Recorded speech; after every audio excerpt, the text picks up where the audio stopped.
Bismillah ve salatu ve selamu ala Resulillah ve ala alihi ve sahbihi ve men vala. Muhammed ibn İsmail el-Bukhari rahmetullahi aleyh Sahih Bukhari namlı kitabıda bugünkü ders gusl hakkında söz kılmakta İmam Bukhari rahmetullahi aleyh.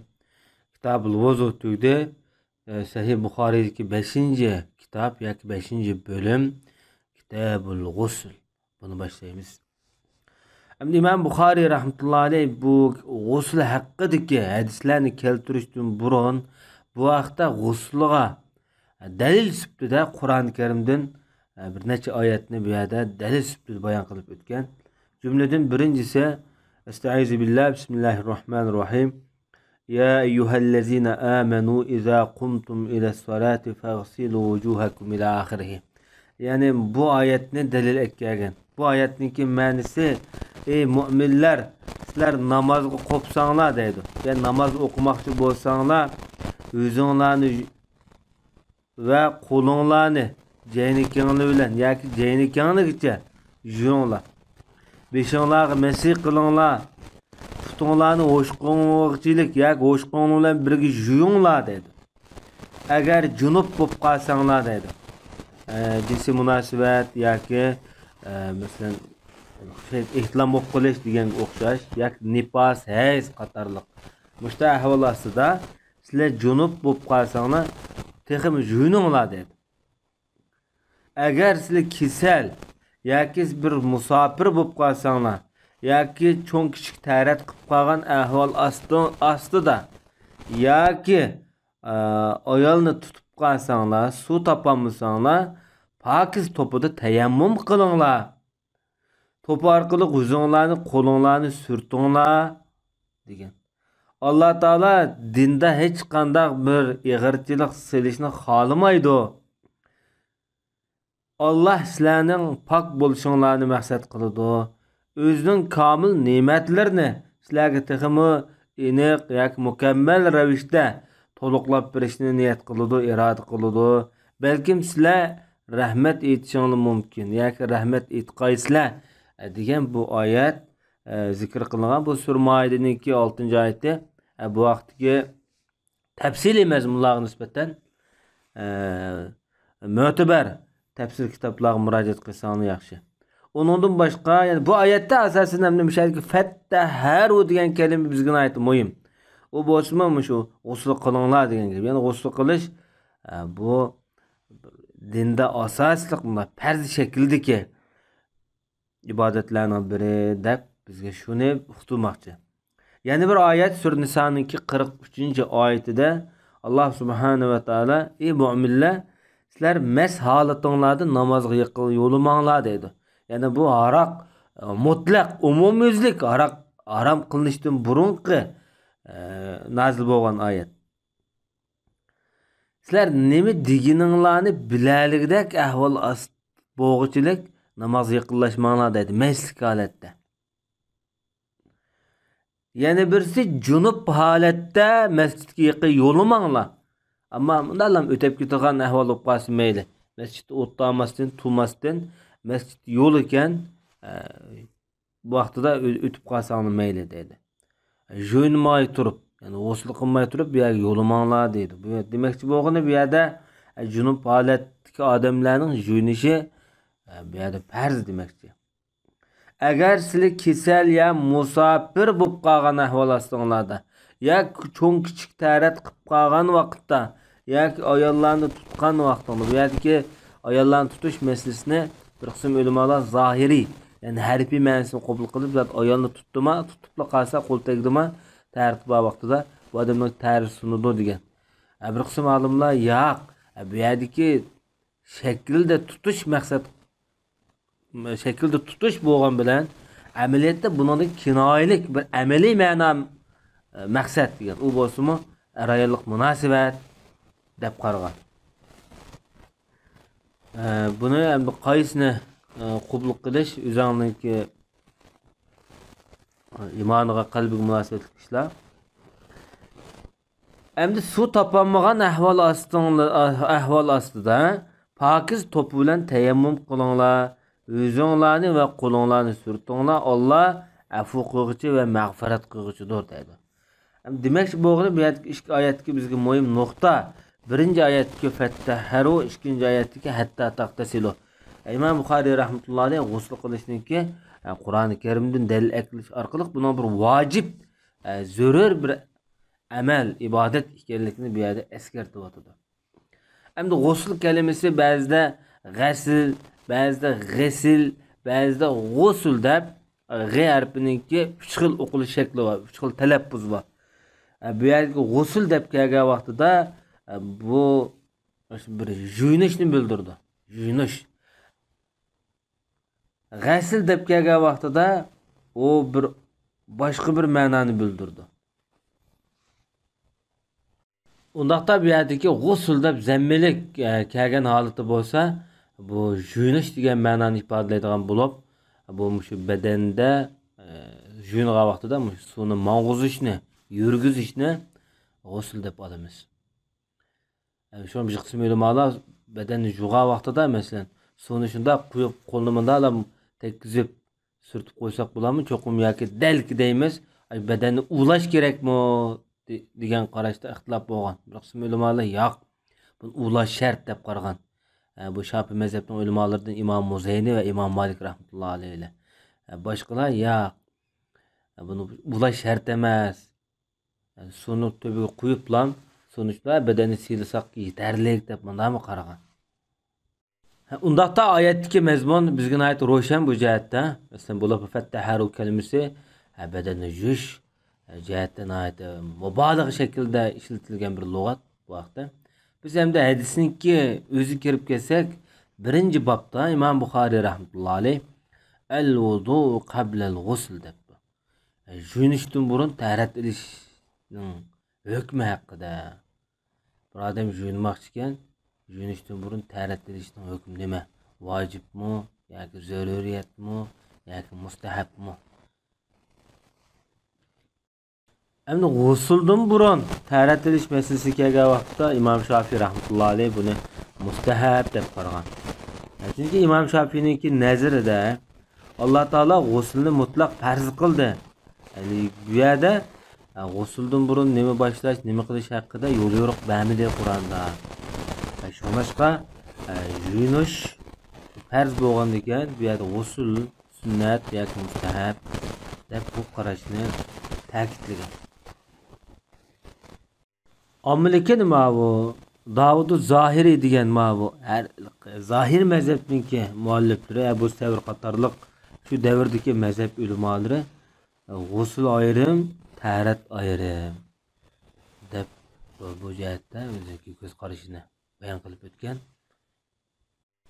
Agar taharat ilish mesela mustahab deb qaragan yoki muhim deb qaragan odamlarga nisbatan taharatni g'usldan keyin olamdi yoki g'usldan burunmi desa, g'usldan burun. Chunki payg'ambar sollallohu alayhi vasallam g'usldan keyin taharat olmaydi degan Aisha radhiyallohu anha tarafidan rivoyat qilgan bir hadis bor. Bu g'uslniki mustahabligi, nima taharatning mustahabligi g'usldan burun yoki zarurlik qatorida deyilgan. Mushunchalik qarash biz hamda hadisniki o'ziga kirib kelsak 248 numurli hadis. İmam Buxoriy rahmatullohi alayh bizga Abdullah ibn Yusuf degan kishi hadis so'zlab bergan edi. Bu Abdullah ibn Yusuf at-Tanisi nomi bilan mashhur bo'lgan Imom Buxoriyniki ustozi boshdiki. Bu kishi bizga Malik xabar bergan. Imom Malik rahmatullohi alayh shu. Imom Malik Hishomdan. Hishom degan kim o'mda? Deganda Hisham ibn Urva degan kishi Abdullah ibn Zubayrning jiyani. Bu kishi dadasi Urvat ibn Zubayrdan. Urvat ibn Zubayr hammasi Aisha onamizdan rivoyat qilib, payg'ambar sollallohu alayhi vasallamning oyatida bular hamda beshaylan bularning hammasini tarjimani boshda o'tgan. Hamda Aisha onamizning deyishicha payg'ambar alayhisolatu vasallam junublikdan yuyingan vaqtida avval ikki qo'lini yuvadi, ondan taharat oladi dedi. Namozga taharat olgandek. Ondan barmoqlarini suvga tiqib deydi. Yo'llab olgandan keyin chochning yıldızlarga barmoq yo'l barmoqlarini ulab akiratdi. Ondan beshiga 3 uchum yoki 3 changal suvni quyatdi dedi. Andinki suvni bütün bedellerge mang'uzatdi, yurgizatdi deb Peygamber sallallohu alayhi vasallamniki g'usl qilish jarayonini nihoyatda güzel şekilde tasvirlab bergan. Buni ham Oysha onamizdan boshqadan deb berolmaydi. Chunki bu ishga er ayol uydagi bo'lgan turmush, Rasulullohniki odati, qilmishi, harakatiga er ayollik ahvolatlarni ummatga masalan bir ulug' shaklda yetkazish uchun buni Oysha onamiz chiroyli deb bergan o'ziniki jiyanlarga. Bu hadisda bizga ko'rinib turibdi Payg'ambar sallallohu alayhi vasallamniki tarattilishdan burun ikki qo'lni pokiz yuvitishi, bu qo'ldagi nijosat ehtimoli bo'lgan ahvol ostidagi avvallar. Agar nijosat bo'lib qolsa, cho'qim buni yuvish vojib, ammo nijosat bo'lmagan ahvol ostida ikki qo'lni taratdan burun yuvish bir yo'lliq, bir mustahab amalniki biri. Yana birisi Payg'ambarimiz namozga tarat olgandek tarat oladi degan so'zning o'zi ikki putni qo'shib birga yuvatdi degan ma'noni bildirdi deyilgan. Bu Imom Shofiy rahmatullohi alayhiniki nazari. Ammo g'usl qilgan ya patqoq, masalan, maynat yavlab qolsa, ikki putni asal yo'tkilib kerak yursa, ya g'usl bilan birga qo'shib yursa, bu yo'lliq degan qarash mumkin. Faqat o'rin maynat o'g'on ahvol ostida. Endi İmam Ayni'ninki nimada Umdatul Qari'da deyishcha, Payg'ambar sallallohu alayhi vasallamniki mujahida yufizul ma ala jildihi degan gap. Bu bundan maqsad ulab yuvish maqsad qilinmaydi. Bundan bunday tushunishki bo'lmaydi. Ammo ulab yursak bu sunnat deyilgan. Bu sunnat. Bir qism ulamolar buni ulab yuvishni vojib deb qaragan. Amma yufizul ma degan kelime suvni butun teriga yurgizish degan bo'ldi, mang'uzish degan bo'ladi bu yerda. Endi Imom Buxoriy rahmatullohi alayh 249 nomerli hadisda yuqorqi bobniki oxiri bu bizga Muhammad ibn Yusuf hadis so'zlab bergan edi dedi. Boshqa Abdullah ibn Yusuf, ma'vo Muhammad ibn Yusuf. İkisi akıkı emas ayrim. Ma Muhammad ibn Yusuf o'zi Baykentlik Imom Buxoriyning ustozi bosh tarjimali o'tgan. Bu kishi deydi bizga Sufyon hadis so'zlab bergan edi dedi. Sufyon Savri degan kishi shu. Bu zat deydi bizga bu yoki bu kishi Amashdan. Amash Sulaymon ibn Mihron nomi bilan mashhur bo'lgan, necha qatim takrar o'tdi. Dağınıq muhaddisler. Bu Amash degan kishi Salim ibn Abil Ja'd degan kishidan hadis rivoyat qilyapti. Bu kishiningki tarjimalimi o'tgan. Bu kishi Kureybning tarjimalimi o'tgan. Bu kishi o'ziniki ustozi ozodgarchisi Abdulloh ibn Abbosdan rivoyat qilyapti. Bu kishi o'zining hammasi Payg'ambarimizning ayoli Maymuna radhiyallohu anha rivoyat qilgan bo'lib, bu onamiz mundoq degan edi dedi. Payg'ambar alayhisolatu vassalam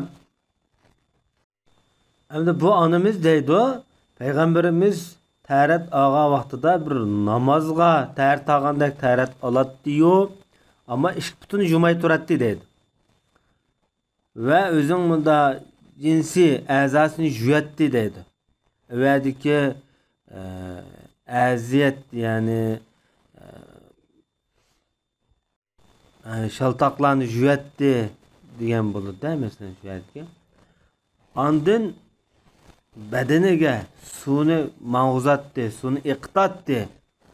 Ondan ikki putini boshqa joyga yo'tkab yuvadi. Mana bu payg'ambarimizningki junubdan yuvgandagi avvali deb Rasulullah'ningki Oyshadan boshqa yana bir ayoli bo'lgan Maymuna radhiyallohu anhu bu sifatni deb turibdi.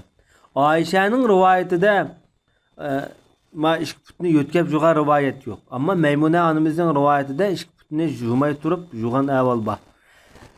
Mushu hadisga qarta hamda ulamolar ikki putni kechiktirib yuvish, ya'ni tartaganda ikki putni yuvmay turib g'usl qilgan vaqtida tang birgilam yuvish buni mustahab deb qaragan ko'p sonli ulamolar. Bularmi Hanifi mazhabining ulamolari bu jihatda bakrak ching turgan.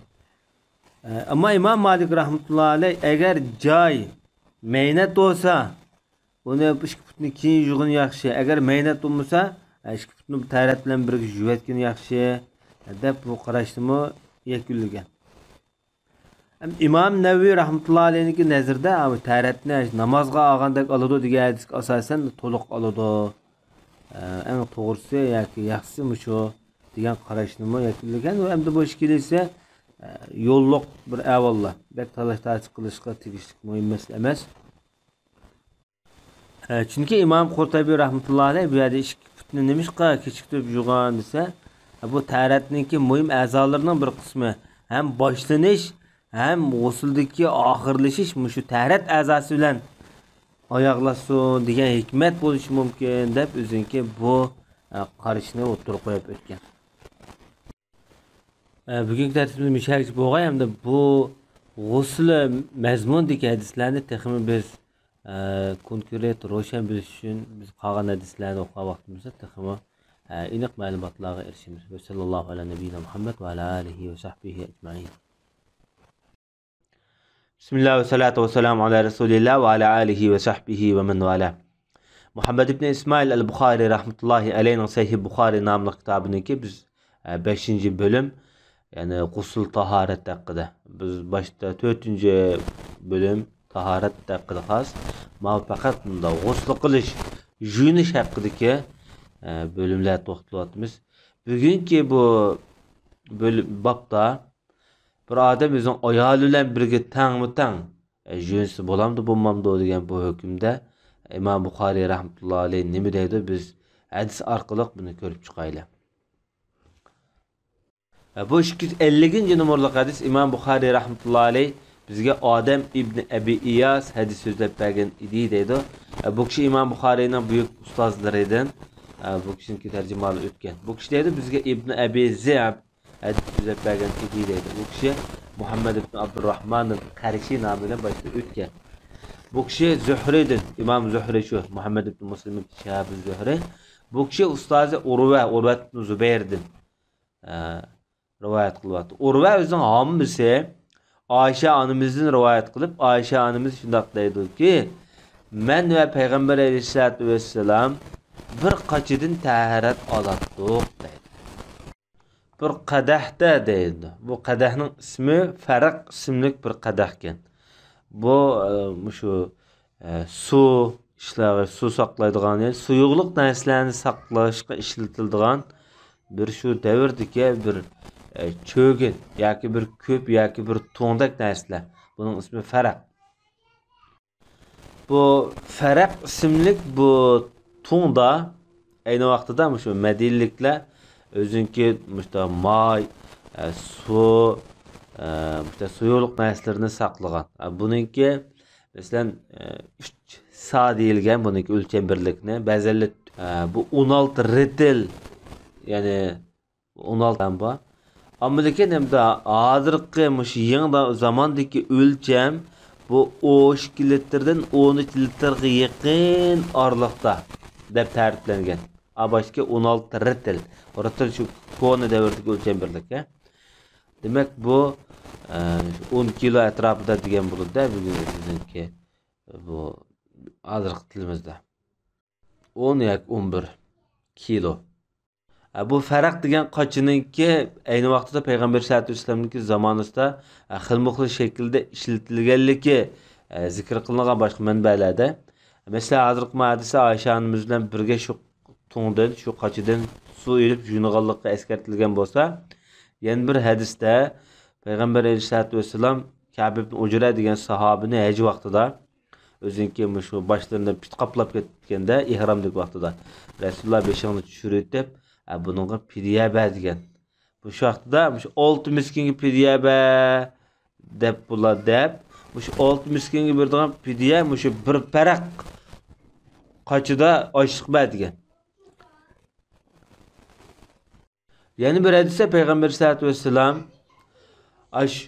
bir paraq, ya'ni bir to'ng isim mas qiladigan narsadan, ichimlikdan bir yutum içişim haram degan iboratda payg'ambar sollallohu alayhi vasallam mushadagi faraq degan kalimani ishlatgan.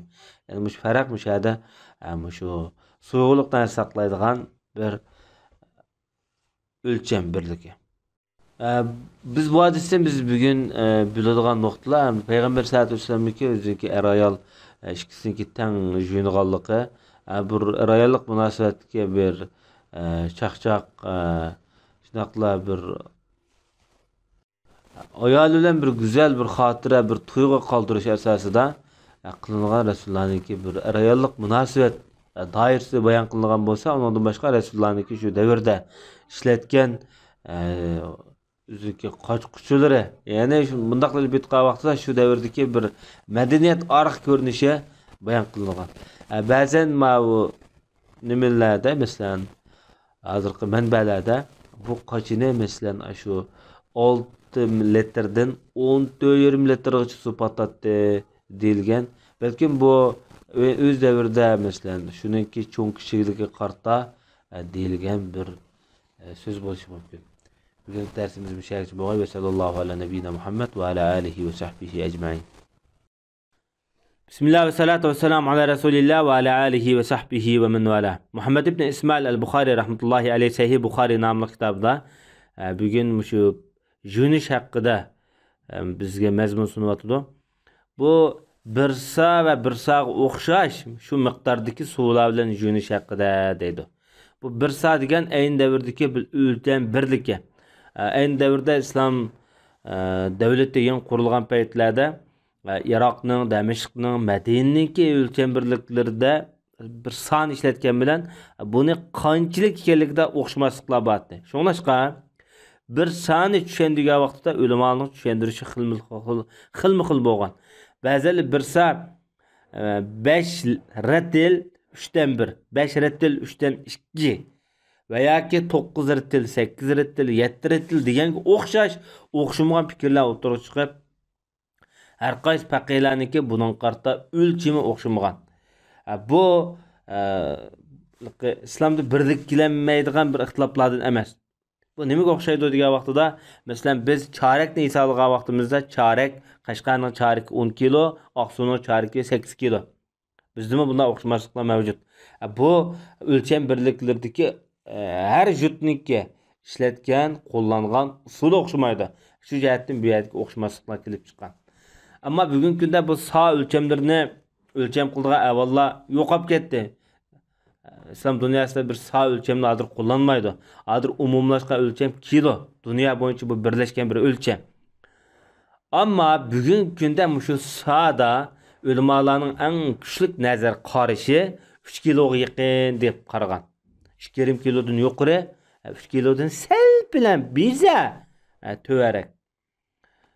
Demek Peygamber sallallahu aleyhi ve sellem 3 kilo atraflık su bilan jo'natdi demekçi. Endi bu 251 numaralı hadisda İmam Buxoriy rahmetullahi alayh bizga Abdullah ibn Muhammad hadis so'zlab bergan edi deydi. Bu kishi İmam Buxoriyninki buyuk ustozlaridan Abdullah ibn Muhammad al-Ju'fi degan bo'ladi. Bu kishiniki tarjimali boshda o'tgan. Bu kishi deydi, "Menga Abdussamad hadis so'zlab bergan edi" deydi. Abdussamad bu munayet dağlıq muhaddislerden Abdussamad ibn Abdul Varis deymiz. Özüne ait işencilik deb ta'riflangan dağlıq öz davridagi muhaddis Hijriya 207-yili o'lib ketgan. Bu kishi Imom Ahmad ibn Hanbalning, Isaq ibn Rahaviyning, Yahya ibn Ma'inning, yani demak Imom Buxoriyninki ustozlarining ustozi bo'ladi bu odam. Endi bu odam deydi, "Menga Shu'ba hadis so'zlab bergan edi" deydi. Bu Shu'ba ibn Hajjaj necha qatim tarixi o'tgan. Bu kishi deydi, "Menga Abu Bakr ibn Hafs degan kishi hadis so'zlab bergan edi" deb shundoq deydi. Undaqda bu Abu Bakr ibn Hafs degan kishini kim o desak, Sa'd ibn Abi Waqqas radhiyallohu anhuninki chavirisi, o'zi tabiin, dağlıq muhaddis, hadis ilmida meşhur. Hatta bu kişinin ba'zilar sahabimki deyishgan, ammo sahabi ekanligi aytdi. Tuvan bu kishi o'zi tabiinlar ichidan aytdi, kichik tabiinlar qatoriga kirdi. Demak bu kishimi İmam Nasai'ninki, boshqa muhaddislarniki nazarida ishonchlik deb ta'riflangan. Endi bu kishi deydi, "Men Abu Salimining mundaq deganligini anglagan edim" deb shundoq deydi.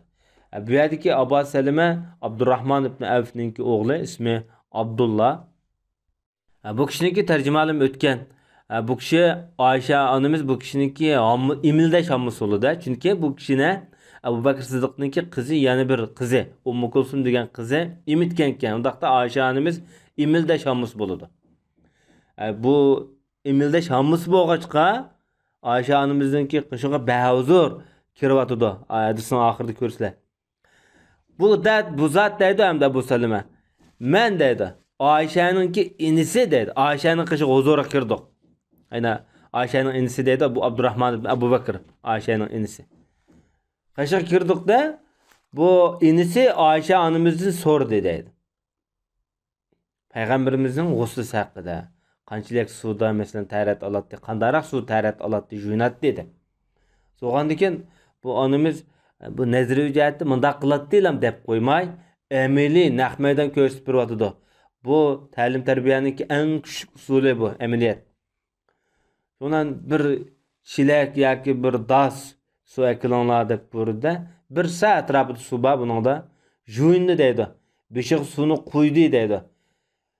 Biz bilan onamizning orasida, Oysha onamizning orasida bir parda bor deydi.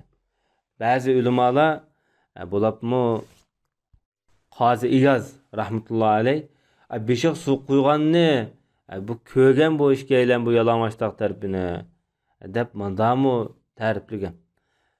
Masalan, ayol kishining o'zining mahramlari bo'lsa, okelari masalan boshdan tuvan yalni ko'ranmaydi, bosh taraflarini ko'rgan bo'lish ehtimoli nihoyatda yuqori deb qaragan. Bu orqali Oysha onamiz payg'ambar sollallohu alayhi vasallamningki qanchalik suv ishlatgan, qanday qo'yganlikni tatib mesela amaliy dars ustida buni ko'rsatib bergan deb Qozi Iyaz bu qarashni kuchlantirgan.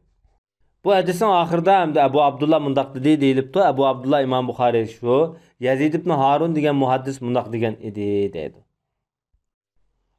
Bahz degan kishi Shu'bi degan kishidan rivoyat qilib, bu yerda bir sa miqdorida qadra sa'in deb boshda nahvan min sa'in degan bir sa atrofida bu yerda qadr sa'in deb rivoyat qilgan deb bu yerdagi iboratning o'xshamaslik tarafini bayon qilyotdi. Bu yerdagi Bahz, Juddi, Yazid ibn Harun degan kishilarning hammasi ayni davrdagi muhaddislar. Bularning tarjimalarni boshqa hadisniki yoki matnisda o'qiymiz inshaalloh. Demak, payg'ambar sollallohu alayhi vasallam o'shada 1 sa, ya'ni 3 kilo suvda juynagan demakchi. Hamda 252 numaralı hadisda İmam Buxoriy rahmetullohi alayh bizga Abdullah ibn Muhammad hadis so'zlab bergan edi deydi. Bayatınqi Ju'fi degan ustozi shu. Bu kishi deydi bizga Yahya ibn Adam hadis so'zlab bergan edi deydi.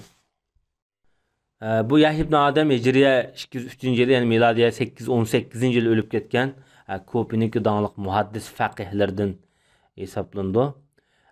O'zi Umavi jamiyati tutishdi. Azatkarlik mesela velilik noktasına. Bu kişi Hicre 140 yıl tug'ilgan Sufyan-ı Savri'ninki büyük şagirdlerden buludu.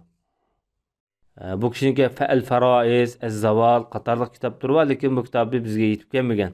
Ama Xiraj namlıq bir kitabı 1896 yılı ma'lum bir sharhshunos tarafidan yozilib nashr qilingan. Endi bu Yahya degan odam deydi bizga Zuhayr hadis so'zlab bergan edi deydi. Bu Zuhayr ibn Muaviya nomi bilan mashhur Abu Qaysima kunyasi bu. Bu odam Jazira deganimiz shu Iroq, Suriya, Turkiya oralig'idagi bir orol bor. Dajla Furat orollari. Shu diyorniki dаңliq muhaddisi. Ayni vaqtida bu ayrim bir rayon cho'ng. Bu kishima o'z davridagi katta olimlardan hepsini kuchlik bo'lg'achqa hadis ilmi jihatda qilib chiqqan yetilgan buyuklardan. Hijriya 95-yili tug'ilgan, ya'ni milodiya 713-yilga to'g'ri keladi. Bu kishilarniki daraja qotlimi bu cho'ng tabiiylar qatoridagi buyuk shaxslardan. Bu kishi Abdullah ibn Muborak qatorliq dаңliq muhaddislarniki ustozi. Ulamolar bu kishiga baho bergan vaqtida nayt ishonchlik, nayt puxta degan. Hatto Iroqliklar bunda puxtuluqda bu odamni eng oldin qatorda tizgan tangtushlar orasida. Imom Ahmad ibn Hanbal bu rostchilikning koni degan bu odamni. Bu bek çoğun baha bu rastçılık degan. Bizning bugungi zamonimizda bir yolg'onchilik qo'shib ketyapti jamiyatimiz. Hamma qiliqlarimiz, har tilimiz yolg'onchi bo'lgan bilan ko'zimiz, qilqimiz, amaliy harakatimiz, yurish turishimiz yolg'on bizniki. Shundaq bir davrda bu odamni bundoq qilqi rostchilikni koni deb sifatlash bek cho'ng baho bu. Bu Zuhair degan kishi Abi Isaq degan kishidan rivoyat qilyapti-da bu hadisni. Undaqda bu Abu Isaq deganimiz Abu Isaq Subay'i nomi bilan mashhur. Amr ibn Abdullah ibn Ubayd ismi bilan mashhur. O'zimi nayt ko'p hadis rivoyat qilgan ishonchli raviylardan, Kufada yashagan, Kufada o'lib ketgan. Hijriya 30-yil tug'ilib, Hijriya 126-yil o'lib ketgan mashhur büyük shaxslardan. Bu Abu Isaq deydi, bizga Abu Ja'far hadis so'zlab bergan edi deydi. Bu Shiyalarni aytib qutlaydigan Imom Baqir degan kishi shu. Bu kishiniki tarjimal boshda o'tgan ismi Muhammad ibn Ali ibn Husayn. Husayn ibn Ali ibn Abu Talib. Ya'ni Ali ibn Abu Talibninki jamoatidan. Bu kishi Baqida dafn qilingan. Shiyalar bek nayati cho'ng bo'lib, hurmatlab, bek ulug' bilib olgan bilan o'zi Shiya emas. Bu kishi nayat donliq o'z davridagi muhaddislardan. Hatto Umar ibn Abdulaziz rahmatullohi alayh xalifa bo'lgan vaqtida bu odamdan nurg'un ishlarni maslahat so'ratdi davlatning ishlari haqida. Bu payg'ambarimizning oil tavobotidan chiqqan mashhur ulamo. Kichik vaqtlarda masalan Jabir ibn Abdullah'dek büyük sahabeler köse mesela kucaklayıp söyüp gidetti. Peygamberimizin balları, cemaati, nevirlerde bulanı. Bu büyük allame 114. yıllar etrafında ölüp ketken Medine'de. Özü şu Peygamberimizdeki Beni Haşim cemaatininki katsı deb süpetlengen. Özüne ait heyvetlik, akıllik, çevendaz, bahadur, hatta halifelik yaraydıgan derecede bütün süpetler tepildiğin bir adam. Yani bu adam rivayet kılıp deydi, bir kıtım Cabir ibn Abdullah'ın huzurda boğanken bu adamda, dadısı ile birge. Cabir ibn Abdullah'ın huzurda bir kısım cemaat, bir birlik cemaat oturuptu. Ular hemmisi gusül hakkında soraptı. Sonra Cabir ibn Abdullah depti ki, Cabir ibn Abdullah'ın şu ema köz kömeslep kağa vakti. Bu dağlık sahabı o, Peygamber sallallahu aleyhi ve sellem'ninki. En söyümlük Resulullah'ın ait muhabbet izhar kılgan sahabeler bu. Özünün tөгüsünü bergen. Ait büyük. Şunu olan bu adam deydi, sana bir sa küpaya yeterlik jün işte. Diyen ki bir adam bundak depti. Bana yetmeydi o diyende Cabir depti ki, sendimi ait, çiçine ait köp, sendimi yakşı bir adam ki yetidu sana demiş ki yetmeydi o. Şu gap dep bo'lib hamda bizga kempir kiyim bilan lam bizga imom bo'lib bergan edi dedi Jabir Abdullahni. Oyati chechish ko'p, sendimi yaxshi degan kishi payg'ambar sallallohu alayhi vasallam, payg'ambar sallam aytdi, sanamish yetmaydi o chechijiq turib deb Jabir ibn Abdullah o kishiga raddiya beryapti. Demak bu hadisda ham sahobalarniki payg'ambar sallallohu alayhi vasallamniki ish izlarini shu qadar izchil yaxshi ko'rib so'ydiganligi ta'kidlanishi bilan birga Peygamberlik qanday bir munazir jihatda Peygamberimizdeki ish izlarini asos qilib turib, tarixini asos qilib turib, ilim bilan ilimsizlarga, nadonlarga raddiya berganligini ko'rinib turyapti. Endi İmam Buxoriy rahmatullohi alayh 253-numurli hadisda bizga Abu Nuaym hadis so'zlab bergan edi dedi. Abu Nuaym Fazl ibn Dukayn nomi bilan mashhur bo'lgan İmam Buxoriyning ustozi, boshda o'tgan tarjimali. Bu kishi deydi bizga İbn Uyayna hadis so'zlab bergan edi dedi. Bu ikki Sufyan bati, biri Sufyan Savri, ya'ni biri Sufyan ibn Uyayna. Bu yerda İbn Uyayna desek Sufyan ibn Uyayna maqsad. Bu kishining tarjimalari o'tgan. Bu kishi Amr ibn Dinar degan kishidan. Bu kishining tarjimalari o'tgan. Bu kishi Jabir ibn Zayd degan kishidan. Jabir ibn Zayd o'zi Abu Sha'sa kunyasi bilan mashhur. O'zine ait dağınıq muhaddis, hem faqih, hem katta tefsirshunos. Nimişqa deganda bu Abdullah ibn Abbas'ninki xos shogirdlardan. Abdullah ibn Abbas tefsir ilmida mashhur. Hem ilimde meşhur, lekin tefsir ilmida texim bek meşhur gavdlanganda bizga ko'ringan taraf shu. Ama chunki nurg'un shogirdlar bor, masalan, tefsir bilan meşhur bo'lgan, shu tarafda bekrak ko'ringan. Bu kishi hamda Abdullah ibn Abbosniki xos shogird bo'lish bilan birga, uningdan boshqa masalan Oysha onamiz qatorliq nurg'un sahobalardan rivoyat qilgan. Hijriya 21-yil tug'ilgan bu kishi, Hijriya 93-yil, milodiya 712-yil o'lib ketgan dаңliq bir muhaddis. Bu kishi hamda ayni davrdagi islom markazlaridan masalan Basra, Hijoz qatorliq diyorlarda yurib, shu yerda nurg'un kattalardan o'rgangan. Hatto Abdullah ibn Abbos bu kishi haqida mundaq bahona bergan. Agar Basrliklar deydi, Jabirning gapiga ma'qul bo'lib, shuning gapiga kirib, shuning qishida ya ilm tahsil qilib qo'ysa, albatta buning ilmi shularga yetib oshadi deb ta'riflagan. Demak, ustozininki buyuk bir maqtashiga erishgan, sazovar bo'lgan katta allomildan bu. Ilmi bo'lgan erismanligidan her yili haj mavsumida hojlar keladi. Bu hojlarning ichida sahobalar, tabiinlar ko'p bo'ladi, deymisan. Haj mavsumiga kelib, shu Makka Madinalarda sahoba ulamolar bilan uchishib, shulardan hadis o'rganib, ilm o'rganib qilayotgan bu kishi. Shunglashqan shu fatvo jihatda o'z davrida eng mashhur mufti. Fatvoni Jabir ibn Zaydek bildigan odamni ko'mdim deb ta'riflagan. Umr ibn Dinar qatorliq shogirdlari. Hamda ulamolar nazarda bu kishi nayt zohid, nayt taqvo degandek sifatlarga erishgan. Demak, bu kishi Anas ibn Malik bilan bir haftaning ichida o'lib ketgan buyuklardan hamda. Shunlashqa Basrdagi eng oxirgi sahoba o'lib ketdi. Zemin yüzdeki en alim adam ölüp gitti deb bu ishki baho bularga berilgan o'z vaqtida. Hatta İmam Qatadi rahmetullahi alayh bugun Arabning alimi o'lib ketdi deb bir xil beyaram bo'lib degan bu so'zni. Endi bu odam deydi, Abdullah ibn Abbos rivoyat qilib, Abdullah ibn Abbos payg'ambarimizning navrinisi, haqiqatan payg'ambar alayhisalom va Maymuna Resulullah'ın ayali Abdullah ibn Abbas'ın hammisi. Bular bir qaçıdan juynattı deydi. Yazid ibn Harun bahs Juddi Şu'ba'dan rivayet qilib bir sa miqdorda degan. Abu Abdullah deydi, İmam Buxoriy shu, Sufyan ibn Uyayna Abdullah ibn Abbas'dan en oxirida degan gapi.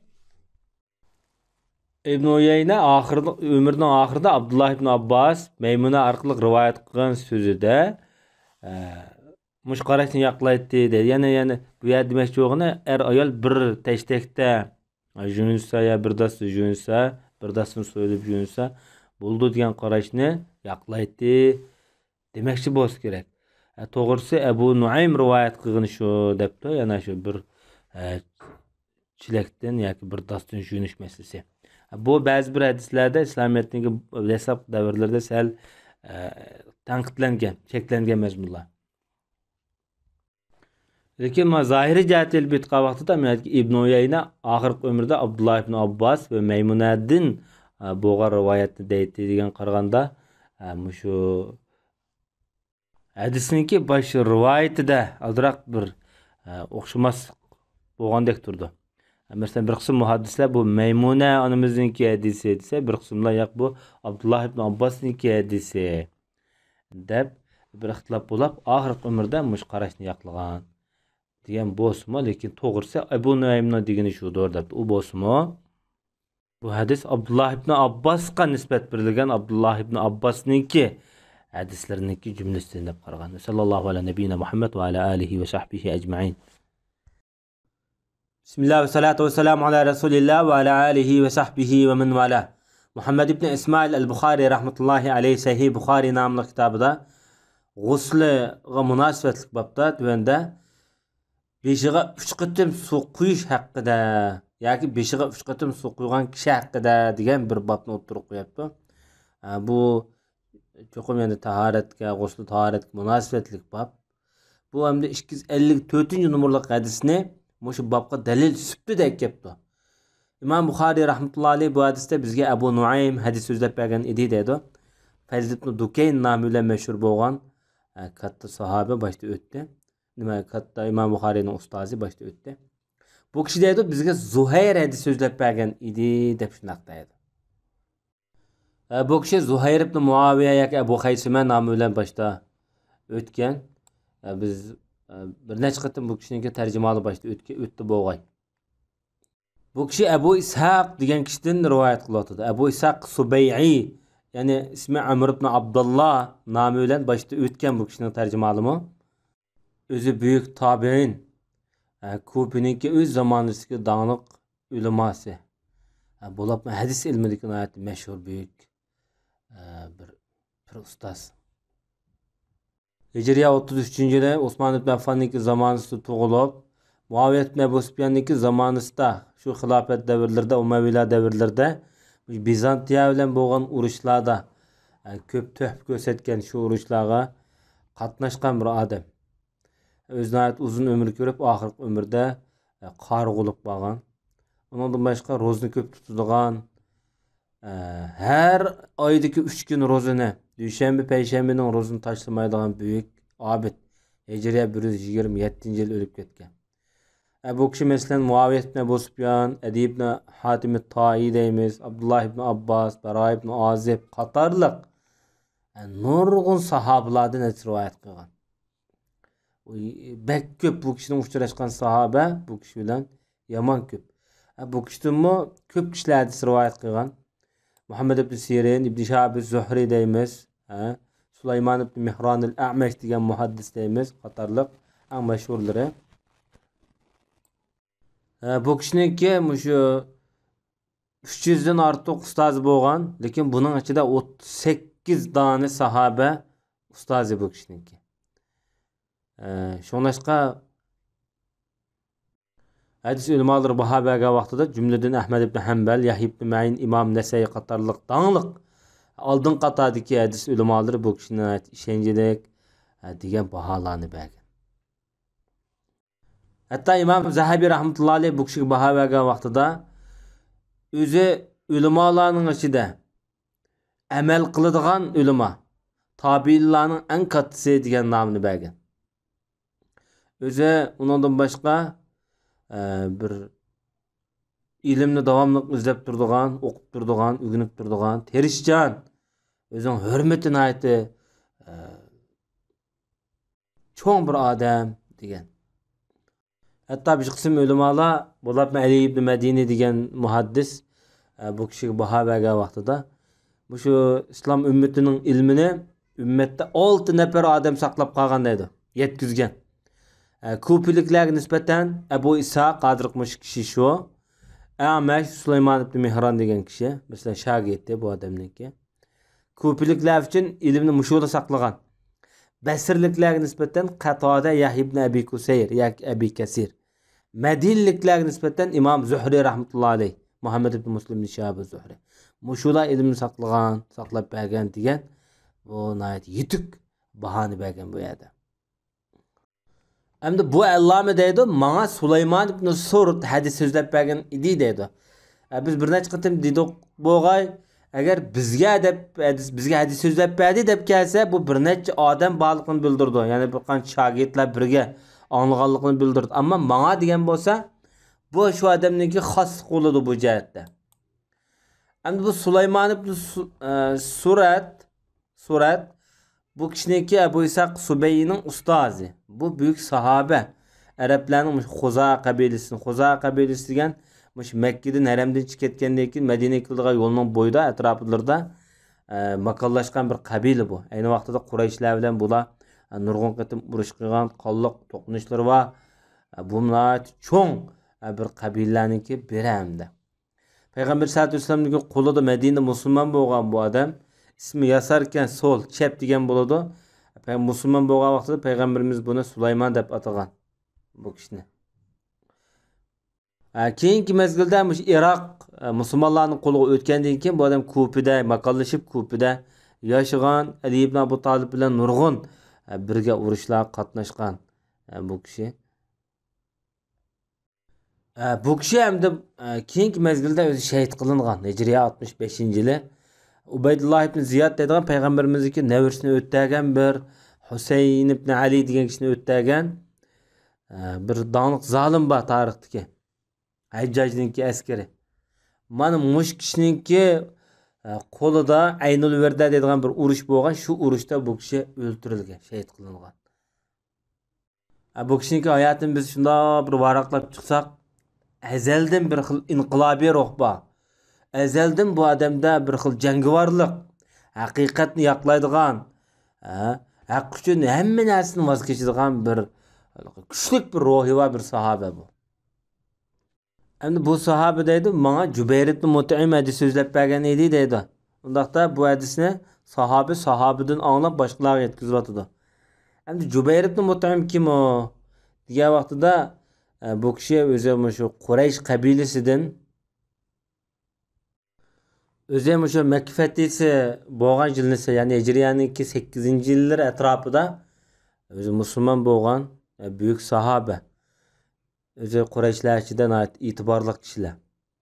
Nimishqa degan vaqtida bu kishi shu Badr urushidan keyin Badrdagi musulmonlarning qo'liga tushgan asirlarni qutqizish uchun Payg'ambar sollallohu alayhi vasallamning huzuriga kelgan vaqtida bu kishiga Payg'ambar sollallohu alayhi vasallam yaxshi bir yiqimliq gapni degan. Agar dadang hayot to'lab mening qishimga kelgan bo'lsa, shu Badr g'azotida biz asirga olganlarning hammasini biz dadangning haq hurmati uchun biz qo'yib beratdik, shafaat qilatdik degan.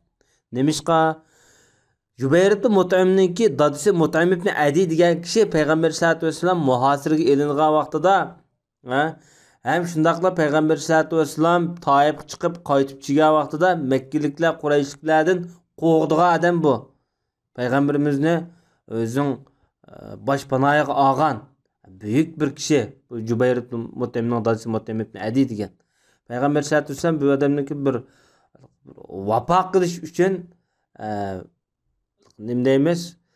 Va bo'pqas jo'da bir xil umidlik gaplarni qilgan. Demak bu Jubayr ibn Mut'im dadasi jihatdan elib ketgan vaqtida nihoyatda vafodor, o'zini e'tiborli, hurmatli shaxslarniki biri. Hatto shunga Payg'ambar sollallohu alayhi vasallam Makka fathi bo'lgan vaqtida o'sha to'rtaylarning Qurayshlardan bularning islom musulmon bo'lib qolishini orzu qilma degan. Birisi Hakim ibn Hizam, birisi Jubayr ibn Mut'im, birisi Attab ibn Usayd, biri Suhayl ibn Amr degan kishi. Bu kishimi Hijriyaning 57-yillar atrofida o'lib ketgan buyuk sahoba. Endi bu kishi deydimdi Payg'ambar sollallohu alayhi vasallam mundaq degan edi. Ammo men bo'lsam beshimga 3 qatim suv qo'yma yoki beshimdan 3 qatim suv mang'izma deb shu ikki qo'li bilan shunday ishorat qilgan dedi. Ya'ni suv quygan holatni bunday ishorat qilib ko'rsatgan edi deb bu rivoyatni bergan.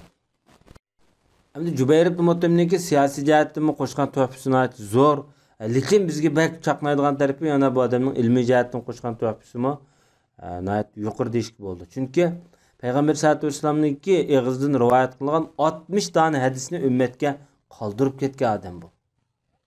Aslida bu hadisniki bunda deyilishniki sababi sahobalar talash-tartib qilganki Payg'ambar sollallohu alayhi vasallam qanday juyindigan bo'lg'iti degan vaqtida Payg'ambar sollallohu alayhi vasallam bularning talash-tartib qilganligini bilib, men mushtaq juyinima deb Payg'ambarimiz qo'li bilan ishorat qilib ko'rsatgan. Ya'ni ishki changallar ching tutib turib, suvni aydasdan shunday ilib, uchumlab, yo'g'a uchumlab ilib, 3 qatim beshimga mushtaq qo'yma degan ekan. Buna juğa vaqtida ishki qo'l bilan shu har qatim olgan vaqtida bir qatim bosh, badan hamma yana bir ulab, ikkinchi qatim yana bir uchumlab ilib, mana shunda biraqlama shu uchumlab keyin-keyindan arqmarq qilmaydi buni. Endi 255-numurli hadisda Imom Buxoriy rahmatullohi alayh bizga Muhammad ibn Bashar degan kishi hadis so'zlab bergan edi dedi. Bu kishi Bundar yoki Bandar nomi bilan boshda o'tdi. Bu kishi edi bizga G'undar hadis so'zlab bergan edi dedi. G'undarning ismi Muhammad ibn Ja'far al-Basri. Bu kishi Shobat ibn Hajjaj degan muhaddisninki onasining eri, ya'ni o'gay dadasi bo'ladi. Boshda o'tgan doniq muhaddis. Bu kishi dedi bizga Shu'ba hadis so'zlab bergan edi dedi. Shu'ba Mihval ibn Rashid degan kishidir. Bu kishi Mihval ibn Rashid an-Nahdi nomi bilan mashhur bo'lgan ko'plik doniq muhaddis. Ulamalar bu kişiga ishonchli inshaalloh degan baholarni bergan. Yani bu kishi Muhammad ibn Ali'den rivayet qiladi. Muhammad ibn Ali baş tercümal o'tgan Abu Ja'far Muhammad ibn Baqir degan dağlıq Peygamber sallallohu alayhi vasallamning jamoatidan bo'lgan dağlıq muhaddis. Bu kishi Jabir ibn Abdullah degan sahobadan rivayet qiladi. Bu kishi deydi Peygamber sallallohu alayhi vasallam beshiga 3 qitim suv quyatdi deydi. Undaqda bu hadismi yuqorqi hadis bilan o'xshash ma'no jihatdan, hamma jihatdan. Hamda 256 numaralı hadisda İmam Buxoriy rahmetullahi alayh bizga Abu Nuaym hadis so'zlab bergan edi deydi. Bu kishimi biz boshda deb o'tgan Fazl ibn Dukayn degan İmam Buxoriyning ustozi. Bu kishi deydi bizga Ma'mar ibn Yahya ibn Sam degan kishi hadis so'zlab bergan edi deb shunaqdaydi. Bu kishining tarjimalimi boshda o'tdi bo'g'ay. Bu kishi deydi menga Abu Ja'far hadis so'zlab bergan edi deydi. Abu Ja'far bayatınqi Muhammad al-Baqir degan kishi. Bu kishi deydi menga Jabir ibn Abdullah mundaq degan edi deydi. Yani bu hadisda Jabir ibn Abdullah degan sahoba Abu Ja'far al-Baqirga da'vat etdi Muhammad al-Baqirga. Menga mening qishimga tag'aning o'g'li keptikan deydi. Bu tag'isining o'g'li Hasan ibn Muhammad ibn Hanafiya degan kishi shu. Hazrat Fatima radhiyallohu anha o'lib ketgandan keyin Ali ibn Abu Talib mushadirqi Riyaz yani Najdki bu Bani Hanifi jamoatidan bir ayolni olgan, shu ayol o'ylangan.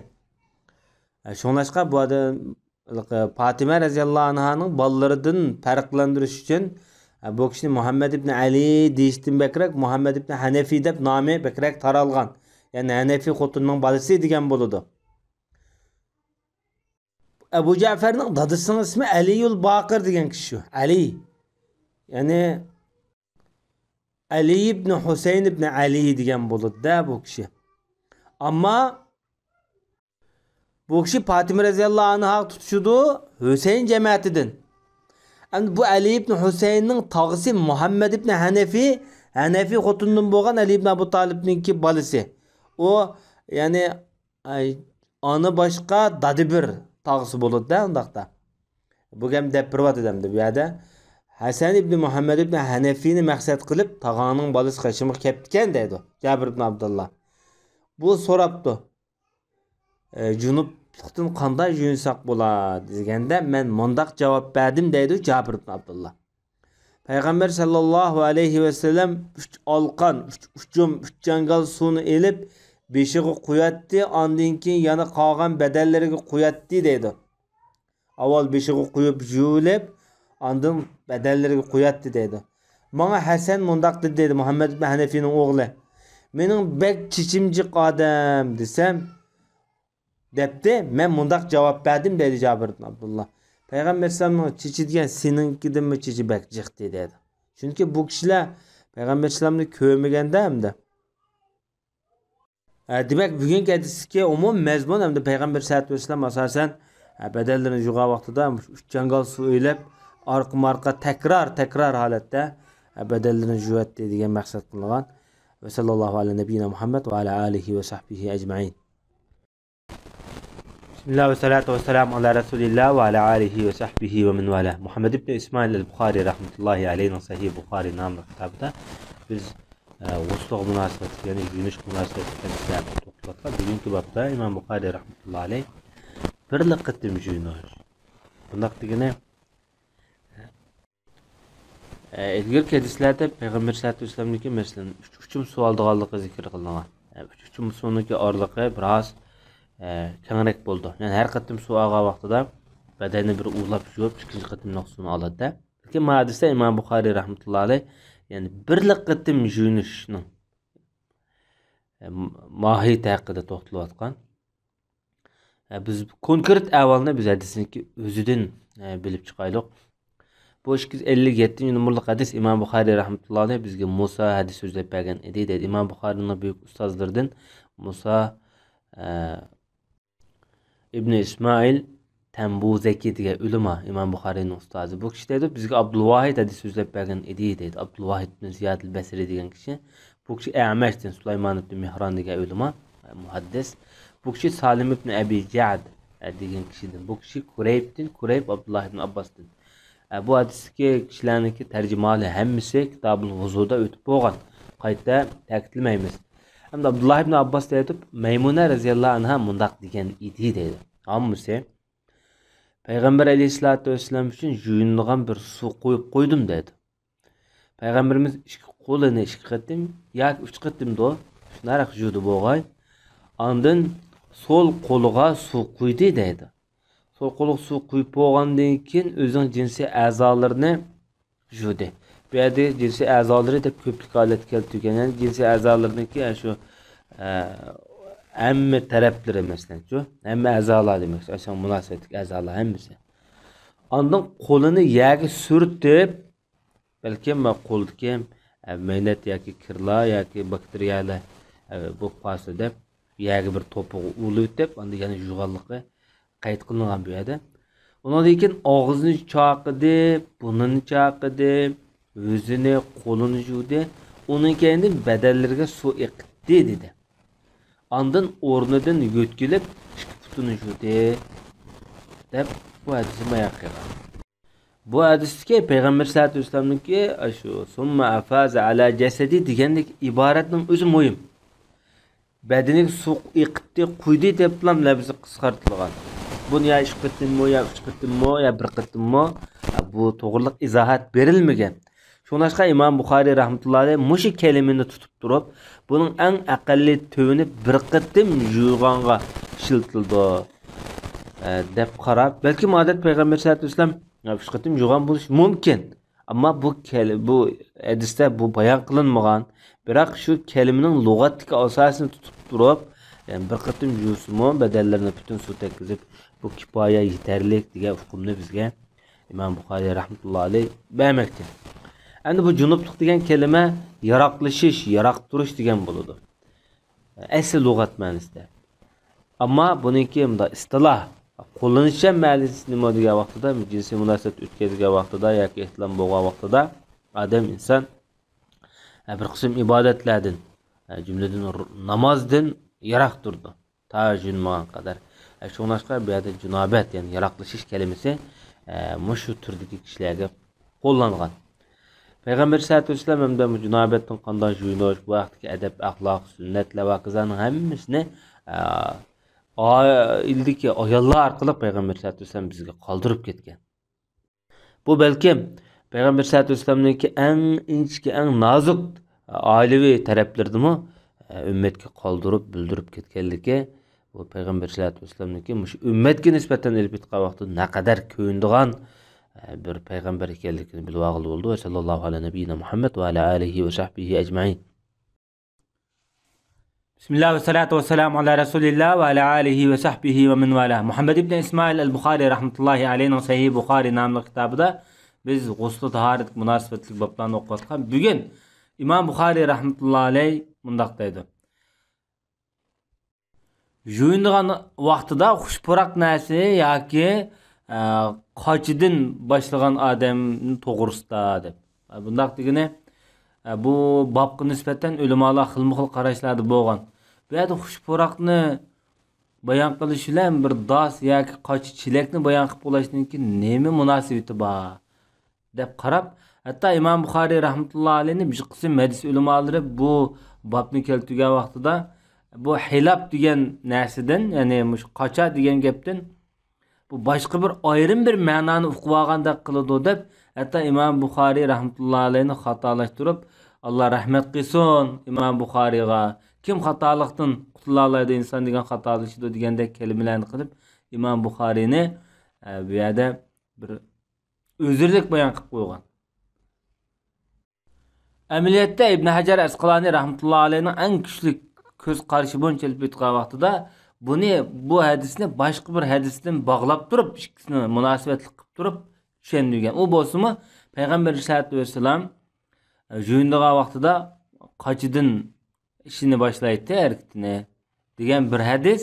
Ondan boshqa Payg'ambar alayhisolatu vasallam ihrom bog'lagan vaqtida, ihrom bog'lashdan oldin juyunduğu şu vaqtida Rasululloh xushpurak narsa ishlatgan. Chunki ihromdan keyin ishlatib bo'lmaydi. Ihromdan burun xushpurak narsa ishlatgan. Şu hadisni maqsad qilgan, ya'ni demak, juyunduğu vaqtida inson hem xushpurak narsa ishlatishi, hem o'zing ishini qochquchidan boshlashi deb İkisi ayrım hadisler meyadki teybi indel gusl degan kelimeni aş ihramdaki juniş haltı yappagan. Bu qarashni İbn Hajar Asqalani nayet ve güçlendirip mening nazarimda eng loyiq javobmuş o deb qaragan. Endi ma hilab kelimasiga kelsak, hilab degan aslida sog'digan bir qoch ekan. Şunu sonu toşquzib, şu narsada juyindi, shuningda so'yilib juyindigan bir qoch hamda. Bu 258-numurlik hadis İmam Buxoriy rahmetullahi alayhi bu hadisda bizga Muhammad ibn Musanna hadis so'zlab bergan edi dedi. Bu kishi İmam Buxoriyning ustozlaridan. Bu kishi dedi bizga Abu Asim hadis so'zlab bergan edi dedi. Endi Abu Asim İmam Buxoriyninki eng büyük cho'ng katta ustozlarininki biri. Lekin bu hadisni İmam Buxoriy rahmetullahi alayhi o'ziniki bir ustozining, ya'ni bir ustozning anlaganligi orqali, ya'ni vositalik rivoyat qilyapti. Amaliyotda Abu Asim büyük ustozi, Muhammad ibn Musanna İmam Buxoriyninki oldin qatardagi ustozlarniki biri. Abu Asimninki ismi Zahhak ibn Khalid degan kishi. Bu Abu Asim hamda Zahhak ibn Muxlat nomi bilan mashhur. İsmi şu ha. Abu Asim bu yerda kunyasi bo'ladi. Hijriya 122-yilda tug'ilib, Hijriya 212-yilda o'lib ketgan. İslam tarixidagi ahli sunna vel jamoa nazaridagi eng danglik katta muhaddislardan. Öz davridagi danglik hafizlardan sanaladi. Mekkada tug'ilgan, keyin Basraga o'tkilib, shu Basrada o'tgan. Demak, İmam Buxoriy rahmetullahi alayhi Basrada uchrashgan ulamo bo'lsa kerak. Chunki İmam Buxoriy Basrada yashagan, Iroqda, Bag'dodda. Ham shundaqla tabiiy tabiin qatoridagi odam bu. Bu kishiningki tarixda yana tonilgan bir nomi bor.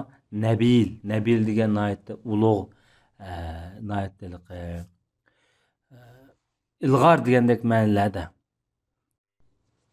Bu nimishqamda Nabil deb atalgan degan ko'z qarash bo'yicha bir necha xil mazmunlar, qarashlar bayon qilingan. Jumladan bu kishi bir qatam Basradagi vaqtida katta bir pildan bisib kelibdi-da hamda. Pil yo'q bak tunishliq emas. Shuning bilan bu hamma xalqlar shu pilni ko'gil chiqibdi.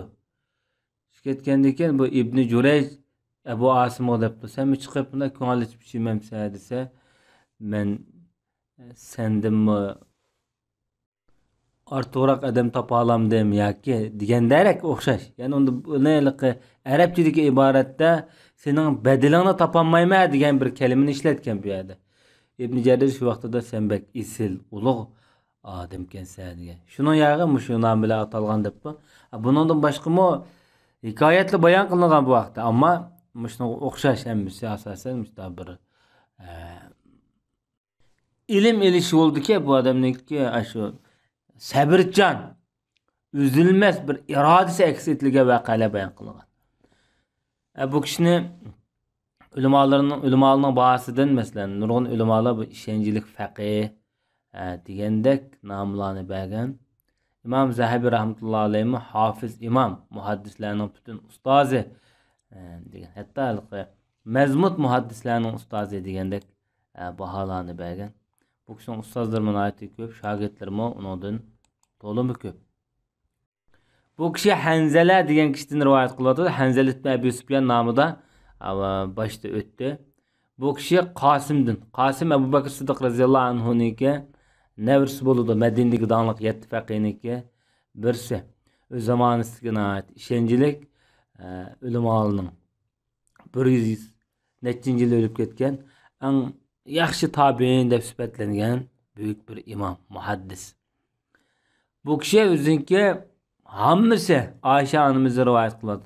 Bu anamız deydi, Peygamber sallallohu alayhi vasallam junub holatida masalan yunmoqchi bo'lsa, bir qochidek, dostek bir narsani ekranga deydi. Olqini bilan suvni da ilib başının o'ng tarafidan boshlaydi. Ondan sol tarafidan boshlaydi deydi. O'ng va sol tarafni yuvib bo'lgandan keyin ondan qo'li bilan ushumlab suvni ilib başının o'ttiridan harakat qilib badanlarini yuvadi deb tasvirlagan. Bu yerdagi Faqala kelimesi bizga tanışlık bo'lgan aytdi, dedi degan kelimalar kelmagan. Bu yerda bir harakatni bildiradigan bir ma'noda ishlatildi. Demak bu hadisda juyunmoqchi bo'lgan odam avval juyunmoqchi bo'lgan qochini tayyorlash, biz hozirgi davrimizda masalan munchini istash yoki degandek ma'noda. Ondan başqa hem de o'ng tarafdan başlash, sol tarafdan başlash, ondan başdan o'ttirdan başlab suv quyish bu g'usldagi sunnat. Asosan payg'ambar sollallohu alayhi vasallam mushu shaklda yuyinishga asosan umr bo'yi ahamiyat berib kelgan. Sallallohu ala nabiyina Muhammad va ala alihi va sahbihi ajma'in. Bismillah ve salatu ve selamu ala Resulillah ve ala alihi ve sahbihi ve men vala. Muhammed ibn İsmail el-Bukhari rahmetullahi aleyhi Sahih Bukhari namlı kitabıda g'usl munosabatlik bölümde tuvanda mundaq deydi. Junub bo'lib qolgan odam junublik holatida juyingan vaqtida ig'izni chayqash, burnini chayqash masalasi qandoq, buning hukmi qandoq bo'ldi degan babni o'tirib qo'yapti. Balki Imom Buxoriyninki bu babni o'tirib qo'yishida ma'lum bir hadisdan asos bor. Agar bundoq bo'lsa babni bu shaklda odatda masalan bu shaklda qo'ymaydi Imom Buxoriy rahmatullohi alayhi. Endi junub adamga nisbatan og'zini chayqash, burnini chayqash masalasi sunnatmi, vojibmi degan masalada ulamolar orasida, mazhablar orasida xilma-xil ixtiloflar bo'lgan. Hanifiy mazhabda bu vojib deb qaralgan, ammo ko'p sondagi ulamolarning nazarida buni asosan sunnat deb qaralgan. Hatto buni shu junub odamning juyingan vaqtidagi bu og'iz burun chayqash masalasi taratga tava masala bu. Hargizmi g'usluq tava masala emas deganda qarashlarmi bu jihatda o'tirib chiqqan. Biz bu mazmunni texmi tafsiliy holatda tushunishimiz uchun biz hadisninki o'ziga kirib chiqaylik. Bu 259-numurli hadisda Imom Buxoriy rahmatullohi alayhi bizga Umr ibn Hafs ibn G'iyos degan kishi hadis so'zlab bergan edi deydi. Undaqda bu kishi kim o degan vaqtida hadisning o'zining chiqib turadi. Imom Buxoriy rahmatullohi alayhining ustozi, o'zi kofilik katta muhaddis. Bu kishi 222-yillar atrofida o'lib ketgan. Ulamolar bu kishiga baho bergan vaqtida bular Abu Hatim Razi, yani ishonchli odam degan bahoni bergan. Biz nashqatim deb keldik, bu hadis ilmidagi nihoyatda mashhur baho deb buni.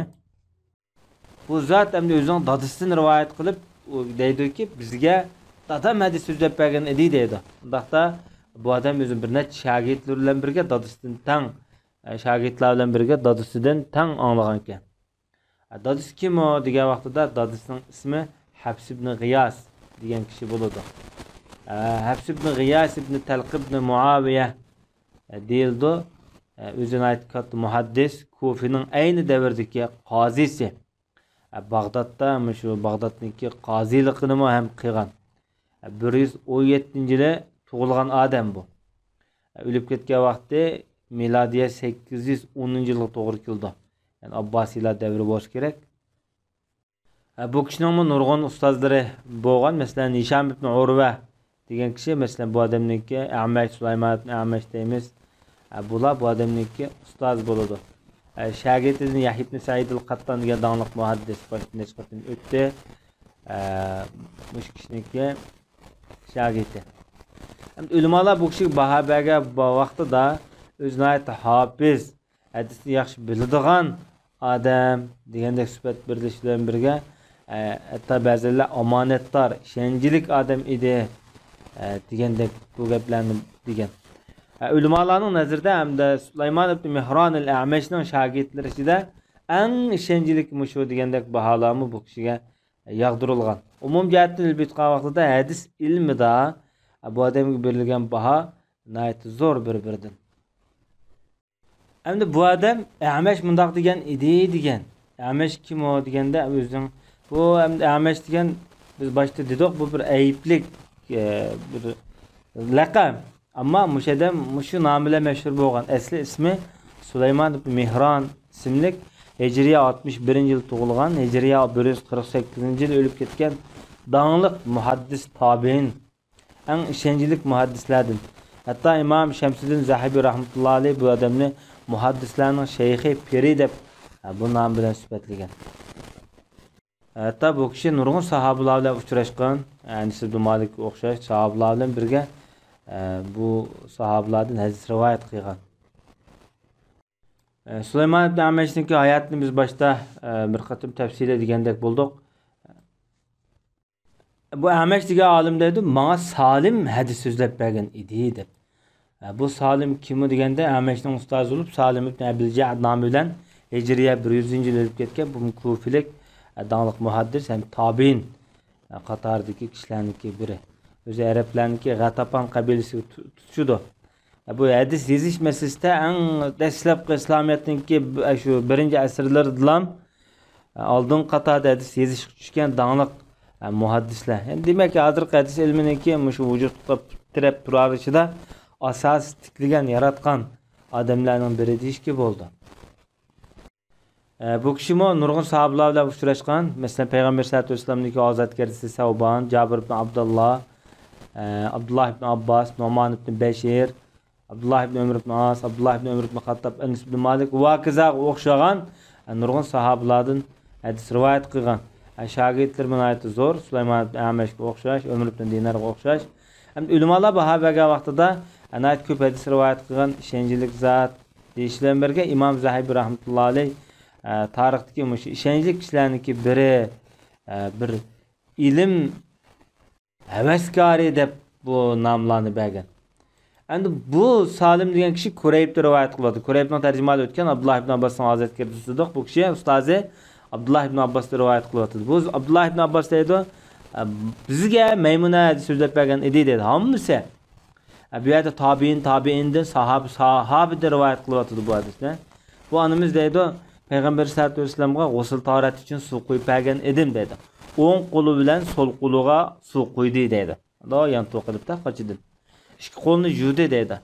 Ondan o'zining jinsiy a'zoini yuvdi. Ondan qo'lini yaga shundoq surtdi dedi. Qo'lini yaga shundoq urib to'p bilan surtdi dedi. Ma to'pa mikroblarni qo'ldagi saltaqning hammadan eng yaxshi oladigan to'pun aylanadi. Ondan bu qo'lini yuvdi dedi. To'pini yuvdi-da. Ondan og'zini chaqidi, burnini chaqidi. Ondan yuzini yuvdi. Beshiq suv qo'ydi. Beshiq suv qo'yib bo'lgandan so'ng ham nima badallarni biroz yuvib bo'ldi-da, yuniga o'rindan boshqa joyga yo'tkilib, chiqibni yuvdi. Chunki bu o'rin shaltoq, maynat, lay bo'lg'achqa. Ondan bir lo'nga aytgansak, lo'ngida surtmagan edi deb bu rivoyatni asos qilgan, bayon qilgan. Endi bu hadisda ko'rsatilgan masala Payg'ambar sollallohu alayhi vasallam junobat g'uslidan burun taharat olganligi bayon qilingan. Bu avolini Maymuna onamiz radhiyallohu anha ummatga ta'limot asosida nihoyat inchik tafsilotlar bilan bayon qilib o'tgan bu yerda. Va sallallohu ala nabiyina Muhammad va ala alihi va sahbihi ajma'in. Bismillah ve salatu ve selamu ala Resulillah ve ala alihi ve sahbihi ve men vala. Muhammed ibn İsmail el-Bukhari rahmetullahi aleyh Sahih Bukhari namlı kitabıda g'usl tahorat munosabatli mazmunlar haqida to'xtalib bugun mundaq deydi. Texmi bek pokiz bo'lsin degan maqsadda qo'lini to'piq surtishning hukmi, buning mazmuni qanday? Tafsilotni biz hadisniki o'zidan ko'raylik. Bu 260-numurli hadis. İmam Bukhari rahmetullahi aleyh bizga Humaydi hadis so'zlab bergan edi deb shunaq deydi. Humaydi İmam Bukhari'ninki en büyük ustazlardan, bu kitapninki başida bir rivayet kılıngan. İsmi Abdullah ibn Zubayr el-Humaydi deymiz. Bu kişininki tercümalı başta biraz ötken. Ama bu yerda yani bir qısturib qo'yilgan bir taraf var. Enver Shah Kashmiri rahmetullahi aleyh Abdullah ibn Zubayr el-Humaydi kelgan vaqtida bu İmam Shafi'ninki hamroyi, do'sti, safarlarda birga hamro bo'lgan. İmam Shafi'ninki bayrog'ini ko'tardigan, Abu Hanifaga qarshi fikrdek odam deb shunaq degan. İmam Buxoriymi bu odamning shogirdi bo'lg'achqa, bu shayxi agashgan deb biroz hamda İmam Abu Hanifa rahmatullohi alayhiga yon bosqandek qilib Anvar Shah Kashmari İmam Buxoriy bilan bu Abdullah ibn Zubayr al-Humaydini biroz İmam Abu Hanifaga toza yaxshi baholarni bermagan, yaxshi taraflarini toza his qilmagan degandek mazmunlar to'xtalgan. Hadisni o'ziniki muayyan nishoni mazhabi qilgan kishilarga nisbatan elbetqa vaqtida bu normal avval amaliyotda. Shunlashqa Umaydi mushta ishlarga diqqat qilsin deb biroz eskartimi bergan bu yerda. Shuni qistirib qo'yib o'tishni to'g'ri topdik. Endi bu odam deydi bizga Sufyan hadis so'zlab bergan edi deydi. Bu kishi Sufyan ibn Uyayna. Bu kishi deydi bizga Amash hadis so'zlab bergan edi deydi. Bu kishi Salim ibn Abi Ja'ddan, bu kishi Quraybdan, bu kishi Abdullah ibn Abbas'dan, bu kishi anamiz Maymuna radhiyallohu anha rivoyat qilgan. Bu hadisdagi ravilarning hammasiga tarjimali boshda o'tgan. Payg'ambar sollallohu alayhi vasallam junub bo'lgan vaqtida masalan yuyinmoqchi bo'lsa, avval o'zinki qo'li bilan jinsiy a'zoyini yuvadi deydi. Ondan qo'lini tomog'i surtib o'tadi deydi. Surtib o'tib, ondan qo'lini yuvib, ondan tarat oladi. Ay namozga tarat olgan o'xshash holatda. Endi yuyinib, o'zing badallarni yuvib bo'lgan vaqtida ondan ish butun yuvadi degan. Bu hadisninki umum mazmuni başdaki hadislarda o'tgan, faqat o'xshamaydigan tarafi başdaki hadisda to'piga deb rivoyat yerga degan mazmun bayon qilinganda, lekin bu hadisda tomga deyilgan. Yana birisi bu yerda summa iboratini keltirish orqali bu taratdagi tartibotni bayon qilib o'tyapti. Biz bu hadis to'g'risida biz faqat shunchalik to'xtalamiz. Bismillah ve salatu ve selamu ala Resulillah ve ala alihi ve sahbihi ve men valah. Muhammed ibn İsmail el-Bukhari rahmetullahi aleyhine Sahih Bukhari namlı kitabida biz g'usl tahorat munosabatli mazmunlar haqida to'xtalayotgan bugungi bu bobda Imom Bukhari rahmetullahi aleyh junub bo'lib qolgan odam qo'lini yuvishdan burun navodi qo'lida junublikdan boshqa hech qanday bir najosat bo'lmagan ahvol ostida qachiqi qo'lni tiqsa bo'lamdi, bo'lmamdi degan mazmunda to'xtalyapti. Bu bab biroz inchikroq ekan, buning tafsilotini biz hadisdan ko'ramiz. Ham shundaqla Imom Buxoriyning bu vaqtdagi nazari, qarishi nima, buni bilib chiqamiz. Abdullah ibn Umar, Baro ibn Azib qatorliq sahobalar o'zining mushtarat ustiga qo'lni yumay turib, shu tiqatdi deydi. Ondan tarat eliverdi deydi.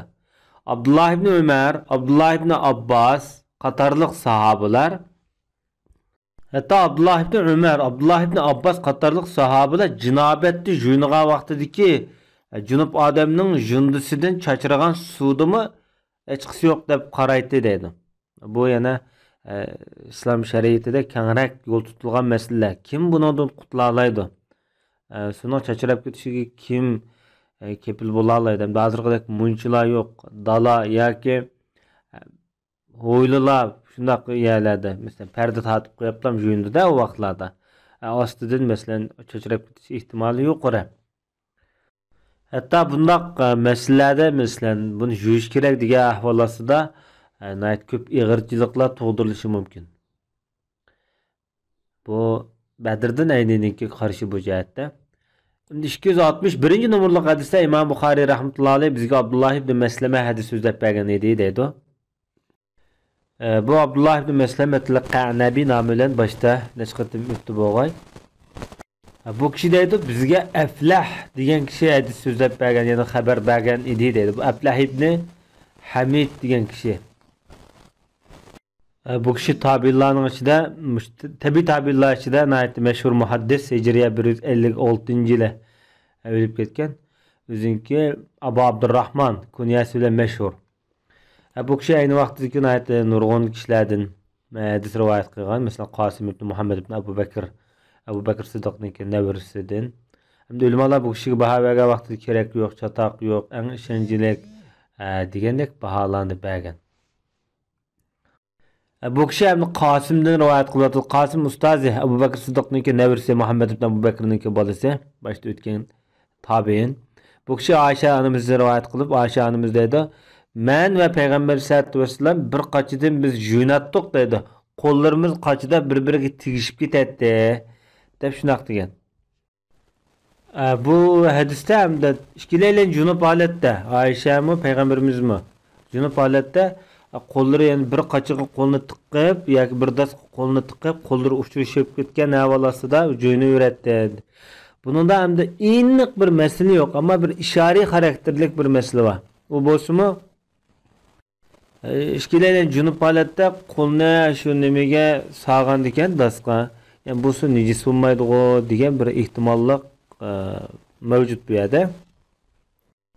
Bu hadisda yani nurg'un ma'noli bor. Rasulullah'nınki güzel ahlakı, güzel muamelesi, ayollik münasebetizki. Onundan başka Peygamber sallallahu aleyhi ve sellem'deki bu turmuşdaki nayet oddiy soddalik. Avvaldan qaraganda şu bir das bağışlaydı bunun uyda.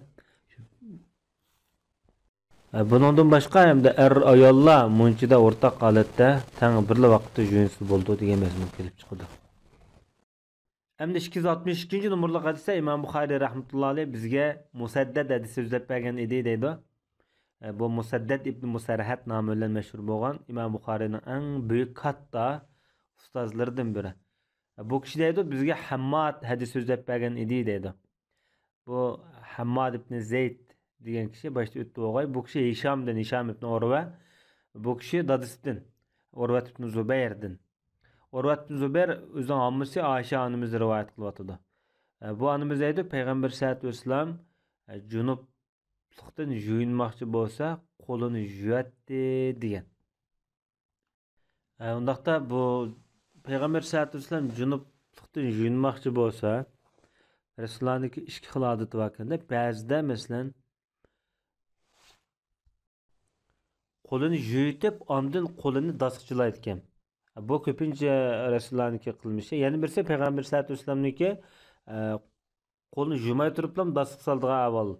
Buni endi bu ishga desam bu yerda biroz zidlik borda ko'rinishda. Buni ulamolar qanday tushundigan degan vaqtida agar qo'li pokiz deb ishonch qiladigan vaqtida qo'lni yumaylam suvga dasqa qo'lni sog'an. Agar navoda qo'li sal maynatrak degan gumon, o'y, xiyol kelib qolgan vaqtida Peygamber sallallahu aleyhi ve sellem ko'pincha holatda shu qo'lini yuvib, ondan dasq qo'lni tiqqan degan qarashni yoqlagan bu jihatda. Hamda 263 numaralı hadisda İmam Buxoriy rahmetullohi alayh bizga Abul Valid hadis so'zlab bergan edi deydi. Abul Valid at-Tayalisi nomi bilan boshda o'tgan. Bu kishi deydi bizga Shu'ba hadis so'zlab bergan edi deydi. Shu'ba ibn Hajjaj degan kishi shu. Bu kishi Abu Bakr ibn Habsdan. Bu kishining tarjimaligi boshda biroz o'tdi. Bu kishi Urva Ayşe anımızdan. Yani Nammus'ta rivayet kılıvatıda. Ayşe annemiz deydi Peygamber sallallahu aleyhi ve sellem bilan men bir qachidan shu junub bo'lgan vaqtimizda birla dastni jo'natdik. Shuni deganimda. Bu hadis Abdurrahman ibn Qasimning o'zining dadisi Muhammad ibn Abu Bakrning yo'li orqali Ayşe annamizdan yani mushkabi yani mush shakldimi rivayet qilingan deyilgan. Hamda biz 264 numaralı hadis kelsak İmam Buxoriy rahmetullohi alayh bizga Abul Valid hadis so'zlab bergan edi deydi. Bu yerdan shu Abul Valid at-Tayalisi. Bu kishi deydi bizga Shu'ba hadis so'zlab bergan edi deydi. Bu kishi Abdullah ibn Jabirdan. Bu kishi tabiin muhaddislardan boshda o'tgan. Bu kishi deydi men Anas ibn Malikning mundaq deganligini anglagan edim deydi. Payg'ambar alayhisolatu vasallam ve Resulullah'ın ayollarından ma'lum ayollar bular ishkaylan bir qachidan yuyungan ekan, yuyunat ekan degan so'zini deb bergan. Undaqda İmam Muslim bunun qo'shimcha qilib Vahb ibn Jarir Shu'badan rivoyat qilgan vaqtida bu yerda bir qachidan degan so'zning oyog'iga ya'ni junub bo'ltida, junub bo'lib qolganda degan bu so'zni qo'shib qo'ygan edi deydi. Hamda bu yuqoridagi bir necha bu hadislarni keltirish orqali İmam Buxoriyniki qarashi nima deganda bu jihatda İmam Buxoriy rahmetullohi alayh agar qo'li pokiz bo'lgan ahvolasida bir odam junub bo'lsa-mu qo'lini masalan qachiq tuqqan bo'lsa bu su nejis bo'lmaydi degan qarashni kuchlantirish orqali bu nuqtadagi shar'iy hukmni ifodalamoqchi bo'lsa kerak. Buni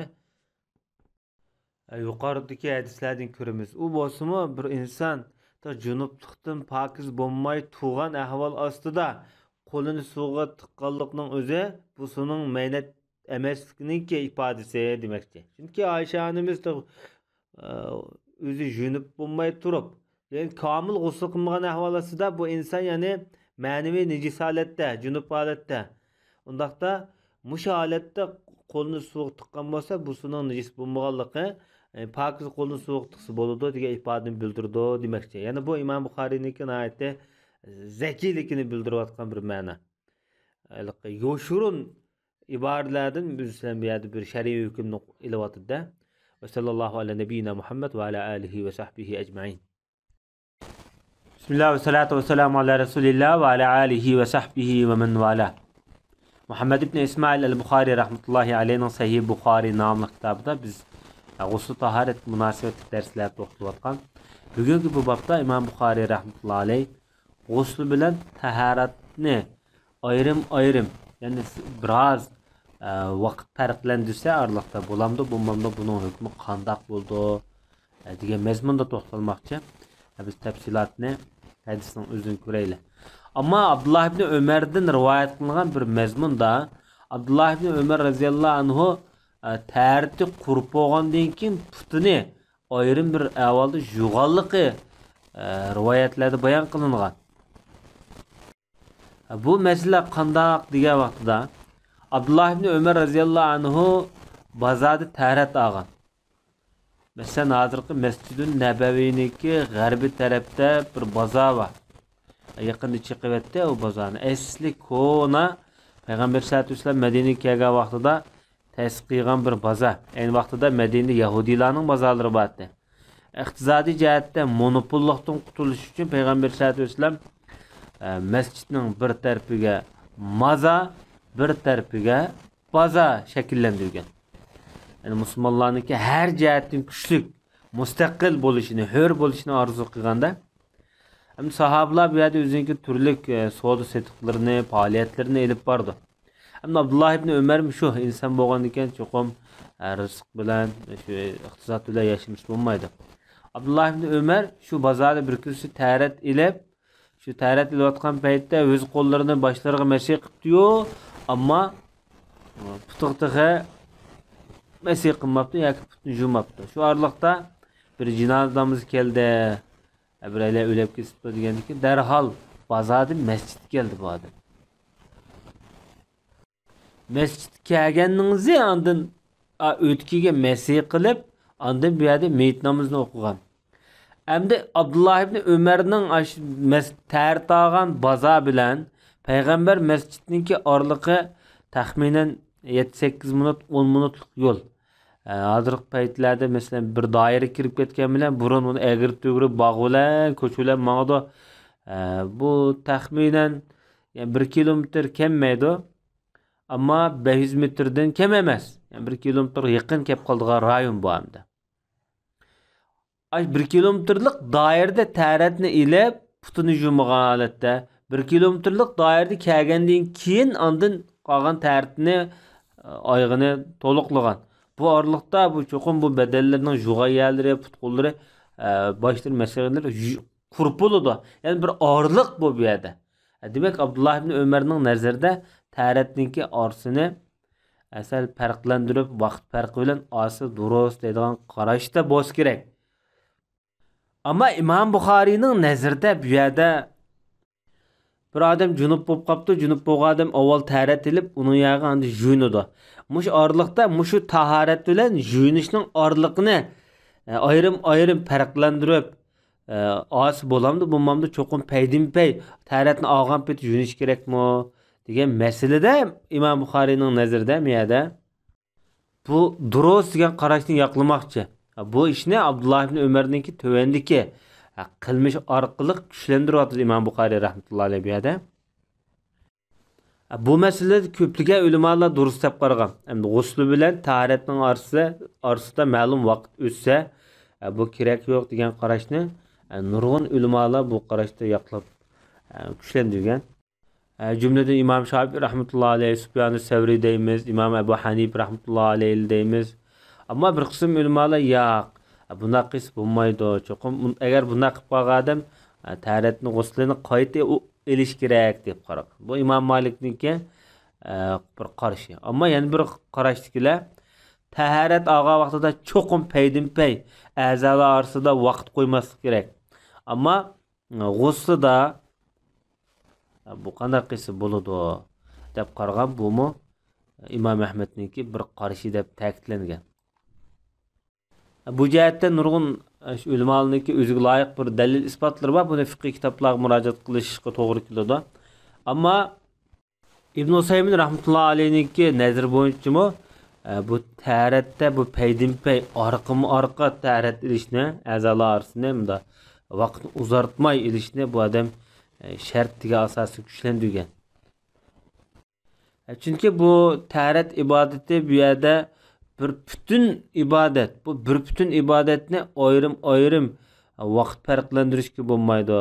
Masalan, qo'lini soat 1 da yuvib, putini soat 2 da yuvib, beşik mesih qilgan vaqtida 3 da mesih qilsa, bu toza taratning bu ibodatniki illatiga toza uyg'un emas degan qarashni yoqlash orqali paydinpay orqa tarat olgan vaqtida mush a'zolar orasini yuvishni ta'kidlangan. Hatta buni masalan shu masalan bu yerga paydinpay degani qanday tushunamiz degan vaqtida dastlab yuvgan a'zo normal bak issiqmi bo'lmagan, shamolim chiqmagan normal havoda butun jipoqchilik dastlab yuvgan a'zo qurmasa mana shu paydinpay olgan bo'ldi deb bu yerda bu prinsipni bekitgan. Ammo hamda ba'zida tarat ilayotgan shu o'ttirdik paytlarda taratga aloqador bo'lgan nijosatni yuydigan masalan bunda avval duch kelib qoldi. Shu nijosatni yumsa shu tarat komil bo'lmaydi. Bu ahvolda dastlab yuvgan a'zo qurib bo'lsa kerak yo'q. Chunki bumi shu taratniki oyog'i va davomi deb bu qarashni yoqlagan. Endi biz hadisniki o'ziga konkret kirsak bu 265 numaralı hadis İmam Buxoriy rahmetullohi alayh bizga Muhammad ibn Mahbub degan kishi hadis so'zlab bergan edi deydi. Bu kishi İmam Buxoriyniki buyuk ustozlaridan 223-yili o'lib ketganligi tarix kitoblarida xotirlangan. O'zi Basrlik buyuk muhaddislardan belki Mahbub deganning laqami asli ismi Hasan edi deyilgan bu kishiniki. Bu kishi haqidagi ma'lumotlar faqat mushunchalik. Endi bu odam deydi bizga Abdulvahid hadis so'zlab bergan edi deydi. Abdulvahid ibn Ziyad al-Basri degan kishi boshda o'tgan bu kishi. Bu odam deydi bizga Amash Salim ibn Abil Ja'ddan, bu kishi Quraybdan. Bu Qurayb degan Abdullah ibn Abbosniki odatkor desa. Bu kishi ustozi Abdullah ibn Abbosdan rivoyat qilib shu kishi deydi Maymuna onamiz shundoq degan. Payg'ambar alayhisolatu vasallamga yuyindigan suv quyib qo'ygan edim deydi. Qo'liga suvdan azroq quydi deydi. Quygandan keyin ikki qo'lini 2 ya 3 qatim atrofida yuvgan bo'lish kerak. Ondan o'ng qo'li bilan so'l qo'liga suv quyib o'zining jinsiy a'zolarini so'l qo'lida yuvdi. Ondan qo'lini yerga tuproqqa surtib og'zini yutib, ondan og'zini chaqab, ondan burnini chaqab, ondan o'zini yuvib, qo'lini yuvib, beshini 3 qatim yuvib, ondan badallariga suv mang'uzib, oxiri shu g'usl qilayotgan joydan yo'tkilib boshqa joyga 2 putini yuvgan edi deb bu rivoyatni bayon qilgan. Bu hadis boshda o'tdi. Demakchi bo'lganda İmam Buxoriy rahmetullohi alayh mushada tarat olgan joy bilan g'usl qilgan joyninki orliqi bor. O'rin va vaqt jihatdan. Mushni hamda mush farqlantirsa bo'ladi degan dalil isbotga mush hadisni qaytib bu yerda takror kelgan bo'lishi mumkin. Sallallohu ala nabiyina Muhammad va ala alihi va sahbihi ajma'in. Bismillah ve salatu ve selamu ala Resulillah ve ala alihi ve sahbihi ve men vala. Muhammed ibn İsmail el-Buxoriy rahmetullahi alayhi Sahih Buxoriy nomli kitobida g'usl tahorat munosabat mazmunlar haqida to'xtalib, bugungi bu bobda g'usl qilgan vaqtida o'ng qo'li bilan so'l qo'liga suv quygan kishi haqida deydi. Bu tafsilotni biz yana inchikilab hadisning o'zidan o'rganib chiqaylik.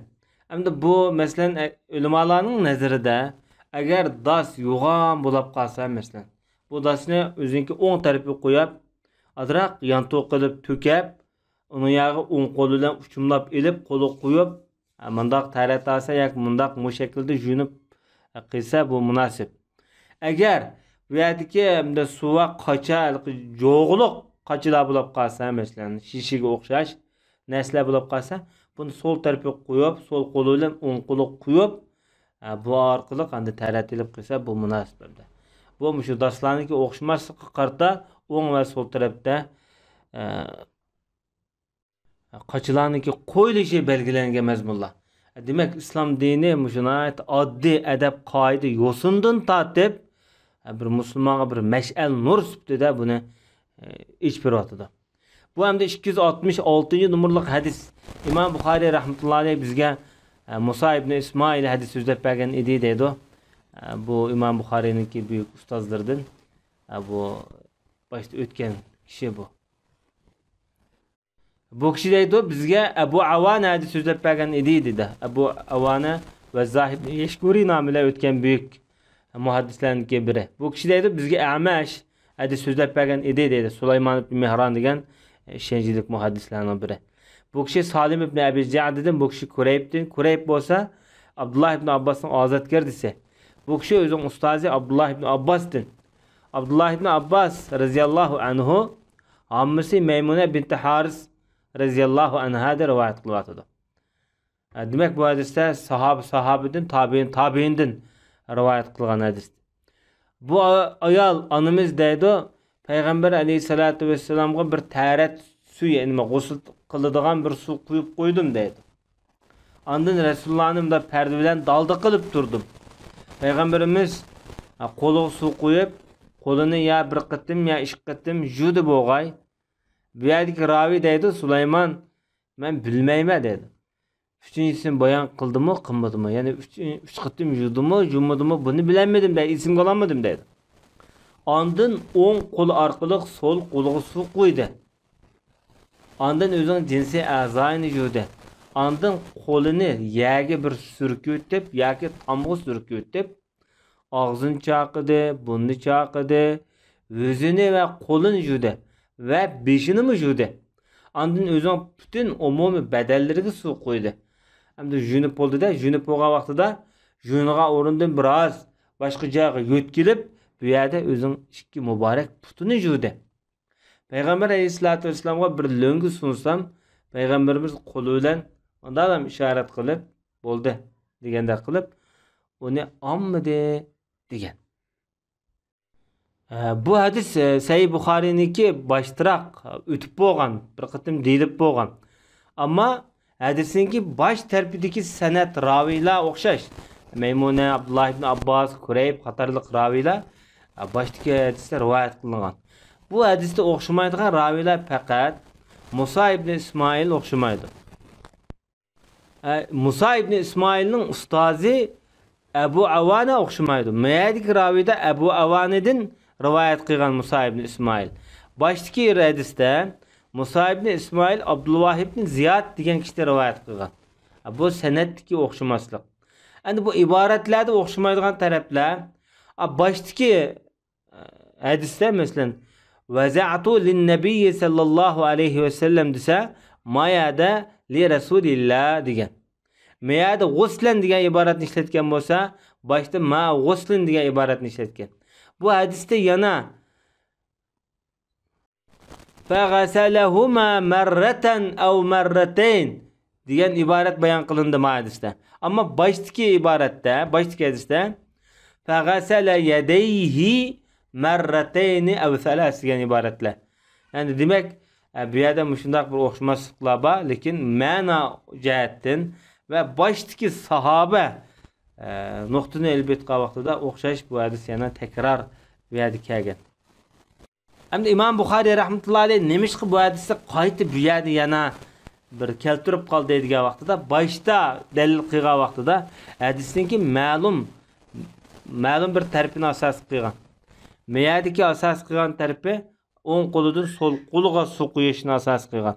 Demak, hadisda necha xil mazmun ilingan bo'lsa, shu hadisni shuncha xil mazmunlarga qarata dalil sifatida bayon qilib eklaybergan. Bugungi darsimiz musharakchi bo'lgan va sallallohu ala nabiyina Muhammad va ala alihi va sahbihi ajma'in. Bismillah va salatu va salam ala rasulillah va ala alihi va sahbihi va man wala. Muhammed ibn İsmail el-Buxari rahmetullahi aleyhinin Sahih Buxari namlı kitabıda osu taharetki münasebetlik mezmunlar hakkında İmam Buxari rahmetullahi aleyh bugün bundaq deydi. Bir adam erayallık münasebet kılıp onun kendin yana erayallık münasebet kılmakçı bolsa ve şundaqla bir neçe ayal bolgan bolsa hemmisi bilen tangla birli vaqtda bir erayallık münasebet ötküzüp ahirde mesela bir qitim juyunsa muşularning hukmi qandaq bo'ldi degan mazmunda bizga bir hadis orqali bayon bermoqchi. Bu mesele İslam tarixidagi nayt meşhur faqihlar orasida biraz talash tartib bo'lgan mesele. Ya'ni bir qitim reallik munosabat qilib bo'lgandan keyin yana qayta reallik munosabat qilmoqchi bo'lsa, orliqda g'usl qilamdi, qilmamdi degan masalada. Buningda endi g'usl qilib yaxshi deb qaralgan ko'z qarashmi bo'lgan. Ammo orliqida tarat elitish bu yaxshi avval, bu sunnat, mustahab. Hatto bir qism ulamolar buni vojib, farz kelib bo'lgan. Bir qism ulamolar buningdan maqsad hargizmi tarat emas, lekin faqat o'zining shu jinsiy a'zoyini bir tozalab o'tish maqsad qilingan deb bu qarashni yoqlagan. Bu kengri masala qasni qilsa durust. Buniki bek ko'p talash tortishga sabab bo'lgan taraflari yo'q. Chunki bu orliqda tarat edish masalasini ba'zanlar bu taxmi odamniki bunda kayfiyatni yaxshilash maqsad qilingan degan bo'lsa, ba'zanlar pokizlik, tozalik maqsad qilingan degandek fikrlarda bo'lgan. Eng muhimi yuqori degandek bu 267 numaralı hadis İmam Buxari rahmetullahi aleyh bizga Muhammed ibn Bashar hadis so'zlab bergan edi deydi. Bu İmam Buxarining büyük ustozlaridan bu Bandar yoki Bundar nomi bilan boshda o'tgan. Bu odam deydi bizga Ibn Abi Adi degan kishi hadis so'zlab bergan edi deb shunaq deydi. Undaqda bu odam Muhammed ibn İbrahim nomi bilan mashhur bo'lgan 194-yil Basrda o'lib ketgan büyük muhaddis kishilardan. Bu adam deydi Şuabidan rivayet qiladi. Bu Şuabidan rivayet qilgan odamning ichida yana birisi Yahya ibn Said. Bu shu Muhammad ibn Abi Adi bilan ikkisi sherik rivayet qilgan, tang rivayet qilganda. Bu kishining tarjimalari boshda o'tgan Yahya ibn Said al-Qattan degan kishi. Şuabi degan Şubat ibn Hajjaj degan büyük muhaddis shu. Bu adam İbrahim ibn Muhammad ibn Muntashir degan kishilar rivayet qilyapti. Bu kishi o'zi ishonchlik, rostchil degandek nomlar berilgan büyük muhaddislardan bo'ladi. O'zi kufilik odam. O'zining bir taqvodorligi, zoidligi, diyonatligiga sifatlangan bilan, lekin o'lib ketgan vaqtini toza aniq aytilmagan tarix kitoblarda. Bu kishi hamda o'zining dadisini rivoyat qilyapti bu hadisni. Dadisi bo'lsa ismi boshda bayon qilingandeklam Muhammad ibn Muntashir ibn Ajda degan kishi o'zi kufilik büyük muhaddislarning biri. Bu kishi tabiin. Çünkü Ayşe anamızdan hadis rivayet qilgan. Bu adam hem de Ayşe anamızga savol qo'yib bir ahvolni deb beryapti-da. Bu ishni Ayşe anamızga bayon qilib o'tgandim deydi. Qaysi ish deganda bu hadis yo'g'onmak uzun bir hadisdan qisqartirilgan. Bu hadis o'smi asli bu Muhammed ibn Muntashir degan adam Abdullah ibn Umar radhiyallohu anhuga bir savol tashlagan, savol qo'ygan. Mesela bir adam xushpuroq narsa ishlatib, uni yog'i ihrom bog'lisi bo'lamdi, bo'lmamdi degandek masalani so'g'a vaqtida Abdullah ibn Umar radhiyallohu anhu bu toza durust ko'rmagan, to'g'ri qaramagan bu ishni. Bu avvalning o'zini, bu savolning o'zini yana Ayşe onamizga Abdullah ibn Umarning qilmishini degandan keyin savolni tashlagan. Ayşe onamiz Alloh Abu Abdurrahmonga rahmat qilsin dedi. Ya'ni bu yerda sal xatolashib qopti deb buni ayblab, utlab qilmasdan bu sal xatolashib qopti. Alloh rahmat qilsin, Alloh afu etsin. Men payg'ambar sollallohu alayhi vasallamni xushpuroq narsalar bilan Rasulullohga bir xil etirlarni chechib masalan va yoki işte xushpuroq narsalarni ishlatib qilib qo'yatdim deydi. Ondan payg'ambar sollallohu alayhi vasallam ayollari bilan birga bo'ladi yoki ayollarining qishida yuradi.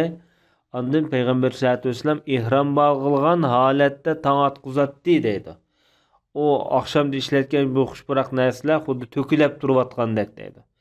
Yani ihramda qaldı da o mesela işletken maylar çeşitli mesela. Ondan etir petirlerinin puraqları deymiz bu köp urulup turatdı demekçi. Demek bu hadiski o mühim mezmun. Hem işte xuşpuraq etir narsalar ihramning işi dişiltishki bo'lmaydi. Ama ihramdan burun işletken bo'lsa, ihram bağlap bo'lgandan keyin bu xuşpuraq etir va kizalning puraqlari köpüldep urup dursa, bunun hech qanday ziyni yo'q demekçi bu jihatda. Bu haj babida texmi tafsilga to'xtalamiz bu jihatda. Bizga muhim bo'lgan nuqta bu hadisda Peygamberimizniki ayollari bilan bir yerda bo'ladi degandiki, ayollarini cho'glaydi degandiki so'z nayt bizga muhim bu yerda. Bab bilan nayt munosabati bor bu yerda. Endi İmam Buxoriy rahmetullohi alayhi 268 numaralı hadisda bizga Muhammad ibn Bashar hadis so'zlab bergan edi deydi. Bu kishi deydi bizga Muaz ibn Hisham hadis so'zlab bergan edi deydi.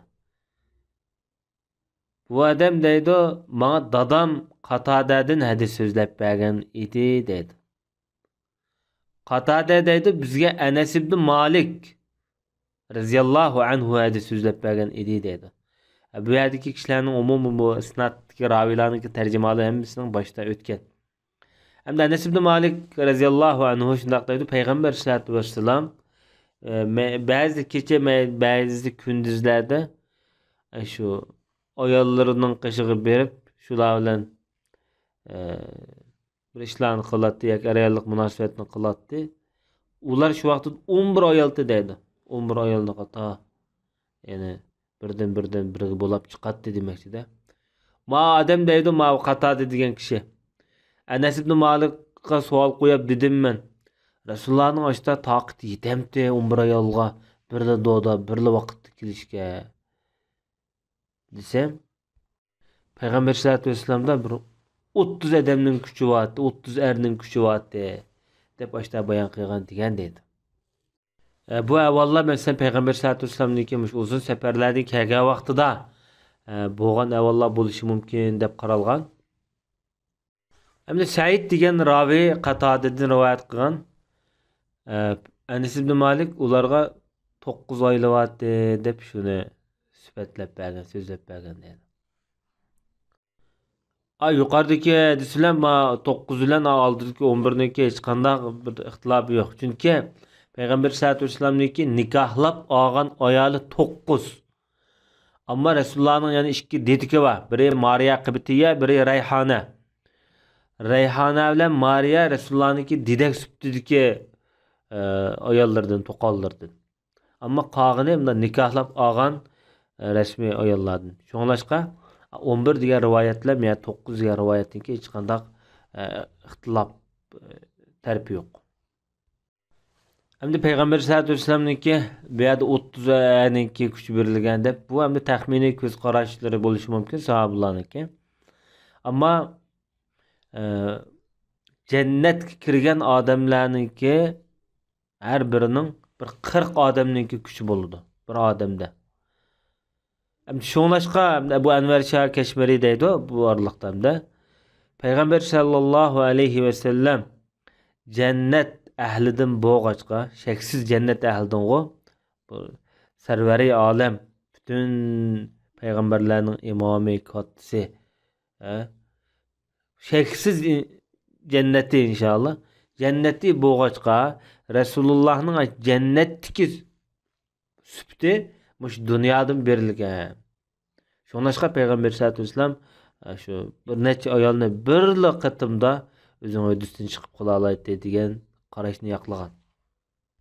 Bu hadisda biz bayatning bob bilan munosabatini ko'rib turyapmiz. Demak, oraliqda g'usl qilmasa bo'ladi. Bir g'usl bilan bir necha qatim munosabat o'tkazsin bo'ladi degan masalalar kelib chiqadi. Va sallallohu alayhi nabiyina Muhammad va ala alihi va sahbihi ajmain. Bismillah ve salatu ve selamu ala Resulillah ve ala alihi ve sahbihi ve men vala. Muhammed ibn İsmail el-Bukhari rahmetullahi aleyhi Sahih Bukhari namlı kitabida usul taharet münasebetlik babda bugün mezini juyutish ve mezi chiqqan vaqtida taharet ilishning hukmi haqida bu qandaq masala bu tafsilotni biz hadisning o'zidan ko'rsak. Endi mazi degan nima degan vaqtida bu shu odamning jinsiy a'zolari ajratib chiqadigan bir ajratma.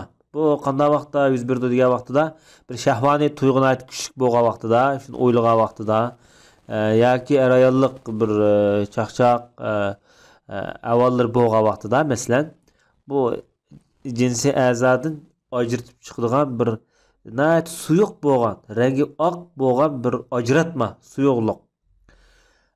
Bu yo'llik desak bo'ldimdi buni. Bu ayollardan mı çıkıdı, erlerden mi çıkıdı? Erlerden çıkıdığında mezi deydi, ayollardan çıkıdığında qazi deydi. Hiç oxşamaydı. Ondaqda bu jinsiy a'zodan çıkıdığan bir şu iki bedenden teşkil çıkıdığan bir ajratma deyişki boludu ondaqda. Bunun hükmü nima endi? Müştədəsi çıxdı deyə bapdı. Qanda qılımız. Biz başta məni doğruluq yapqığa. Bu ayolluq münasibət haqqındakı baplarda aldık. Mavi mezi. Endi bu 269 numaralı hadis. İmam Buxari rahmetullahi aleyh bu hadiste bizge Abdülvelid hadis sözlep bergen idi deydi. Abdülvelid Hişam-ı Teyalisi namıyla başta ötken İmam Buxari'nin en katta muhaddis ustazlarından. Bu adam deydi hem de bizge Zaide hadis sözlep bergen idi deydi. Bu Zaide diyendim bu ayolmiki dep bu ufkum kep kalmasın. Bu era Zaide ibn Qahdame ismiyle meşhur bu adam. Yani Ebu Seltil Kufi Sakafi mi değildi? Özü Araplarındaki Sakif kabilesinden. Özüne ait takvadar, rastgel, diskine için açılıp mağlağa sünnet koy adam. 160. yılı bu adam şu Rim İmperiyası karşı uruşta şu uruş kılıç cereyanında ölüp ketken. Hatta muhaddislerden sanıldı bu adam hem de. Bu adam Ebu Hüseyin diyen kişiden rivayet kılıvatıda. Ebu Hüseyin başta ötken işencilik muhaddislerden Osman ibn Asim el-Kufi deyimiz. Bu nayeti büyük üzdevrdeki tabi'in. Bu kişi hem de Ebu Abdurrahman diyen kişiden rivayet kılıvatıda. Bu kişi Ebu Abdurrahman ibn Abdullah ibn Habib Selami Kufi'ninki aynı devrdeki dağınlık büyük karilerden hem katta tabi'inlerdeki meşhur şahslardan buludu. Bu adamınki tercümanı başta öttüm ki tam uqmayman ama isim yok. Ama bu adam 105. yılda ölüp ketkenlik qayd qilgan. Demek ki hem de 80 Ramazan tutgan deyilipdi. Demek ömrü 80 yıl roja tutuşlar ötken. Yani 80 yıl Ramazan'ı 5'te ötkazgan degan bo'ladi da. Hem de bu kişi büyük tabi'in deymiz. Qay degan vaqtida dadısı Habib ibn Rabiat Selami Peygamber sallallahu aleyhi ve sellem'deki büyük sahabelerden, kat sahabelerden. Bu Abdurrahman Abdullah ibn Habib Resulullah'ın hayat vakti tuğulgan ama tuğulgan dikiler Resulullah ölüp ketkende şuna bu Resulullah'ın bu da akıl işi bilen görüşke fırsat bulmagaçka bu adam tabi'in edep qaralgan. Hem de özünün aynı devirde sahabeler bilen uçraşkan şuna sahabelarniki devirlerde Kur'an'ı nayet yaxşı tecvidlik okugan, nayet maharetlik adam Kur'an'da. Osman ibn Affan, Ali ibn Abu Talib, Abdullah ibn Mesud, Ubey ibn Ka'b, Zeyd ibn Sabit Katarlık sahabeler içindeki nayet dağınlık aldın Katardaki bu büyük sahabelerge Kur'an'da tanışatkan. Şularning oldida okugan bu adam. Şolaşqa bu adam qiraat meselesinde Kur'an ilmini nayet meşhur. 40 yıl Kufa mescidide ta ölüp ketkenге kadar bir haq almasdan, bir sinit haq almasdan ko'plik mescidde kişilerge Kur'an okutuş, öğütüş, okuş bilen meşgul bo'lgan. Şolaşqa bu adamdaki sahabeler bilen uchrashgan hayatı nayet zor. Köp sahabelarda biz bayatını gepini qilgan mesela Uzayb ibn Yamani deymiz, Halid ibn Velid, Sa'd ibn Abi Waqqas, Abi Musa al-Ash'ari, Abi Hurayra, Abu Darda qatorliq sahabelerden hadis rivayet qilgan. Bu adamdan hadis rivayet qilganligi aytib ko'p. Eng mashhurlardan mesela Said ibn Jubayr, İbrahim ibn Naxai büyük muhaddisler mesela. Ulamalar bu kishiga ayt ishonchli hadislar ko'p odamda bir baho bergan. Bu shuni aytdi yetarli bu jihatda. Bu kishi büyük ustozi sahabelarning kattlardan Ali ibn Abu Talib radhiyallohu anhu rivayet qiladi bu hadis. Bu kishi deydi: "Men mazilik odam edim" deydi. Ko'p mazi chiqadigan. Çünkü Ali ibn Abu Talib pek güçlük sahabeler içinde en meşhur. Çünkü aynı vaxtida Araplarning ichida eng katta meşhur qo'mondonni o'ltirgan Xandak urushida. Ondan başqa mesela Xaybar g'azotida bu odamniki qahramonlik zo'r. Shu nimaning Xaybarniki shu qal'aning cho'ng darvozalarini ko'targanligi qalqon qilib shu rivoyatda bayon qilingan. Bu kuchlik, badallar kuchlik. Bu odamning taxminan 40 dan oshiqroq 40 ga yetib borgan farzandlar bor. Ya'ni ko'p farzandlik bo'lgan odam.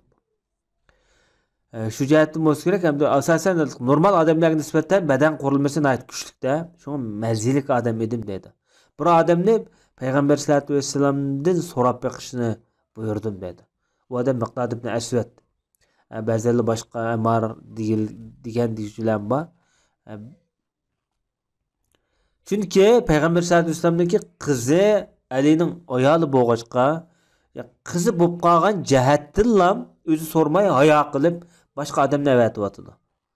U so'rgandiki Payg'ambar sollallohu alayhi vasallam tarat elib o'zining zakringni jinsiy a'zoyingni yuvat deb shundoq degan deydi. Demak bu ulamolar bu masalaga qarta hamda mazid chiqqan vaqtida yuvish, nimani tarat elish cho'qim vojib. Tarat olmasa bu odam pok bo'lmaydi. Ammo yuvish u shart emas, ya'ni g'usl qilish shart emas degan.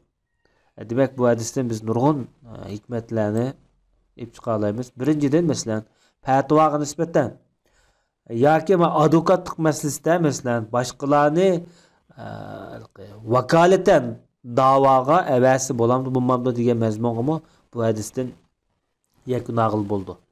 Boshqalarni vakil qilib masalan o'zining nomida boshqalarni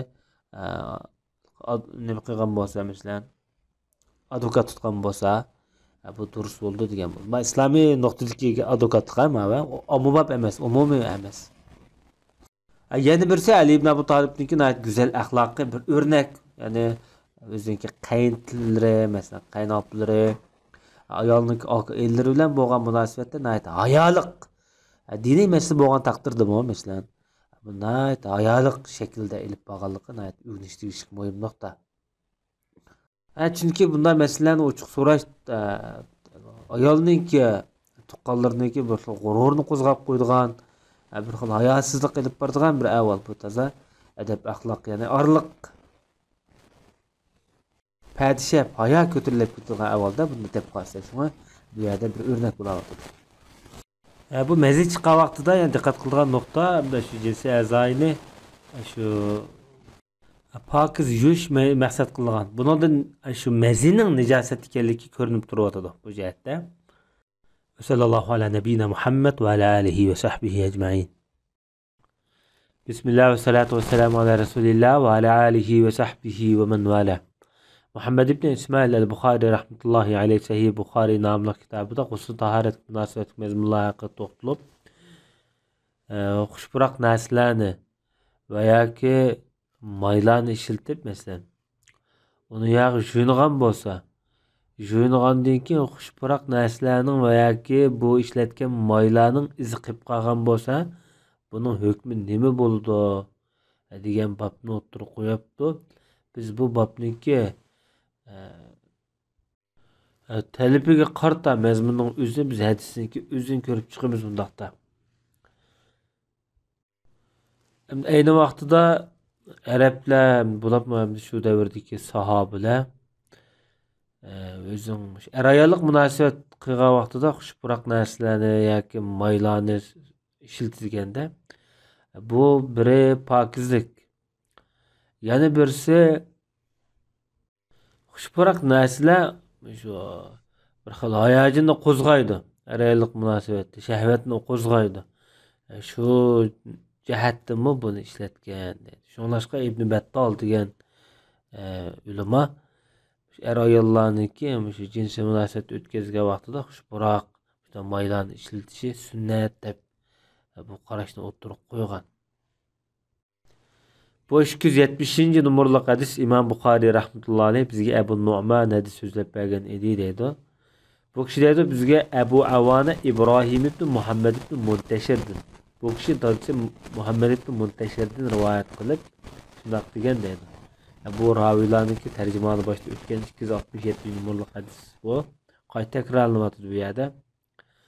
Bu Muhammed ibn Munteşir depti de ben Ayşe'den sorudum dedi. Ayşe'ye Abdullah ibn Ömer'nin bunu sözünü aytib ötdüm. Abdullah ibn Ömer'nin mundaq bir sözü bayan qılgan. Bu söz men ihram bağlagan halatimda xushpurak narsalarning mendan chochirab yoki to'kilib yoki purab turishini men yaxshi ko'rmayman. İhromimdan keyin bunday xushpurak narsa bandimdan bo'lsa men buni xohlamayman degan so'zni bayon qilgan ekan. Bu so'zga qarta Ayşe onamiz roziyallohu anha raddiya asosida mundaq degan. Men payg'ambar alayhissalatu vassalamni mushtaq atri xushpurak narsalarni ishlatib atirlab qo'yatdim. Ondan payg'ambar alayhissalatu vassalam ayollari bilan bir yerda bo'latdi. Ondan ihrom bog'lagan holatda tong atqizatdi degan. Demak bu haj umraga munosabatlik safarlarda bo'lgan voqeada qiladi. Demak Ayşe onamiz roziyallohu anha bu chiroyli, muloyim uslubda Abdullah ibn Ömer'ga raddiya beryotdi. Yani Abdullahning bu qilayotgan ishi toza sunnatga uyg'un emas, yoki Rasulullohning qilmishi to'g'ri emas degan shaklda raddiya beryotdi. Bu Ayşe onamizning o'rnashtirishlik munozirdagi bir go'zal adab axloq qoidasi. Bu hadisdan xilma-xil ma'nolarni olamiz, lekin bizga bu yerda muhim bo'lgan nuqta shu yuyingandan keyingi masalan ehromdagi holatda qilib qolgan xushpurak narsalarniki qoldiqlari qanday bo'ldi degan bu mazmun bundan chiqdi. Undan boshqa ayollarniki shu eriga xizmat qilish masalasimi bundan ko'rinib turyotdi. Chunki Oysha onamiz men Rasulullohni atirlab qo'yatdim, xushpurak qilib qo'yatdim deb o'zining xizmat qilganligini ifodalayotgan kalimani ishlatgan bu yerda. Endi bu yuqorqi bobni to'liqlaydiganga yuqorqi hadisni kuchaytgan yana bir hadis bor. Bu 271 numaralı hadis. İmam Buxoriy rahmetullohi alayh bizga odam hadis so'zlab bergan edi dedi. Bu kishi İmam Buxoriyning buyuk ustozlaridan boshda o'tgan tarjimali Adam ibn Abi Iyas nomi bilan. Bu kishi dedi bizga Shu'ba hadis so'zlab bergan edi dedi. Shu'ba ibn Hajjaj degan mashhur muhaddis. Bu odam dedi bizga Hakam hadis so'zlab bergan edi dedi. Undaqda bu Hakam kim o? Degan vaqtida Hakem ibn Utaybatul Ajali yoki Al-Ijli nomi bilan mashhur bo'lgan Abu Muhammad kunyasi bor. Hijriya 47-yilda tug'ilgan. Hijriya 115-yili, milodiya 733-yili o'lib ketgan buyuk bir tabiin. Nayt ko'p hadis rivoyat qilgan muhaddis. Ba'zi sahobalar bilan uchrashgan, masalan Zayd ibn Arqam bilan uchrashgan sahobalardan. Bu kishi hamda tabiinlar ichida ko'zi ko'ringan tabiinlar qatoridagi Kufaninki buyuklardan. Shunashqa bir qism ulamolar Kufada Hakamdek Hammad ibn Abi Sulaymondek odam yo'q deb ta'riflagan. Bu Hammad ibn Abi Sulaymon degan İmam Abu Hanifa'ning ustozi. Demak, İmam Abu Hanifa'ning ustozi bilan bu odamga Kufaning büyük bir ulamos ekanligiga Sufyan ibn Uyayna yuqorqidek javoblarni bergan. O'zini aytdi taqvo, ibodatga izchil bo'lgan, fazilatli odam. Bu zot nurg'un sahobalardan rivoyat qilgan, undan boshqa katta tabiinlardan rivoyat qilgan, masalan Shurayhil Qoziga o'xshash. Bu kishining hadis rivoyat qilgan kishilarmi bir-biridan ko'p. Mesela şagirdi nima Al-A'mash deymiz, mesela Süleyman ibn Mihrallah, Mansur ibn Mu'tamir deymiz, baş tercümalı o'tgan kishilar, bularning hammasi ham shular bu odamniki shagirdi bo'ladi. Ham ulamolar bu zot baho bergan vaqtida Ibn Sa'd rahmatullohi alayh Hakim ibn Utayba ishonchli faqih olim bo'lib, o'zini hurmatga sazovor ko'p hadis rivoyat qilgan buyuklardan edi degan. Hatto Imom Ahmad ibn Hanbal mu kishilarning ichida mazmut odam degandek baholarni bergan. Bu kishi hamda İbrahim de rivayet kılıvatıdı. İbrahim an-Naxai degan büyük muhaddis. Bu kishi Esved o'ziniki tog'isi Esvedun Naxai degan Yemenlik bo'ldi. Bu kishining tarjimalari o'tgan. Bu kishi Oysha onamizni rivayet qilib deydi. Peygamber sallallohu alayhi vasallam ihrom bog'lagan holatida, ihromdagi holatida Rasulullohning mushu chechidagi yamisiga qarab men xushpuroq moylarning paqirgan nuriga shundoq qarab zen salab ketdim deb Oysha onamiz shundoq degan. Demak, Peygamber sallallohu alayhi vasallam ihromdagi holatidami shu ihromdan burun ishlatgan xushpuroq atir moylarning izi qolib qolaveradi. Rasululloh buni to'g'ri deb qilgan demoqchi. Sallallohu ala nabiyina Muhammad va ala alihi va sahbihi ecmaîn. Bismillah ve salatu ve selamu ala Resulillah ve ala alihi ve sahbihi ve men valah. Muhammed ibn İsmail el-Bukhari rahmetullahi aleyhinin Sahih Bukhari namlı kitabıda biz taharet münasebet mezmunlar hakkında to'xtalayotgan bugünkü bu babda İmam Bukhari rahmetullahi aleyh mundaq deydi. Chochqa hilol qilish teriga suv o'tdi deb ishonch qilgan vaqtida uning keyin shu badanga yoki chochqa suv quyish haqidagi bab deydi. Bu yerda hilol deganimiz shu barmoq bilan barmoq nam deb yo'l qilib soqolniki yoki shu chochniki orasiga qo'lni geralashtirib ulaymiz. Ishiga kirgizimiz. Qo'limizniki yo'llaki nam chochning ostidagi teriga yetsin deb qiladigan bir avval. Demak, buningda Payg'ambar sallallohu alayhi vasallamniki bir qilmishini tasvirlash kerak. Bu bobdagi mazmun shu hadisdan ilingan ifoda bu. Ba'zi tahlilu shi'ri, ba'zida tahallulu shi'ri deb mandam keladi. Bu hamda 272 numaralı hadis İmam Bukhari rahmetullahi aleyh bizga Abdan hadis so'zlab bergan edi deydi. Bu kishi deydi bizga Abdullah xabar bergan deydi. Bu kishi deydi bizga Hisham ibn Urva dadisi Oysha onamizni rivoyat qilgan deydi. Bu hadisdagi raviylarning tarjimalarining hammasi boshda bir qo'r so'zlab o'tgan. Oysha onamiz deydi Payg'ambar alayhisolatu vasallam jinobatdan jo'yinmoqchi bo'lsa, yani demakchi bo'lgani araylik munosabat qilgandan keyin junub holatida masalan jo'yinmoqchi bo'lsa, avval ikki qo'lini yuvadi, ondan namozga tarat olgandek tarat oladi, ondan yani shu jo'yinishga doir ishlarni qiladi deydi. Ondan qo'li bilan sochlarini hilol qiladi. Yani barmoqlarini yo'llab chochning uliga asta-astaga qo'lini ulab kirgizadi demakchi. Endi bu suv teriga yetdi, ter nam bo'ldi deb ishonch qilganda yoki shunaroq tuyg'u kelgan vaqtida ondan 3 qatim suv quyadi dedi boshqa badanga. Undan keyin ondan badanlarni, umum badanni yuvadi deb bu rivoyatni bayon qilib o'tgan. Ammo endi 273 numaralı hadisdagi rivoyatda Oysha onamizningki so'zi dalil qatorida keltirib İmam Bukhari rahmetullahi aleyh Oysha onamiz shundoq degan deydi. Payg'ambar sallallohu alayhi vasallam bilan men bir teshtakdan jo'natdik-da. Bu teshtakdan biz tanglam ba'zi vaqtlarda tang suv olatdik, shumlab olatdik deydi. Demak, bu rivoyat orqali İmam Bukhari rahmetullahi aleyh Oysha onamizningki bu Rasulullohning tarat olgan shakllarini nihoyat tafsili ravishda bayon qilib bermoqchi bo'lganligini, naq maydonda ko'rganligini, ikkisiniki tang jo'nagan holatida bu nihoyat ilqi hem rostchil hem nihoyat inchga ishonchlik ma'lumot degan ifodani berish orqali shu 273 numaralı hadisni bu yerda keltirgan.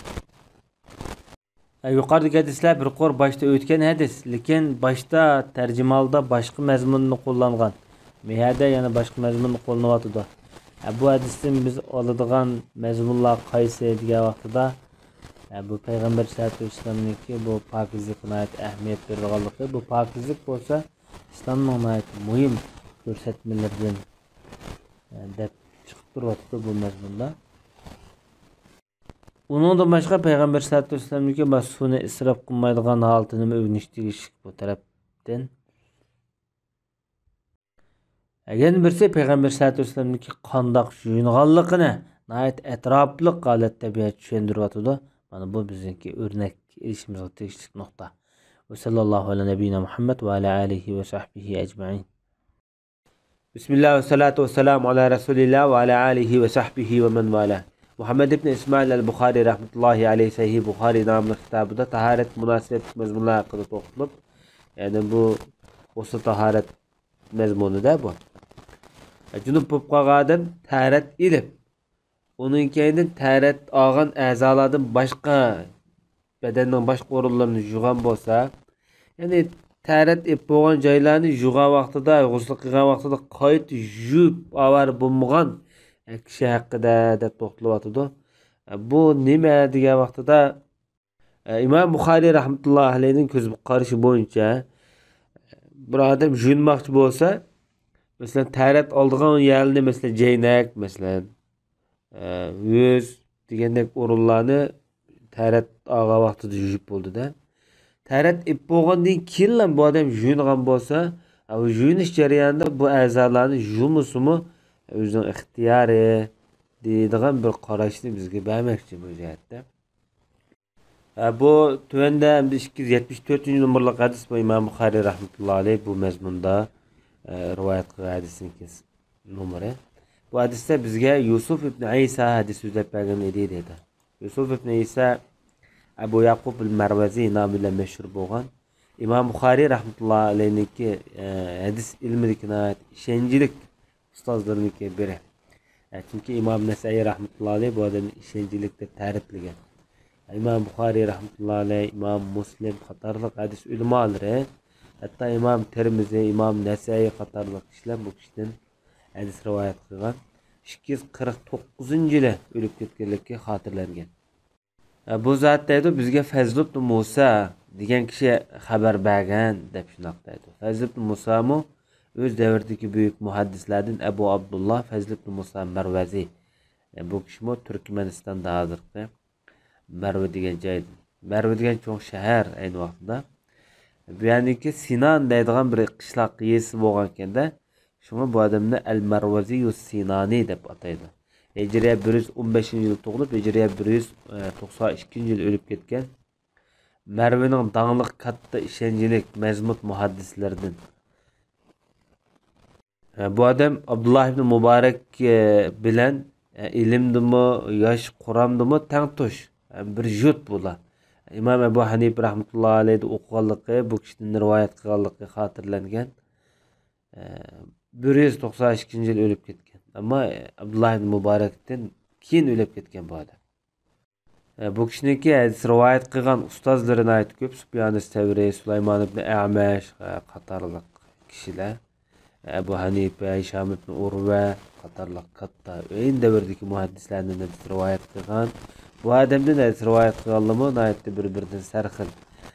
Isaq ibn Rahaviy deymiz masalan, Imom Buxoriyniki buyuk ustozlardan. Bu odamga baho berilgan vaqtida asosan ko'pincha ishonchlik isnodi nihoyatda yuqori bo'lgan, o'z davridagi katta muhaddis, rostchil, yaxshi, solih degandek nomlar berilgan bu kishiga. Endi bu zot dedi bizga A'mash xabar bergan dedi. Bu ustozi Sulaymon ibn Mihron degan kishi. Bu kishi Salimdan, Salim Kurayibdan, Kurayib bo'lsa Abdullah ibn Abbosniki ozodkardisi. Bu tuvendik bu ravilarning tarjimalari umuman o'tgan. Bu kishi Abdullah ibn Abbosdan, Abdullah ibn Abbos Maymuna onimizdan. Ma'lum rivoyat qilinayotgan bu hadisniki yana bir nusxasi boshqa isnod bilan boshda o'tgan. Ma'lum shu hadisning o'zi shu asosan, lekin bu boshqa isnod bilan rivoyat qilinayotdi bu yerda. Maymuna onimiz deydi hamda Payg'ambar alayhissalatu vassalam junub bo'lib qolgan vaqtida bir taharat suyini tayyorlab o'ng qo'lidan so'l qo'liga sal ko'ptirib yoki ko'mtirib 2 qatim yoki 3 qatim suv quydi deydi. Ondan jinsiy a'zoyni yuvdi, undan keyin qo'lini yerga urib yoki tomga urib 2 qitim, 3 qitim muddi demakchi. Bu vaqtda hamda bu jinsiy a'zodagi ajratma seliq suyuqliklar mesela ajratmalar to'piq o'lgandan keyin bu mikroblar o'ladi ham pokiz bo'ladi hamda. Adın ağzını çayqıdı ve bununu çayqıdı dedi. Ve belikini, yüzünü jüdü. Bu tayratlayotgan mezgil. Andın beşiğe su koydu. Beşiği yüllep çaşını jüyüp boğandan sonra andın başka bedellerini jüdü dedi. Bir şey dikemde başka diye ibaretinin özü ay tayrat ip boğan caydın başka beden, başka tellerini jüdü demekti.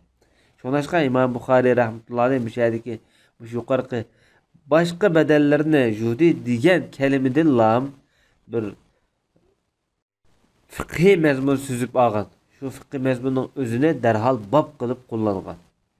Anın Cenab-ı Resulullah tayrat algan joyda yo'tkilib chikipni juvgan dedi. Çünkü tayrat algan joy bedende su tushgandan ve meynat, shaltoq, lay, patqoq bo'ladi odatda. Maymuna onamiz deydi Cenab-ı Resulullah'ın huzuru mübarekki bir lünge ip gelsem, bir lata yani rah lünge ip gelsem onu işletmedi. Bedellerini koluyla sürtüplam kuruttu diye mezmunu bayan kılgan. Bu hadis münasebetlik mezmunla başlıkta ötken, lekin biz bugünkü bu yerdeki mühim noktunu bayan kılıp öttük. Ve sallallahu ala nebiyyina Muhammed ve ala alihi ve sahbihi ecma'in. Bismillah ve salatu ve selamu ala Resulillah ve ala alihi ve sahbihi ve men ve Muhammed ibn İsmail el-Bukhari rahmetullahi aleyhi Sahih Bukhari namlı kitabında o su taharet münasebet mezmunlar hakkında toxtulup bugünkü babda mundaq deydi. Bir adam özünki mescitte cunup ikenligi derhal isiq kelgan bo'lsa bir odamniki. O adam tayammum qilmaylam derhal shu peti mesciddan chiqdi dedi. Demek bu İmam Buxoriyninki tercihi, göz qarşı. Ama bir qism mezheplerde bir adam mescidning ichida ehtilam bo'lib qolgan bo'lsa, yoki yodida yo'q, junub holatda masjidga kirib qolgan bo'lsa, bu odam masjidning ichida esiga kelgan bo'lsa, darhol bu yerda masjidning ichida to'pi bilan tayammum qilib chiqdi degan mazhablar bor. Shu ko'z qarashni yoqlagan. Hatto bu qarash Hanifi mazhabida mush qarash yoqlangan. Lekin İmam Buxari rahmetullahi aleyh bu jihatda o'ziniki keskin ko'z qarashini qarorini o'ttirib qo'yib, shu pet chiqdi deb, yani tayammum qilishga hojat yo'q deb qaragan. Undaqda biz bu mazmunni biz hadisdan ham konkret aniq bilib chiqaylik. Bu 275-numurlik hadisda İmam Buxari rahmetullahi aleyh bizga Abdullah ibn Muhammad hadis so'zlab bergan edi deydi. Bu zat deydi bizga Osman ibn Ömer hadis so'zlab bergan edi deydi. Bu kishi deydi bizga Yunus Zuhri'den, Zuhri Abi Salama'dan, Abi Salama Abi Hurayra radhiyallohu anhudan xabar bergan deydi. Bu hadisdagi ravilarniki hammasiniki tarjimani boshda o'tgan. Umuman bu Kitabul Vahida bir qismi shu bab umuril imonda o'tib bo'lgan. Qayta bu yerda ta'kidlashning hojati yo'q. Hamda Abu Hurayra degan bu sahoba hazratlari deydi, namozga takbir etilib, saplar naoyatda tuzlanib, hamma sahobalar, jamoatlar qiyomda turgan shu paytlarda Payg'ambar alayhisolatu vasallam bizga uy tarafdan chiqib keldi deydi. Rasululloh takbir aytgandan keyin Rasululloh uydan chiqdi. Chunki Payg'ambarimizning uyi masjidning temir chappoqliq, azon, takbir hammasi anglandi. Biroq Payg'ambar alayhisolatu vasallam mihrab shunda turishiga o'zining junub ekanligi darhol esiga kelib qoldi. Payg'ambarimiz bizga darhol to'xtab turinglar, joyingizda tutib turinglar dedi. Shuningdan qaytib ketib, uyga kirib yuyinib masalan, ondan bizga qishimizga yana chiqdi. Boshlaridan bir xil su, ya'ni chochlari qurmagan yo'l petlam chiqibdi. Namozning vaqti qisqagan orliq bo'lishi mumkin-da. Payg'ambarimiz takbirni aytdi. Payg'ambarimiz bilan birga biz namozni davomlashtirgan edik, namozni o'qigan edik deb Abu Hurayra bu bayonotni beryapti, tasvirni beryapti bu yerda. Bu hadisga Abdullah ala Ma'mardan, Zuhridan agashgan va buni Imom Avzai Zuhridan rivoyat qilgan degan. Undaqda bu yerda mutabiya agashgan deganga bu hadisni boshqa bir sahabe mush labzi bilan yoki boshqa kishi mush labzi bilan rivoyat qilgan o'xshash degan bo'ladi. Endi Imom Avzoiyning rivoyat qilgani bu mush ma'nida rivoyat qilgan degan bo'ladi. Undaqda İmam Buxoriy rahmetullohi alayhiniki shu bobda qo'ygan yakuni hadisning o'zidan ko'rinib turibdi. Demak, payg'ambarimiz junublikni his qilgan zamonlar uyiga darhol qaytib bordi, tayammum qilmadi. Bu sunnatdagi asli asos mushu. Payg'ambar sollallohu alayhi vasallamniki mushu qilqiga o'xshash bir avval Madina haram masjidimi bir necha yil burun bir yuz berdi. Huzayfa asr namoziga imom bo'lgan paytlarda ya shom ya asr bo'lsa kerak. Shundoq shu sapni tuzanglar deb bulab, to'xtab turinglar joyinglar deb chiqetdi. Buni kamerada, YouTube'larda bor masalan. Chiqib bu odam taharatni elib kirib, qaytadan bu yerda sapni tuzanglar deb darhol namozni o'qidi. Bu nima degan vaqtida bu bir iymon. Necha yuz ming, necha million odamni saqlatib qo'yib, bir taharat elib chirib, yana qayta o'qiganligi bu iymon. Biz nima deymiz degan vaqtida, "Haq nima deb qoladi deb taharatsizlan balkim namozni o'qib o'tishimiz mumkin." Biz vatanlar men unda avvalni his qilgan, ko'rgan. Bir birodarimiz bir vaqtda shu nimada o'qiyotgan paytlarimizda ustozimiz qiroatni yaxshi edi. Namozni sal o'qib bergin dedi. O vaqtda namozga ahamiyat bermaydigan bolalar bo'ladi odatda. Qiroat haqiqatan yaxshi edi, yaxshi qari edi. Shu ustozdan gapi jiranmaylam shu namozni o'qib etgan shomni. Bir necha bola biladi ekanda, shu o'birnedan chiqqanni, taharat olmaganligini. Bu vaqtda yezildiganda o'birnechi odamning suv yo'q, u taharat olmaganligini cho'qim bilindimda. Bunda avvallar bizda xijil bo'ladigan, haq nim deb qola deydigan bunda bir ko'z qarash bilan imoni bilan bu shaxsiy shaytoniy tuyg'u bu yerda g'olib bo'ladigan avvallar. Alloh taolo hammamizni shaytonning vasvasasidan, yomonligidan, Alloh taolo malomatchining malomatidan Alloh yiroq qilsin. Va sallallohu ala nabiyina Muhammad va ala alihi va sahbihi ajma'in. Bismillah ve salatu ve selamu ala Resulillah ve ala alihi ve sahbihi ve men vala. Muhammed ibn İsmail el-Bukhari rahmetullahi aleyhine Sahih Bukhari namlı kitabıda bugün gusül taharet münasebetlik mezmunlar qatarda İmam Bukhari rahmetullahi aleyh cunabettin juyunğa vaqtida iki qo'lillam sürtib o'tish degan mazmun haqida to'xtalyapti. Endi bu yerda bu janobet degan kelima asli arabchada bunday yiroq turmoq, yiroqlashish degan mazmunda keladi. Yani insan, Müslüman insan junub bo'lib qolgan vaqtida masalan ibadetden, turlik namazlardan masalan bo'libmi namazdan yiroq turdi. Ta junmagan qadar bu yerdan yiroq turdi. Müşahidki yiroqlashish degan kelimaning o'zini bu yerda atalg'u jihatda qo'llanib janobet deb keltirilgan. Ya'ni yiroq turmoq degan bo'ladi. Bu keyin bir ism sifatida qo'llanilgan. Undaqda biz hadisniki o'ziga ham kirib ketaylik. İmam Buxoriy rahmetullahi alayhi dedi bizga Abdan hadis so'zlab bergan edi dedi. Abdan İmam Buxoriyning ustozlaridan boshda biz tarjima qilib o'tgan. Bu kishi dedi bizga Abu Hamza hadis so'zlab bergan edi dedi. Abu Hamza Muhammad ibn Maymun as-Sukkari nomi bilan o'zi Turkmanistonniki Marva shahridan. Bu odamni Sukkari deymiz. Shika sotmaydi ekan, bu shikachi degan bo'ladi. Lekin nayati so'zi shirin, gapi nayat tatliq odam bo'lg'achqa ashta deb atalgan, deb qaralgan. Bu nayat duolar ijobat deb necha qitim duolar masalan ijobatlik bo'lgan bir tajribelik, taqvo buyuk zotlarniki biramdi. Bu ulug' zot deydi, men A'mashdan anglagan edim deydi. Sulaymon ibn Mihron degan muhaddis.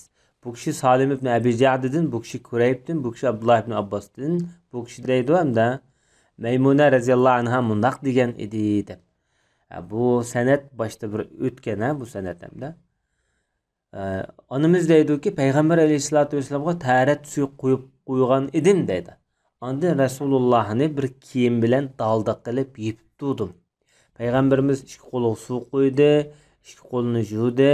Ondan o'ng qo'li bilan sol qo'liga suv qo'ydi oldida. Sol qo'lida o'zining jinsi a'zoyini yuvdi. O'ng qo'li bilan yaga tuproqqa urdi deydi. Qo'lini silab surkidi yaga. Andın judi. Andın ağzını çaqıdı, burnunu çaqıdı, yüzünü ve belikini judi. Andın beşiği su koyup bedelleri şu sunu bütün yürüttü. Andın yunatkan orundun baş jayga yiraqraq yötkilip ikki putunu judi dedi. Peygamber aleyhissalatu vesselam'a bir kiyimni bersem onu amma dedi. Yani löngidek nersi de o. Resulullah şundaq minip yürüp ketdi, ikki qo'lini sürtken holatda dedi. Demek hem de bu hadiste şu babdaki mezmun çıktı da Resulullah löngü işletmedi. Bunun sebebini ulamalar xilma xil holatda tushundirgan. İbadetninki izi qapqasun deb Peygamber sallallohu alayhi vasallam şunu açtaq löngüde aytmagan, degüçilermi bo'lgan.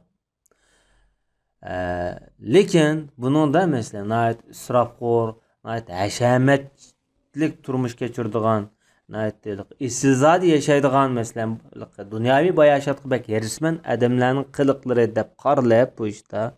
Şunu Peygamber sallallohu alayhi vasallam bu yerda bir zoitlik yo'lini tanlagan degan qarashni kuchlantirgan yaqliga ulamalar bo'lgan. Balkim bu qarash nayetda ham inchga aytilgan qarashlar bo'lishi mumkin. Ondan başka bu hadis hem de neçi qıtım başta bayan kılıngan. Bu mavi adır 7. qıtım bayan kılınışta mı hadisninki. Ama 7. qıtım bayan kılıngan bilen ravi okşumaydı. Çünkü İmam Bukhari rahmetullahi aleyh bu hadisini şu 7 qıtım adır rivayet kılınışta İmam Bukhari sözlep bergen ustaz 7 xil. Mesela ma bu hadiste Abdan degen ustazı sözlep bergen bolsa, oldidagi hadisde Yusuf ibn İsa, onun aldığı Musa ibn İsmail, onun aldığı Hümeyni ve kıza degan o'xshash. Demek bu hadis tekrar kelgan bilen İmam Bukhari'nin ustazın algan tarifi senede yani o'xshamaydi bu jihatda. Demek dersimiz bugün müşahit bo'lg'ay. Sallallahu ala nebiyina Muhammed ve ala alihi ve sahbihi ecma'in. Bismillah ve salatu ve selamu ala Resulillah ve ala alihi ve sahbihi ve men ve ala Muhammed ibn İsmail el-Bukhari rahmetullahi aleyhinin Sahih Bukhari namlı kitabıda biz Gusl taharet münasebet mezmunlar haqida to'xtalib atgan.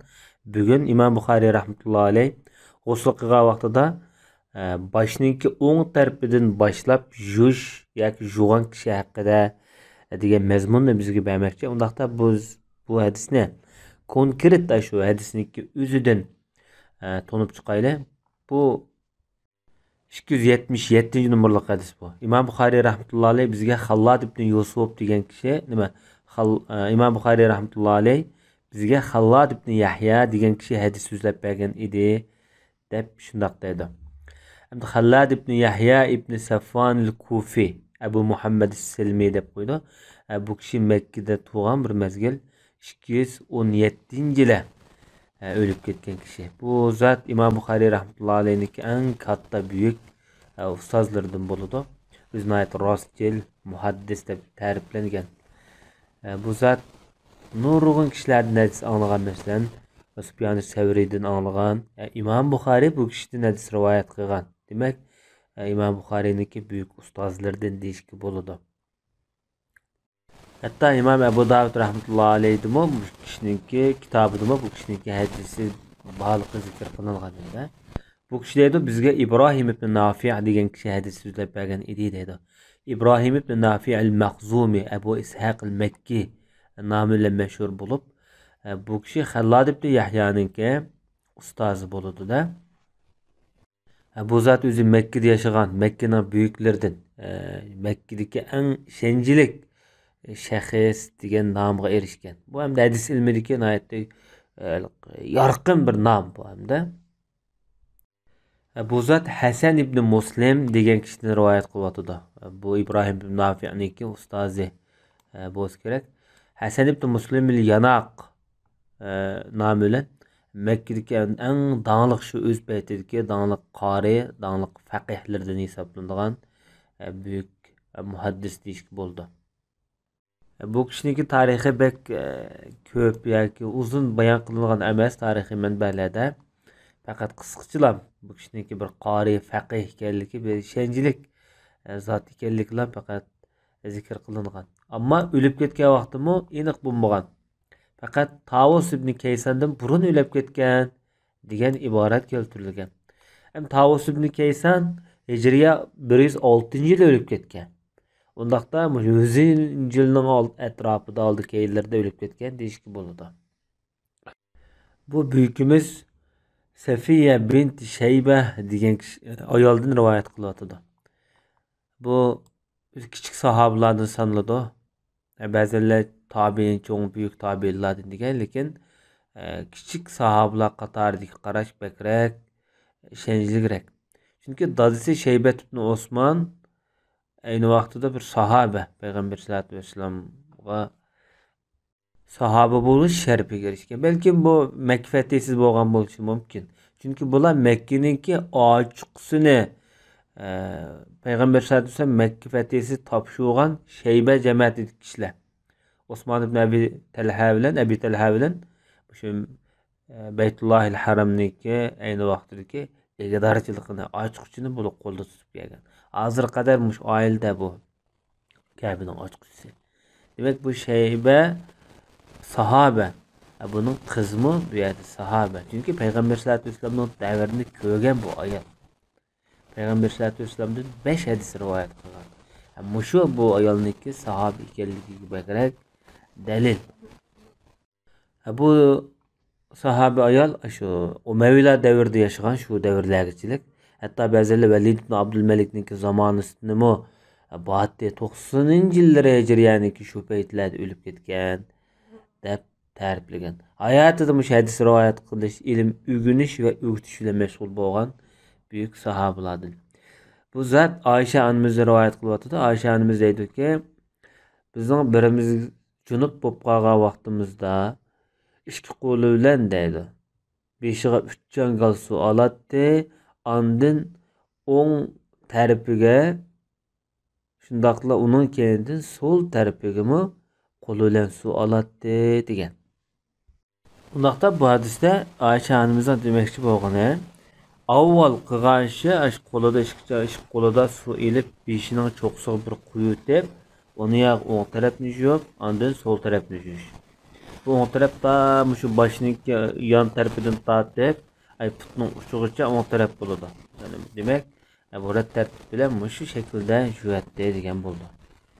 Bu hadisniki yana bir shakli varianti nimada Abu Davudmi shu shaklda bayon qilingan. Sal o'xshamaydigan iboratlar, lekin umuman hukmi o'xshash. Va sallallohu ala nabiyina Muhammad va ala alihi va sahbihi ajma'in. Bismillah ve salatu ve selamu ala Resulillah ve ala alihi ve sahbihi ve men vala. Muhammed ibn İsmail el-Bukhari rahmetullahi aleyh Sahih Bukhari namlı kitabıda usul taharet münasebet mezmunlar haqida to'xtalib bugun mundaq deydi. Bir odam o'z yolg'iz yalang'och yuyingan bo'lsa, xilvat bir joylarda, buning hukmi qanday? Navoda xilvat joylarda bir dalda to'sab, masalan, daldining ichida yuyingan bo'lsa, bu tig'imi afzal, yaxshi bo'ladi degan mazmunda to'xtalyapti. Endi bu dallarda yalang'och yuyinish masalasi ulamolar nazarida bir qism ulamolar harom degan, bir qism ulamolar makruh degan, durust emas deb qaraganlar bo'lgan. Ammo ko'p sondagi ulamolarning nazarida bu agar amin bo'la olsa, boshqalar ko'rmaydigan ahvolatsiz bo'lsa, kiyimni silib yuyinishga yoki yalang'och bo'lishga ehtiyoj bo'lgan ahvolatsida yalang'och tursa bo'ladi. Haq ko'rmagan ahvolatsida. Nimishqa degan vaqtida Payg'ambar sollallohu alayhi vasallam tövende bir Musa alayhissalatu vesselamniki voqealigini keltirib, buningga Rasululloh boshqa bir ifoda bildirmagan. Mana bu buning durustligining ifodasi deb qaralgan. Bu Fathul Barida deyilgan mazmunlar. Lekin yanala abzili imkon qadar dalda bo'lgani nihoyat yaxshi. Buniki tipik misoli Bahz degan kishi mundaq deydi. Bu Bahz dadisi o'zining dadisidan, ya'ni Bahz o'zining cho'ng dadisidan rivoyat qilgan Payg'ambar sollallohu alayhi vasallamdan. Alloh taolo hayo qilishga, kishilarga nisbatan hayo qilishga eng haqliq deydi. Odamdanmi hayo qilamiz, ammo bakrak hayo qilishga to'g'ri kelsa, Allohdan haqiqiy hayo qilamiz degan. Mishadagi hayo qilish degan mazmunni ulamolar, ya'ni Allohga osiy bo'lmaymiz deb mundaq tafsir qilgan. Ammo Imom Buxoriyniki bu hadisni Asli bu uzun bir hadis bu. Şu uzun bir hadisdan qisqartiblam buniki mushu hayo qilishga eng loyiq kishi zot Allah deyishida masalan imkon qadar dalda bo'lgan yaxshi degan qarashni yoqlish kerak. Şoňlaşqa Enver Şah Keşmiri rahmetullah aleyhi bir adam mesela dalada çöl yoki shunday odam ko'rmaydigan yerlarda bo'lgan bo'lsa, xalqlarning shu yerdan o'tib qilishi yoki ko'rib qilishdan saqlanadigan ahvol ostida bu to'g'ri degandek ishoratni bildirib o'tgan. İmkon qadar parda to'sab daldiq qilib qiyig'ini juying'ini yaxshi. Navadi yalan juyinib qolsa gunohkor olmaydi deb qaragan. Endi bu Allah hayo qilishga eng loyiq degan so'zga kelgan vaqtida Enver Shah Keşmiri rahmetullohi alayh Allah insonning pichirlashlarini, sir asrorlarini hammasini bilib turdi. İnsonniki odatida, masalan, tabiiylam odamlardan boshqalardan hayo qiladigan, xijil bo'ladigan psixiklik bir tuyg'u bor har vaqt. Bu tuyg'u hamda insonda sen shunchalik hayo qilgan kelsa, Alloh taolada shunchalik hayo qilishingga haqliq emasmi deb silishtirma bayon bergan. Endi bu rivoyatdagi bahs degan kishi Imom Buxoriy rahmatullohi alayhining ustozi emas. Imom Buxoriy rahmatullohi alayhi shu orliqdagi kishilarni uzitiblam, mush kishidan bevositlan buni rivoyat qilib chiqqan. Lekin Imom Buxoriyning ustozi emas, shunga buni biz muallaq hadis deymiz. Bu kishining ismi Bahz ibn Hakim degan kishi bo'ladi.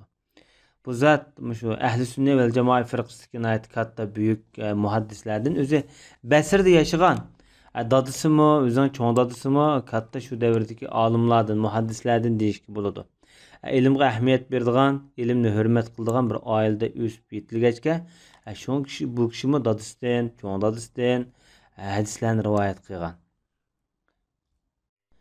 Ulamolar baho bergan vaqtida mesela İmam Zahabi rahmetullohi alayh bu muhaddis imom degan bo'lsa, bir qism ulamolar ishonchlik hadislarni dalil qilishga yaraydi, yaxshi degandek baholarni bergan. Shuningdek Imom Abu Davud, Tirmizi, Imom Nasai, Ibn Majah, Buxoriy qatorliq hadis ulamolari bu kishining hadisini o'zining kitoblarida keltirgan. Endi bu zot Hijriyat 91-yillar atrofida o'lib ketgan. İmam Buxoriydan yani 150 yıl burun o'lib ketganda, bu adam 160 yıl burun taxminan. Dadisi Hakim ibn Muaviye deymiz. Bu bahsdan dadisi bu bahs bo'ladi. Ahli Basrda ichidagi shu davrdagi yaxshi solih kishilardan deb qaralgan. Hadislari yaxshi, ya'ni hasan darajadagi hadislar o'zi rostchil deb qaralgan, lekin bu odamniki bundan ortiq ma'lumot yo'q. Lekin hadis kitoblarida bu odamdagi bir necha rivoyat qilgan hadislari mavjud herhalde. Hamda Hakimning dadisining ismi Muaviyat ibn Hayda al-Qushayri deymiz. Muaviyat ibn Hayda ibn Muaviyat ibn Qushayr degan bo'ladi. Bu kishi haqida ko'proq ixtiloflar bor. Ya'ni bu odam sahobimi, sahoba emasmi degandek. Lekin sahoba ekanligida bir ulamolarniki so'zi kuchliroq bu jihatda.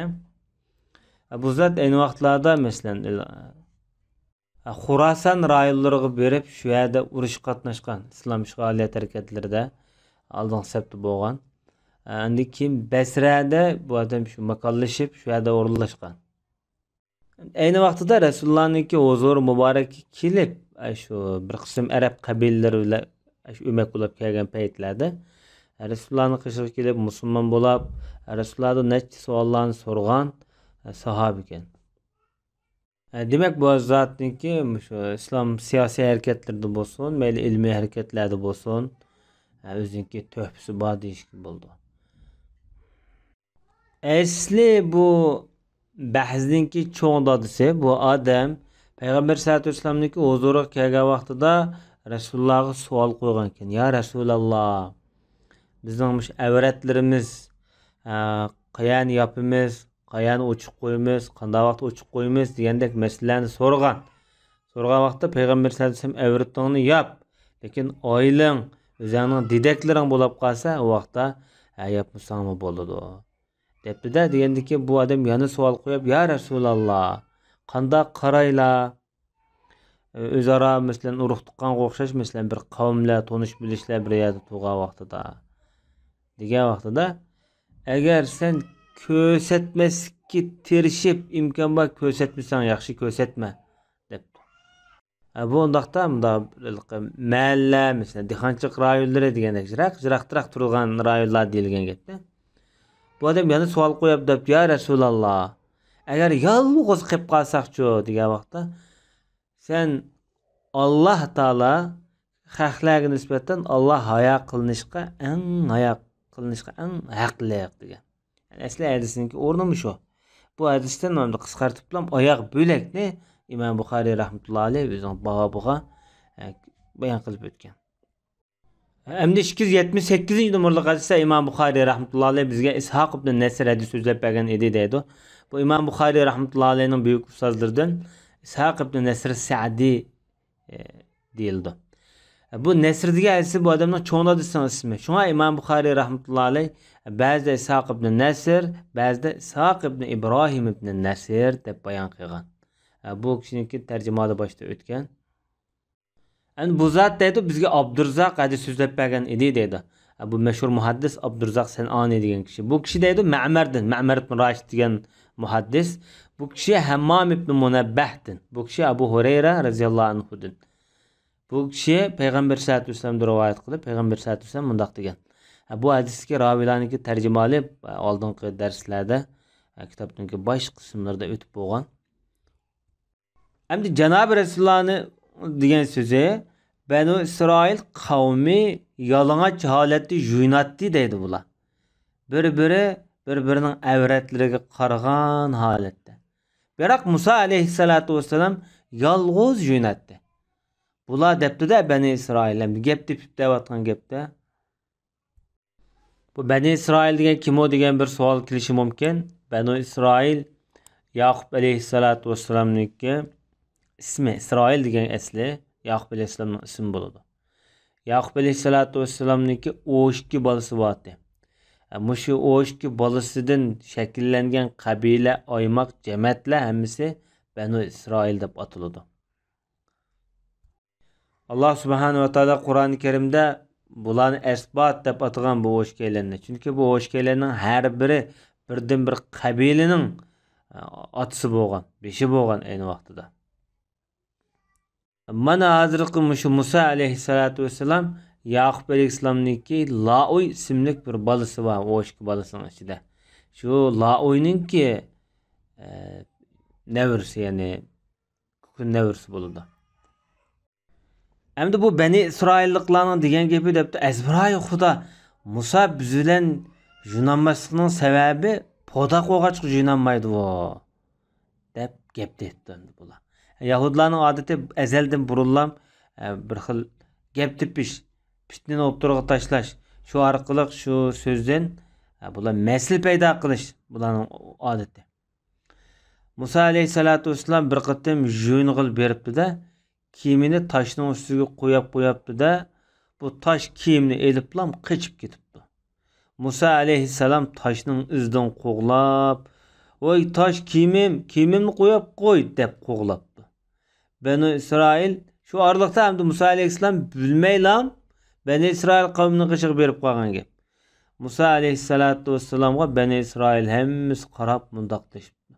"Voy, azbiroy xudo Musa'da hech qanday chatoq yo'q ekan, kasal yo'q ekan" debdi-da, shuni bilan Musa alayhissalom kiyimini elib, toshni bir urib qo'yibdi. "Ey" degandekda. Abu Hurayra radhiyallohu anhu shunday deydi. Shu Musa alayhissalom urgan toshda 6-7 dona urgan shu jarohatning izi yoki shu urilgan, so'qilgan iz bor edi deb bayon qilgan. Bu toshlar balkim keyingi mezgillarda Bani İsrail qavmi saqlab qolgan bo'lishi mumkin payg'ambarniki izlarini. Biz bu hadisdan bir necha hukmlarni olamiz. Ya'ni xilvatlik vaqtlarda boshqalarniki qarab qilishidan yoki ko'rib qilishidan saqlanalg'idek ahvol ostida yalang'och yurish bo'ldi degan bo'ldi. Ya'ni birisi davolanish jihatda o'zining avratlarini echib, masalan, bir odamning aybi bormi yo'qmi degan aniqlash asosida, masalan, bir odam yalang'och bo'lsa bo'ladi degan bo'ladi. Yana birisi bu toshninki mingishi Musa alayhisolatu vasallamga Alloh taolo tarafidan berilgan bir mo'jizaviy hodisa bu. Endi 279 numaralı hadise İmam Buxoriy rahmetullohi alayh Ebu Hureyre radhiyallohu anhudan rivoyat qilyapti bu hadisni. O'tirdiki boshqa ravilarniki hech qaysisining bir zikri bayoni yo'q. Bu nimishqa degan vaqtida oldidagi hadisni rivoyat qilgan İmam Buxoriy silsil orqali rivoyat qilgan bu zanjirsimon ravilarning o'zi mushu hozirgi 79 numaralı bu hadisni rivoyat qilgan. Shuningdek İmam Buxoriy rahmetullohi alayh buni kesib bilan oldidagi ravilarni bayon qilmay va degan mush kalimani harfni atib qilib bilan bog'lab bayon qilyapti.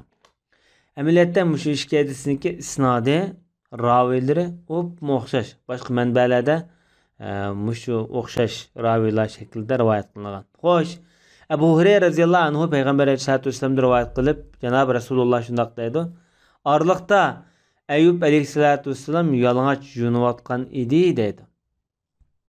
Hazreti Ayyub bu büyük Bani İsrail peygamberlerinki biri.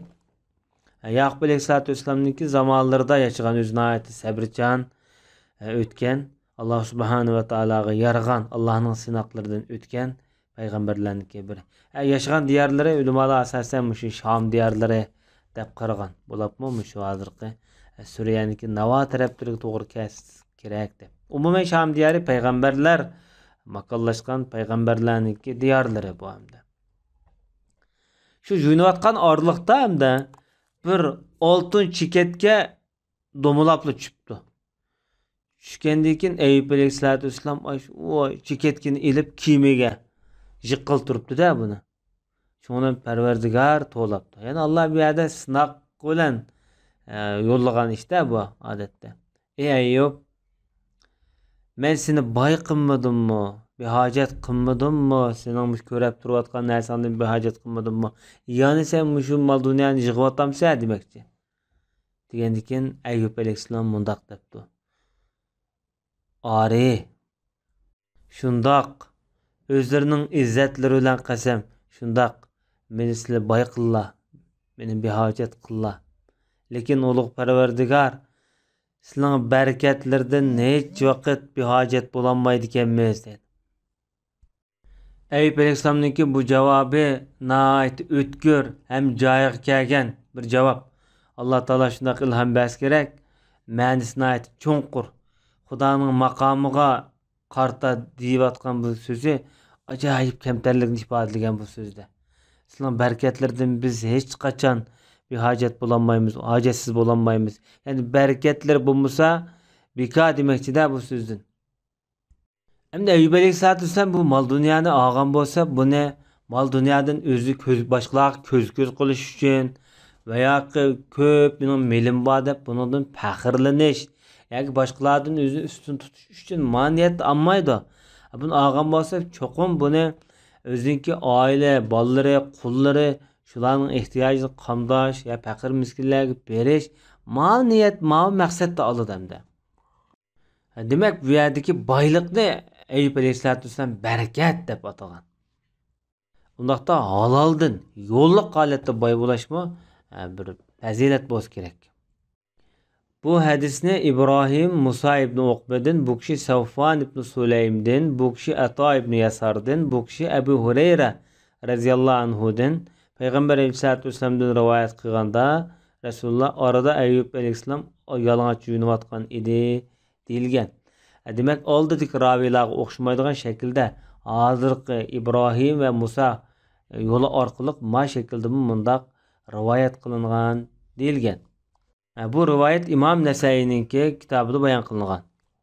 Demak, bu hadisda Alloh subhanahu va taolo Ayyub alayhisolatu vasallamniki yalang'och yunayotganligiga hech qanday gap qilmagan.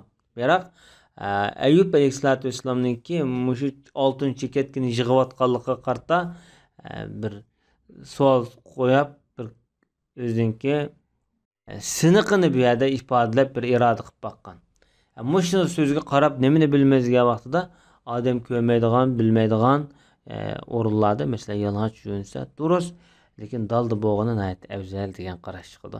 Va sallallohu ala nabiyina Muhammad va ala alihi va sahbihi ajma'in. Bismillah ve salatu ve selamu ala Resulillah ve ala alihi ve sahbihi ve men valah. Muhammed ibn İsmail el-Bukhari rahmetullahi aleyh Sahih Bukhari namlı kitabıda usul taharet hakkı toxtulub bugün mundaqdaydı. Kişilerin huzurda juyunğa vaqtida daldı qılıbilish haqqida deb. Bazı rivoyatlarda mesela inden nas, bazı rivoyatlarda minen nas deb kelgan. Ishkilese ma'nosi asosan o'xshash. Minen nas deb kelsa kishilardan deb olim. Inden nas desa kishilarning huzurda juyungan bo'lsa deb bunda keladi. Demakchi bo'g'ida juyungan vaqtida kishilardan daldı qılıbilish haqqida. Demakchi bu hamda bunda Oyl aramlarda bağ varan dalılardı juyungan vaqtida shu daldı qılıbilish bu muhim avval. Aqallisi bir etrofiga bir xat olsun sizib qo'yish kerak degan Enver Chakashmir rahmatullohi alayh. Agar hamda xalqlar ko'rmaydigan kishilarni ko'rib qo'yishdan amin bo'la olsa, xotirjam bo'la olsa, bunday qilmasimi bo'ladi. Amma hamda hozirgidek bizniki masalan qozoq uylarimizda yoki munchilarimiz bor bunday paytlarda bunday qilishniki faqat hojat yo'q. Chunki munchilarniki maqsadi mo, ya'ni shu asosan toza qo'yish uchun loyihalangan bugungi kunda. Bu 280 numaralı hadis İmam Bukhari rahmetullahi aleyh bizga Abdullah ibn Mesleme hadis so'zlab bergan edi deydi. İmam Bukharining ustozlaridan tercümasını başta o'tgan. Bu kishi Malik'tin, İmam Malik şu. Bu kishi Abin Nasr'din. Abin Nasr degan Ömer ibn Ubeydullah'ningki azat gardisi. Salim ibn Abi Umeyye namı bilan başta o'tgan. Yani Ömer radhiyallahu anhu'nun mevlasi azat gardisi deb başta o'tgan. Hem de Ummahani degan ayolning azat gardisi Aba Murra bu Abin Nasr'ga, yani Salim ibn Abi Umeyye'ga debbergen aynı vaqtida. Abu Murra kim deganda bosh tarjimali o'tgan. Meyada Ummahanining azatgarisi debdi. Boshda Aqil ibn Abi Talibning azatgarisi debdi. Ishkilesi balkim o'xshash, chunki bular aksanglar. Hamda bu odam aqlga nait amroq bo'lg'achqa, davomli aqlga ching yepishilib turg'achqa, shunga aqlning azatgarisi deyilgan. Amaliyotda Ummahanininki azatgarisi ekanligi bakrak kuchliroq ekan. Hamda aqlning unda bo'lsa balkim aqlning ham ko'zi ama shunglashqa ham yetlaydigan xizmat qilgan ishlar bilan mashg'ul bo'lib qolgan bo'lishi mumkin. Hamda bu odam deydi, bu Abu Murra Ummahani bint Abi Talibning mundaq deganligini anglagan ekan. Bu ayol Payg'ambar sollallohu alayhi vasallamningki huzur muborakka makfati jilnisi beribdi.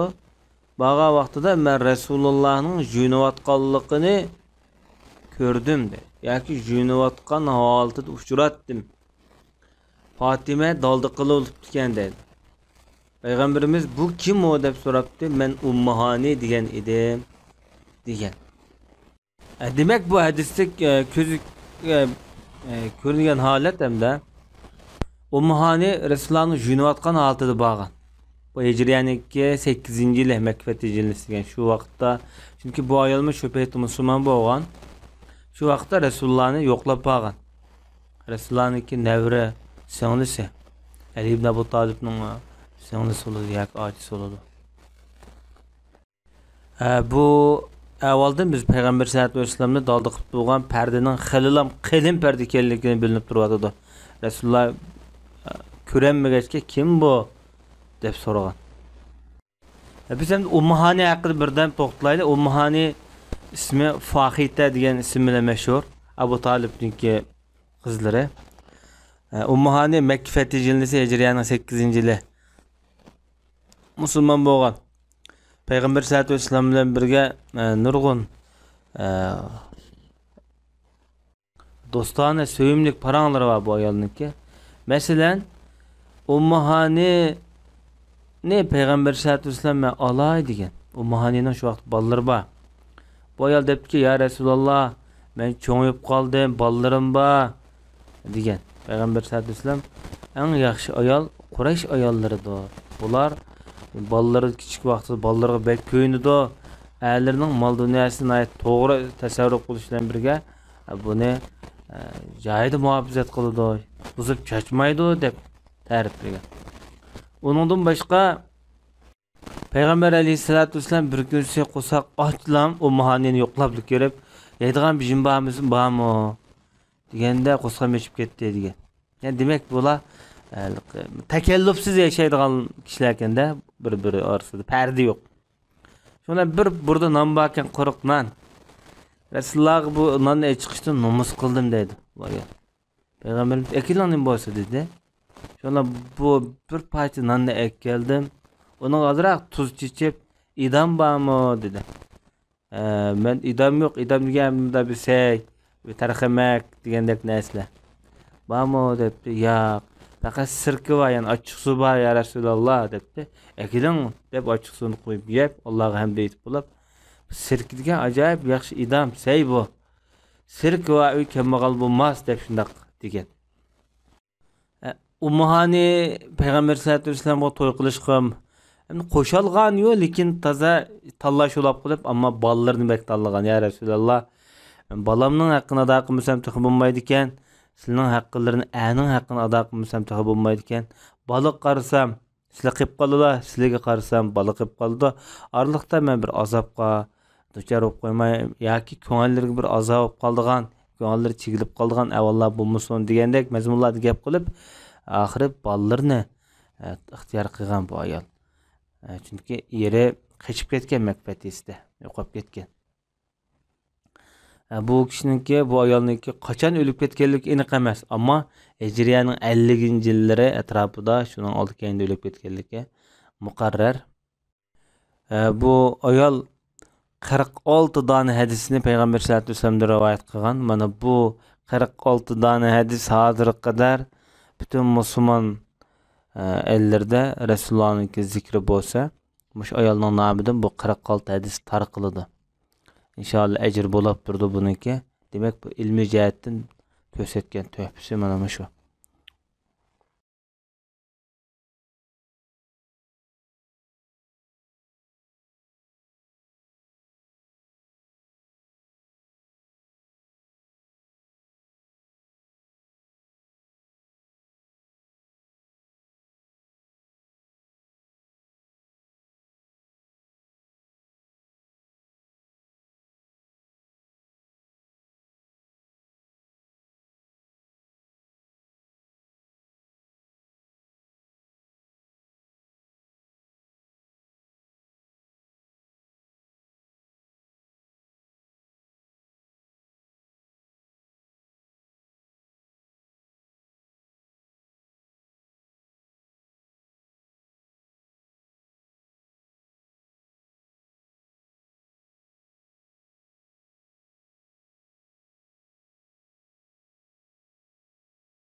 Bismillah ve salatu ve selamu ala Resulillah ve ala alihi ve sahbihi ve min valah. Muhammed ibn İsmail el-Bukhari rahmetullahi aleyhi Sahih Bukhari namlı kitabıda Husus Taharet Münasebetullah yapıda toxtalyapmiz. Bugünkü babda İmam Bukhari rahmetullahi aleyhi ayol kishi ehtilam bosqandaq bo'ldi dedi. Bu bizdeki zag'ridan tilimiz bo'yicha olib ketgan vaqtida, yani akslarniki bunda şeytan atlab qolish, yani kechada uxlab qolgan vaqtida tushida masalan har xil tushlarni mesela yoki shahvoniy tuyg'ularni tushida ko'rgan vaqtida yoki qilgan vaqtida masalan asosan bu uyqudagi holat yuz berdi. Bu vaqtida o'ziniki jinsiy a'zodan kishiniki masalan mani sperma so'g'liq chiqadi. Ayol kishimi yani shunday bo'ladi demoqchi. Demak bu bab orqali Imom Buxoriy rahmatullohi alayhi masalan ayol kishi kishiga o'xshash bunday ehtilam bo'lmaydi yoki shayton atilmaydi deganda kishilarga nisbatan raddiya bermoqchi bu bab bu shaklda bayon qilish orqali. Ya'ni ikkinchisi hamda ayol kishimi shu qaysiz kelgan bo'limlarda yoki qaysiz kelgan diniy hukmlarda ayol kishi erkak bilan o'xshash barobar, lekin shariat qayd qilgan hukm buning sirtida degan hukmni yani bermoqchi. Bu 282 numaralı hadis İmam Buxoriy rahmetullahi alayhi bu hadisde bizga Abdullah ibn Yusuf hadis so'zlab bergan deydi. Bu Abdullah ibn Yusuf at-Tannisi nomi bilan o'tgan Imom Buxoriyning ustozlaridan biri. Bu zot deydi bizga Malik xabar bergan, Imom Malik rahmetullahi alayhi shu. Bu kishi Hisham ibn Urvadan, Hisham ibn Urva dadasi Urvat ibn Zubayrdan. Bu ravilarning tarjimasini boshlab o'tgan. Urvat ibn Zubayr Zeynep bint Abi Salama degan ayoldan rivoyat qiladi. Undaqda bu Zeynep kim o? Bu ayol Peygamber sallallohu alayhi vasallamniki o'gay qizi. Chunki dadasi Abi Salama o'lib ketgandan keyin onasi Ummu Salamani Peygamber sallallohu alayhi vasallam olgan. Bu ayol o'zini faqih, muhaddis ayollarniki biri. Chunki Peygamber sallallohu alayhi vasallamniki oilasida Rasulullohniki qishida cho'ng bo'lgan. Hamda dadasi yetim qolgan vaqtida nayt kichik. Asli ismi Barra ekan, Peygamber sallallohu alayhi vasallam buning ismini Zeynepga o'zgartgan. Chunki Barra degan bek yaxshi degan bo'ladi. Yani o'zingni bundan maqtagan ismlarni qo'ymanglar deb Zeynep deb ism qo'ygan. Bu ayol onasi Abasistonga hijrat qilganda Ummu Salama Abi Salama bilan Makkadan, chunki bular Bani Maxsum jamoatidan Qurayshlarniki. Abasistonda tuqqan deyildi. Dadasi o'lib ketgandan keyin Peygamber sallallohu alayhi vasallam elib onasi bilan birga bo'lgan. Rasulullohning hamda atrofida cho'ng bo'lgan, bolasida cho'ng bo'lgan. Cho'nglashqa bu kishi deydi, bu ayol deydi hamda. Ondan ba'zida Peygamber sallallohu alayhi vasallam jo'nayotgan bo'lsa, Rasulullohning qishiga kiran bolam desa, Rasululloh "Men o'zim suv ichayotdi, chiqa" deb suv ichayotdi. Bu ayol qirib ketgan vaqtida o'zidan chiqqandan bir qadliq asar yo'q deydi. Belki Peygamber sallallohu alayhi vasallamning shu suv chiqqan holatdagi nurona barakatlardan biri bo'lsa kerak, Alloh a'lam. Bu ayolni Abdullah ibn Zam'a degan kishi olgan. Abdullah ibn Zam'a bu kishi o'zi Quraysh jamoatidan hamda kichkina Asma bint Abu Bakr Oyshaniki ochisi. Bu ayol emitib cho'ng bo'lgan. Shunlashqa bu Zubayr ibn Avvomniki imildash qiz bo'ldi. Abdullah ibn Zubayrniki, mesela Urvat ibn Zubayrlarniki imildash ochsanglar bo'ladi-da undaqda. O'z davridagi Madinadagi eng faqih ayol deb sifatlangan. Bu nemishqa deganda Peygamber sallallohu alayhi vasallam va Peygamberimizning ayollari bilan birga cho'ng bo'lg'achqa, mushu ilmiy muhit bu ayolniki bir olim faqih bo'lib yetishib chiqishiga sababchi bo'lgan. Hijriyaniki 74-yili o'lib ketgan qabrisi hozirgi Madinadagi Baqi qabristonligida. Bu ayol Peygamber sallallohu alayhi vasallamdan, Peygamberimizning ayoli Oysha, Zeynep bint Jahsh, Ummu Habiba qatorliq ayollardan rivoyat qilgan. Bu ayoldan hadis rivoyat qilganlar nurg'un tabiinlar. Masalan, Urvat ibn Zubayr, Ali ibn Husayn, Qosim ibn Muhammad deymiz. Ubaydullah ibn Abdullah ibn Utba deymiz. Bu Madinadagi 7 faqihlarniki biri. Shunlashqa bu ayolniki hadislarning ko'plari sahih sitida rivoyat qilingan. Undaqda bu ayolmi shu kichik sahobalar qatoridagi sahobalarniki biri hamda. Bu ayol Ummul Mu'minindan rivoyat qiladi. Ummul Mu'minin bu yerda onasi bo'lsa kerak, Ummu Salama, Peygamber sallallohu alayhi vasallamning ayoli. Bu ayol deydi Ummu Sulaym, Ebu Talhaning ayoli Ummu Sulaym Rasulullahning huzuri muborak kelib mundaq dedi deydi. Bu Anas ibn Malikniki onasi. Ummu Sulaym ibn bint Milhan deymiz. Ba'zi ismi Rumaysa deganchilar bo'lgan. Balkim Rumaysa degan ism bekrak kuchlik bo'lsa kerak hamda. Rasulullahdan savol so'rab debdi-da Ummu Sulaym, "Ya Rasululloh, Allah haqni deyishdan hayo qilmaydi. Ya'ni haq gapni deyishdan Allah hayo qilmaydi" dedi. Bu yerdagi hayo kelimasi mesela insonda bir xil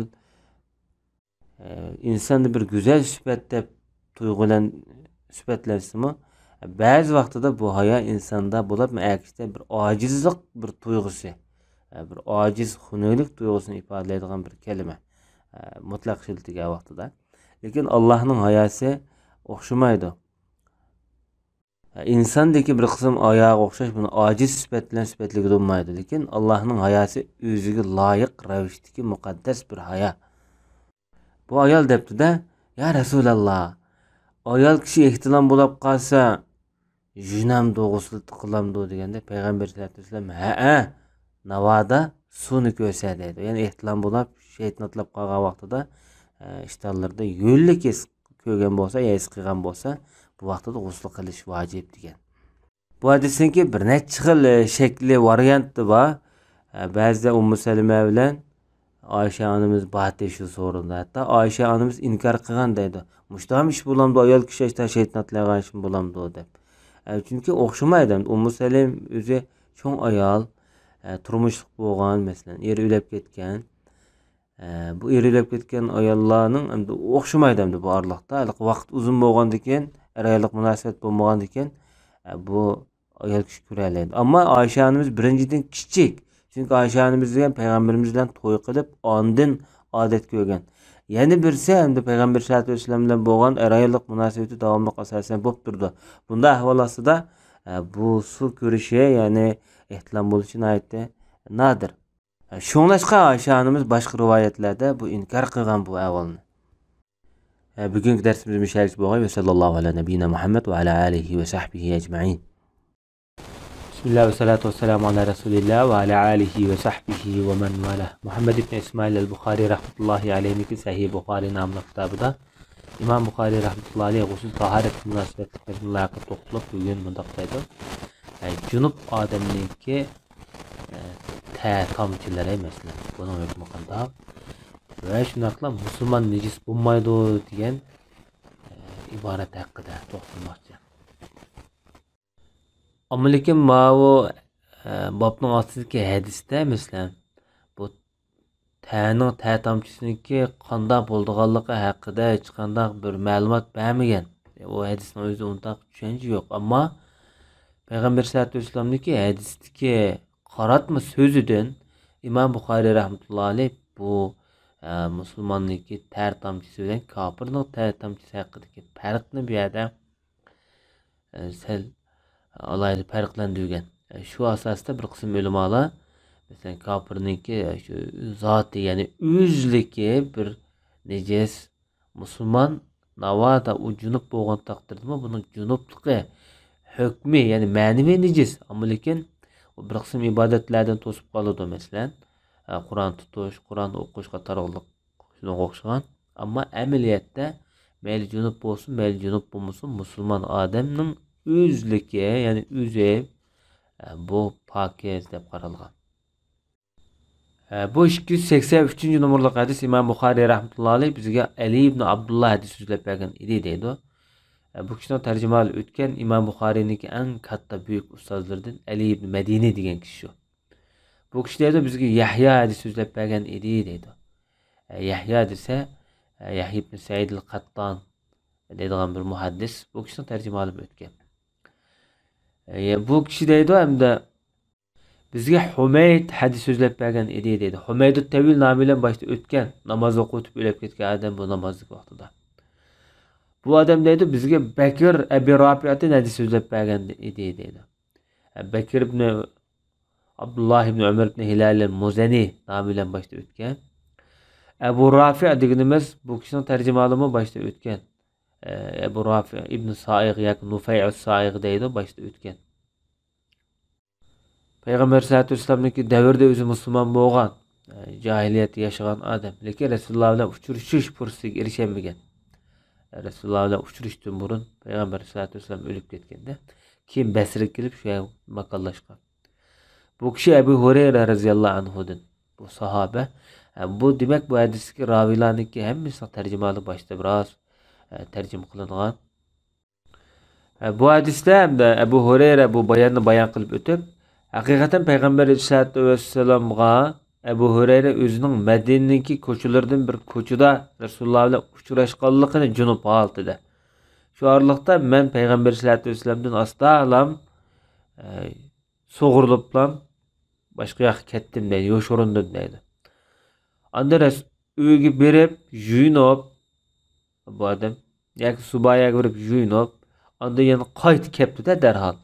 Kelgendikin Peygamber sallallahu aleyhi ve sellem Ebu Hureyre näle dolap kettin, yo'qop kettin ya degendikin, näle dolap kettin degendikin Ebu Hureyre cevabın depti ya Resulallah junup idim. Sizler bilen bundaq taharetsiz yani junup halıtıda olturuşni taza men yaxşı görmünim, halimidim degendikin Peygamberimiz teəccüblenip subhanallah Müslüman degen necis bolmaydı cuma dep şundaq degen idi dep Ebu Hureyre bu mezmununu sunup atıdı bizge. Emde Müslüman necis bolmaydı degen ibaret qaraplam İmam Bukhari rahmetullahi aleyh demek junup edemneki tahari mesela tamçıları bu junup bolmaydı bu pakiz degen yekunni çıkargan bolishi mumkin. Çünkü hadisin özünde necis bolmaydı degendiken bu aytgan necislik fakat manevi bir halet. Yaki tasadüfi yaki hadisi bir halet. Şeriatga hükümge münasibetli. Muayyen hüküm bilen kayıt kılıngan, bağlanan bundaqda. Ama mesela Kur'an-ı Kerim'deki müşrikler necisliğe ayet qarta bir kısım İbn Hazm'ge okşaş mesela zahiri mezhepdeki ulemalary müşrikler necisdir. Bu yani şu zati özlük yani necisdir dep qaragan. Lekin bu qaraşqa nisbeten başka ulemalarniki bunuga başqacha düşünceleri bar. Ular bolsa bu kafirning qilmishi necis. Bu a'zosi necis emas. Onun e'tiqodi necis. Bu e'tiqodidagi necislik mesela onun qilmishdagi necislik hergizme onun bedeni a'zoyi necis deyishga bo'lmaydi deb qaragan. Yani ondan başka bir kısım ulemalar bu kafirlar köpünçe mesela halal bo'lmagan narsalarni yeyishga yoki paskin ishlar bilan bakrak shug'ullanishga köpünçe bu yerda bularning umumiylik holati qartilib mesela necis deyilgan deyildi. Ameliyatda kafirlarnınki tertamçılarımı pakiz. Çünkü Allah subhanahu ve teala ehli kitaplarını alsa Müslümanların bulduğanlık hakkında ayet var. O ehli kitaplar eğer kafir mesela bular necis bolgan bolsa Müslüman erler ular bilen yetip qopudu. Ularning tertamçılarımı çoxum bu vaqtda necis bolgan boladi. Demek meyli kafir bolsun, meyli Müslüman bolsun, adamning tertamçılarımı pakiz demekçi bu yerda. Bu hadiste nurgun hükümler var. Birinciden mesela okuvchilarning o'ziniki ustozlar bilan bo'lgan muomala yaxshi shaklda pokiz masalan shaklda o'tirib qo'pashniki muhimlik haqida bu Abu Hurayra'niki bu jihatga bu o'ziniki tanlashi. Undan boshqa bu yerda o'zining o'quvchilari bilan bo'lgan muomalada bir qism masalalarni ensirgan vaqtida uni so'rab baqish, ahvolni so'rab baqish degandek. Bu ahvol nihoyat yaxshi, go'zal axloq. Yana birisi junish ahvolni uni sal kechiktirsin bo'ladi degan bo'ladi. U bo'lsa payg'ambarimiz mu'min nejis bo'lmaydi degan so'zi, ya'ni birdan turib juninsang bo'ldi degan orqa ma'nomi bundan chiqishi mumkin. Lekin namozning vaqti ketganga qadar kechiktirishga bo'lmaydi bundoqda. Yani birisi bunun da Peygamber sallallahu aleyhi ve sellem'niki muamelesindeki yakınlık ve mulayim ekanligi. Ebu Hureyre o'xshash kambag'al kishilarga nisbatan Peygamberimizning o'tirishini xohlab, uning bilan bir paranglashib qo'yganligi bu bir hissdoshlik hamda kambag'allarga nisbatan. Sallallohu ala nabiyina Muhammad va ala alihi va sahbihi ajma'in. Bismillah ve salatu ve selamu ala Resulillah ve ala alihi ve sahbihi ve men vala. Biz Jalaliddin Suyuti rahmetullahi aleyhininki Halifler Tarihi namlı kitabını tüketip bulduk. Allah'ın fazliyle. Ondan burun İmam Gazali rahmetullahi aleyhininki Bidayetil Hidaye namlı kitabını mı Allah'ın fazliyle merhametiyle tüketken edik.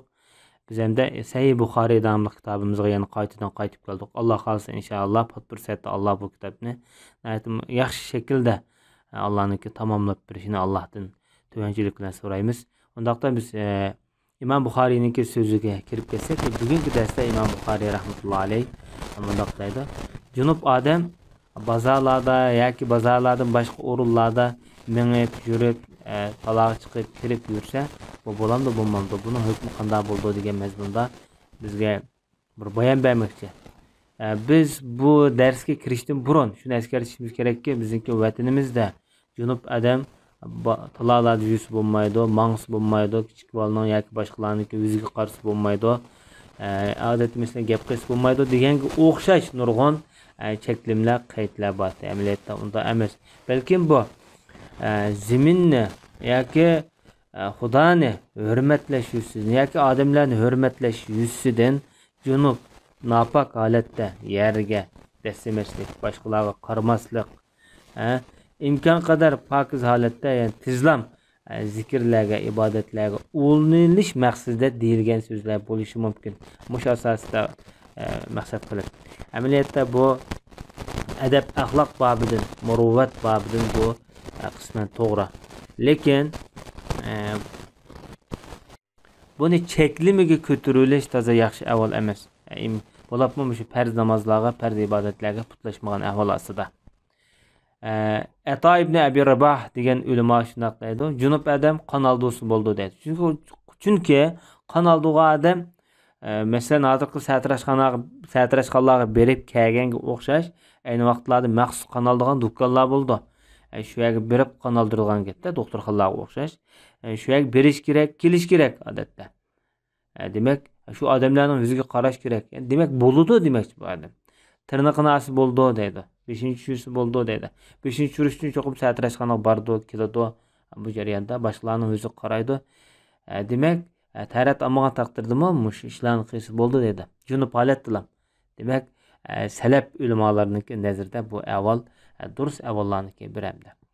284-numurlik hadis İmam Bukhari rahmetullahi aleyh bizga Abdul A'la ibn Hammad hadis so'zlab bergan edi deydi.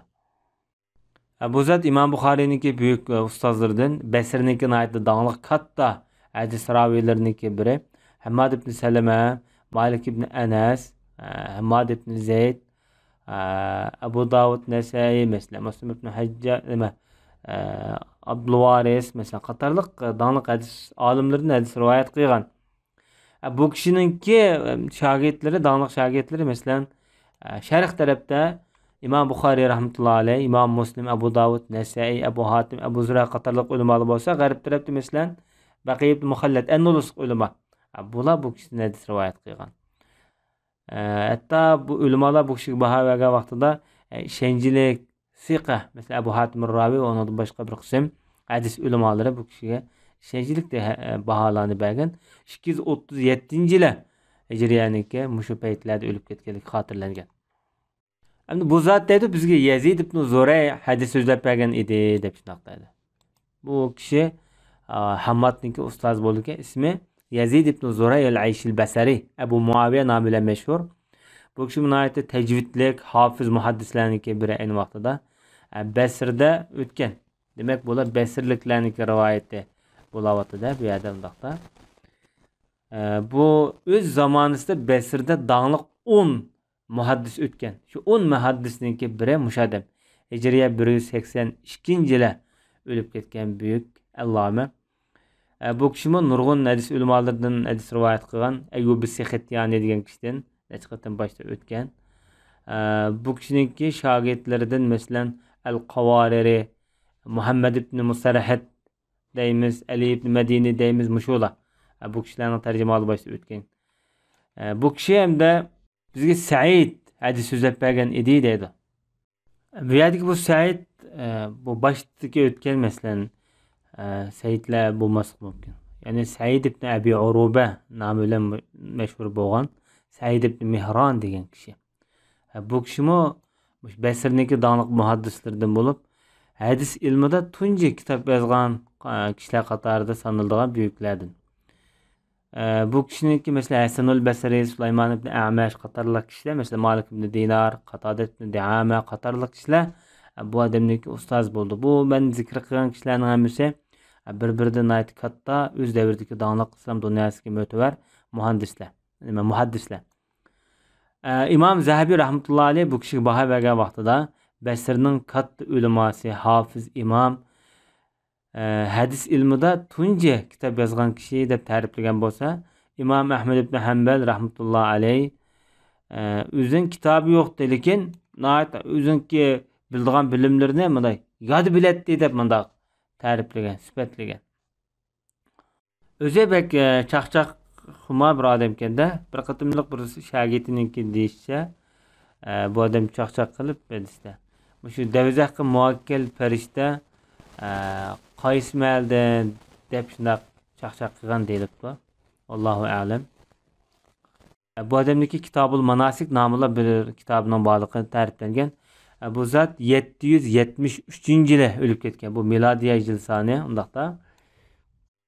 Bu kishi ham Qatada degan kishidan hadis rivoyat qiladi. Qatada ibn Duame nomi bilan mashhur. Hijriya 61-yili tug'ilib, Hijriya 118-yili, milodiy 736-yili o'lib ketgan. Abul Xattob Qatada ibn Duame Saddusi deymiz. O'zi daniq tabiin, arab tilshunosligida, arablarning tarixida, nasab ilmida daniq ulamo, ham mufassir ham muhaddis. O'zi bir xil mana kasalchan, amo ekanda, amo odam ekan. Biroq o'zi deyishcha, masalan, har qanday bir ustozning muhaddisning so'zi anglagan vaqtimda qayta deppagin deb baqmagan deydi. Qulqam angladimi, darhol tutib olaman deydi. Shunda hofiz ekanda. Hatto Imom Ahmad ibn Hanbal Qatada Basrliklar ichida eng hofiz odam edi. Bir narsa anglasam yodlovlatdi deydi. Bir qatim bir Jabirninki xotirasini o'qib bersam darhol yodlab olgan debdi. Demak, Imom Ahmad ibn Hanballarmi bu odamniki munosabati bor deyishki bo'ldi bu jihatda. Shuningdek Imom Zahabi rahmatullohi alayhi zamonimizdagi hofiz, mufassir, muhaddislarning ulgisi, daniq ilm egalarining biri deydi. Hafizning idrokining xotirasining kuchliligida bir maqol tamsil qilinadigan, misol qilinadigan odam deb ta'riflagan. Bu odamning ustozlari bir-biridan ko'p, masalan Anas ibn Malik, Abu Tufayl, Said ibn Musayyab, ko'plar asosan sahoba buning ichida. Ba'zilari cho'ng tabiinlar. Shogirdlari masalan Ayyub as-Saxtiyani, Hammam ibn Yahya, Ma'mar ibn Rashid, Imom Avza'i qatorliq, Abu Awan va Zahib ibn Abdullah al-Yashkuri deymiz. Biz bu ismi zikr qilinganlarning asosan tarjimali boshda o'tgan ulamolar. Mush ulamolarniki ustozi bo'ldi bu odam. Bu odamniki mashhur gaplari bor ekan. Agar ilmga qanoat qilish yetarlik bo'ladigan bo'lsa, Musa alayhissalom o'zi bilgan ilm bilan qanoatlangan bo'ladi. Hargizmi, ya'ni ilm o'rganay deb texim ko'p ilm izlash uchun yo'lga chiqmagan bo'ladi dedi. Bu naytda bir hikmatlik durdona bu to'g'ri. To'g'ri. Musa alayhissalatu vasallam Alloh ilm o'rgatgan bir payg'ambar. Shunda turug'liq yana qonmay ilmga izlanayotdi. Xizrni izlayotdi.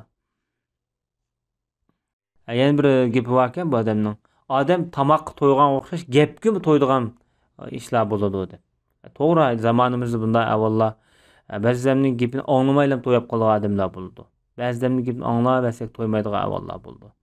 Bu ba'zidagi shu gapning tatlilikligi, she'rligi, ma'noniki, muhimligi degandek talablarga munosabat bor. Undaqda bu buyuk alloma o'zi basirlik, ishonchlik tabiin nomi bilan mashhurda. Bu odamni Iroqda vabo kasali bilan o'lib ketgan. 118-yili deyilibdi, shu vaqtda 57 yoshganda o'lib ketgan vaqtida. Undaqda bu kishi kimdir rivoyat qildi bu hadisni? Anas ibn Malikdan. Bu kishi deydi shunga Anas ibn Malik radhiyallohu anhu ular hadis so'zlab bergan ekan. Ularga degandikilar bu hadisni Qatada bir necha o'zining saboqdoshlari bilan anglaganligi bilinib turibdi.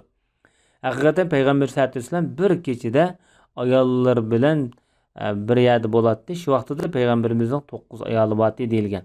Bu hadisninki bu ma'nosi boshda boshqa shaklda o'tgan.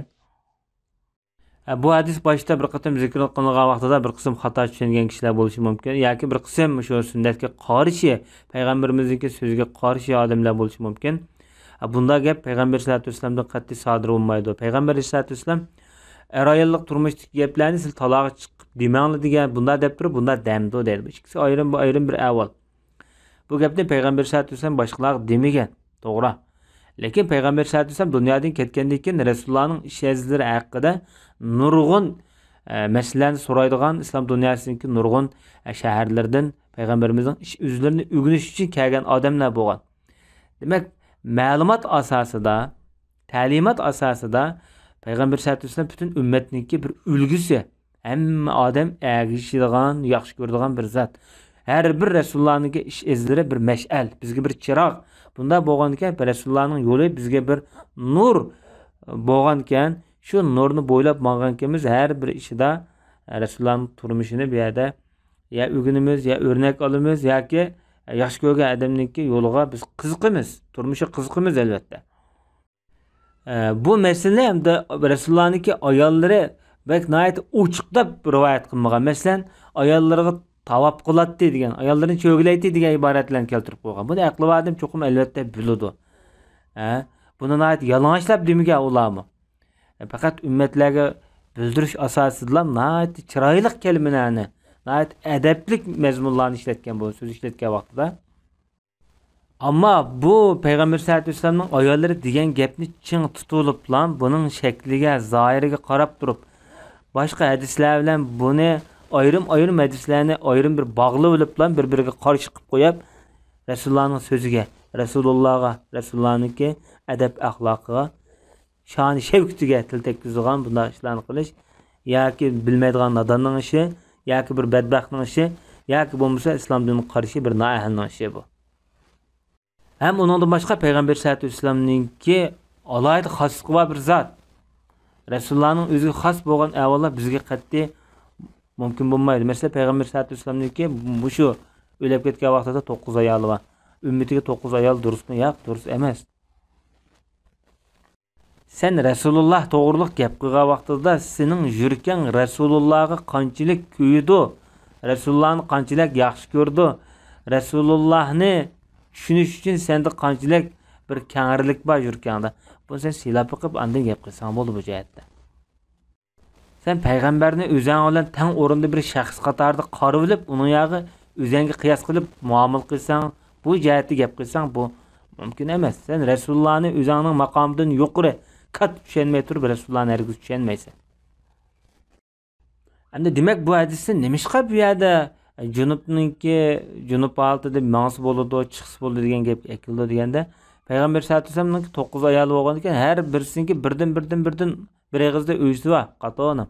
Payg'ambar masjidning atrofida, birisi shimol tarafda, birisi sharq tarafda, birisi janub tarafda, masjidning atroflarida. Ba'zi ayollarning uyi masalan avvaliy tarafda 1 kilometr yiroqlikda.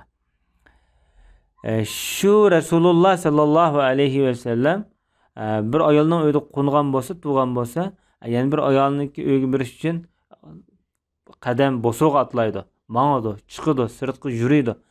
Demak, payg'ambar sollallohu alayhi vasallam yuyilmagan ahvolasida, junobatlikdan pok bo'lmagan ahvolasida shunday minib yuratdi.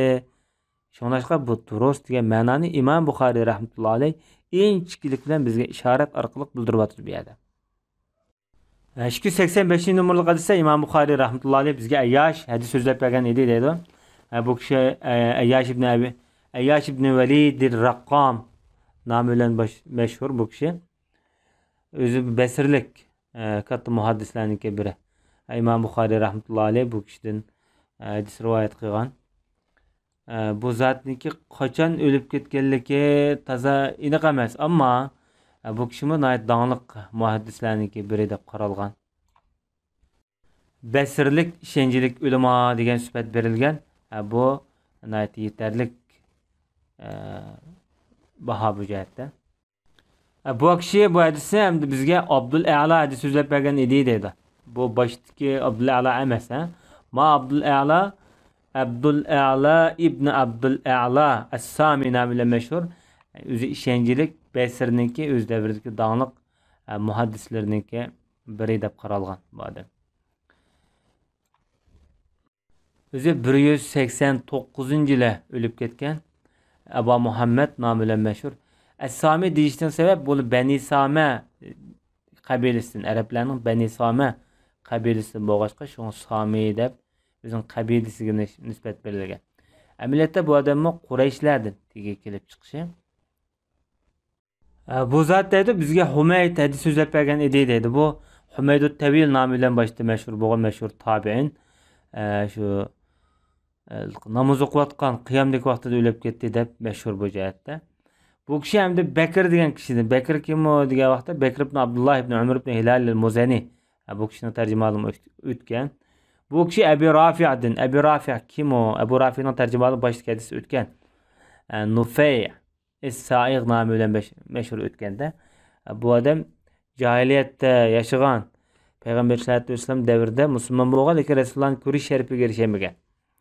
Bu kishi hamda Abu Hurayra radhiyallohu anhu rivoyat qilyapti. Bu kishi deydi, Abu Hurayra sahobi, "Menga Payg'ambar sollallohu alayhi vasallam uchishib qoldi" dedi. "Men junubdim" dedi. "Junub holatda edim, Rasululloh kelib qoldi-da. Shuning bilan Rasululloh o'zi bilan birga mening qo'limni birga tortib, bunda qo'lim tutib mangdi-da, Rasululloh bilan birga mangdim" dedi. Rasululloh bir yerda shunda o'tirishiga asta xufiyana shu vachit sug'uriliblam o'zimning shu o'si kelib yoki jabduqlarim boya kelib junub ondan yana kelsam payg'ambarimiz o'tiribdi dedi. Rasululloh Abahir yani akiltib dedi. Abahir nada bo'lib ketding debdi. Dedim men ya Rasululloh. Bo'g'a avvalda dedim demakchi. Shunda payg'ambarimiz dedi subhanalloh. Abu Hurayra mu'min degan nejis bo'lmaydi juma o'tiraversan ummamda deganda gap endi bu. Demak bu hadis boshqalar bilan ko'rasi bo'ldi, paranglasi bo'ldi degan ma'noni ifodalaydi bu jihatda. Bu hadisga munosabatli bayonlar boshqa hadis o'tgan, uni qisqa qayta deb jumaymiz. Endi shu odamning nejisligi, kofirning nejisligi, musulmonning nejisligi degandek masalalarda ulamolar orasida nihoyat xilma-xil ko'z qarashlar bo'lgan. Ba'zilar nejis emas inson o'z zoti bilan pok yaratilgan deb qaraganlar bo'lgan. Ba'zilar bu yerda musulmon kofirligini ayiramiz deb qaraganlar bo'lgan. Hatto bir qism ulamolar shu kofirning badani najosat deb qaraganda, lekin bu jihatda hamda kofirning kufrligi, shirk aqidasi bu najosat, ammo badan najosat bo'lmaydi. Biroq bu hamda o'zi kofir bo'lgandan keyin musulmonlarga o'xshamaydigan aqida yashaydi. Musulmonlar harom deb qaragan narsani bu o'zi durust deb o'ziniki e'tiqod bo'lmagandan keyin yeverdi, shiltaverdi. Nalarni yurish, nalarni qilish, nimalarni qilish masalasida musulmonlarga o'xshash cheklimga uchramaganlikdan buning najosat bilan mashg'ul bo'lish ehtimoli nihoyat ko'p. Bu jihatdan bu diqqat qilish tegishli bu nuqtada. Shunlashqa Imom Abu Hanifa rahmatullohi alayhi agar bir quduqqa kofir tushib ketgan bo'lsa, bu quduqdan hayot chiqqan bo'lsa, masalan, bu suvni hamma tatib etish kerak deb qaragan. Uyg'ur musulmonlari bu aqidada nihoyat sog'lom yo'l tutmaganda kofirningki qo'lidan bir narsa ilib yemaydigan, bu masalanchu u ishgan qochini ishlatmaydigan, bir narsa yemaydigan, ichmaydigan, bu shaklda alohida o'zini aytdi, cheklimlarni, farzlarni tutib kelgan. Bu nima deganda bu e'tiqod, bu iymonninki ifodasi shu insonda ko'rilayotgan. Hatto kofirlarmi bu masalani yaxshi biladi. Masalan, men kichik vaqtimda bizning bir tog'am bir ya ochganda, ya ochgan yerda u Xitoylama yerda ya ochgan. Yerimini o tarafdan ochganda. Bir kunsi u Xitoyniki shu yerda bir uysi bor ekan. U Xitoy tamoq etibdi, hamda tamoq yemaydigan odatda Uyg'urlar. Yemagandan keyin u Xitoy o'zlabdi. Uyg'ur sen men aytgan tamoqni sen yemaysa, va tavuzni ye, men tavuzni men qo'limda tutmadim, bu pokiz, sen o'zing pichib ye deb tavuzning birini ichib berganni men bana deb bergan, mushta dedi bir Xitoy debchi. Demak, bumi bizningki e'tiqodimizni bu jihatda biladi. Balkim buni o'zini tuvan ko'rdigan holatda tushunishi mumkin yoki e'tiqodi mushta deb qarashi mumkin. Eng muhimi bizning e'tiqodimiz shu kafirlarni nejis degan aqida bilan tiklangan bo'lg'achqa nurg'un farqlar bizni osmon osiyo bo'lib ketishdan saqlab qolgan. 2014-yili mundaq bir voqea yuz berdi. Men Qashqarga borgan vaqtimda bir birodarnikida mehmondorchilik qilsam, menga telefon kelib qoldi. Seni bir chaqirib shu nimadan chaqadi debchi. Shu Qashqa anchantoqdan demdik. Shu yerda chaqadi debdi. Shuni bilan bordim men. Dadini oldik bordimda. Borsam bular taviz pichib yeb o'tiribdi. Shuni bilan tavizdan birini bir Xitoy menga tangladi bu yerda. Ma tavizni yegin debdi. Men qo'sqam og'riydi deb bergan tavizni olmay yemedim. Qo'sqam og'riydi deb og'il unmadim-da. O'psingda yolg'ondan kulib qo'ydi. Aning kulishi men tushundimki, bu meni kafir deb bergan narsamni yemaydi deb bu a nuqtadan tushunib, meni sal pisingda qilib, ochiqda yolg'ondan kuldi bu yerda. Demak, bizning hozirgi shu tamoqda birga bo'lish, madaniyatda bir bo'lish degan masalalarning hammasi bizning tarixdan buyon shakllangan mush aqidamizga, mush urf-odatimizga qilinayotgan bir tajovuz. Bugungi darsimiz müşahidçi bo'lgan va sallallohu ala nabiyina Muhammad va ala alihi va sahbihi ajma'in. Bismillah ve salatu ve selamu ala Resulillah ve ala alihi ve sahbihi ve men vala. Muhammed ibn İsmail el-Bukhari rahmetullahi aleyhi Sahih Bukhari namlı kitabida bugün mundaq deydi. Junub odam uyda o'ltasa yoki uyda tursa, juyunishdan burun taratni elib uyda tursa, buning hukmi qanday bo'ladi? Demakchi bo'lgani Imom Buxoriyniki nazarida bir odam juyunib bekovlashdan burun tarat elib bilan uyda o'ltasa, uyda tursa yoki orom olsa bo'ladi degan ma'noni bizga bermoqchi. Chunki boshqa bir qism rivoyatlarda masalan farishtalar istivo uyga, junub surat bor uyga, junub odam bor uyga kirmaydi degan bir hadis bor. Bu hadisni zaif deb qarab, bu hadisga qarta o'ziniki raddiyalik javobini shu bab orqali bu yerda Imom Buxoriy bildiryapti. Ammo hamda ulamolarniki bir qism ulamolarniki nazarda junub odam g'usl qilmay turib yoki tartamay turib uyda oramasa, uxlasa bu makruh deb qaragan. Bo'lapmi? Masalan Badriddin Ayni bu jihatda masalan juyunish sal qarab, o'rinliq qilib, namozning vaqti ketgidek darajada sal qaraydigan ahvollab qolsa, bu cho'qim cheklanadi degan. Umuman eng yaxshisi imkon ba ahvol ostida juyungan yaxshi. Juyunmagan ahvol ostida hech bo'lmaganda tarat elitib aramog'ini bu afzal.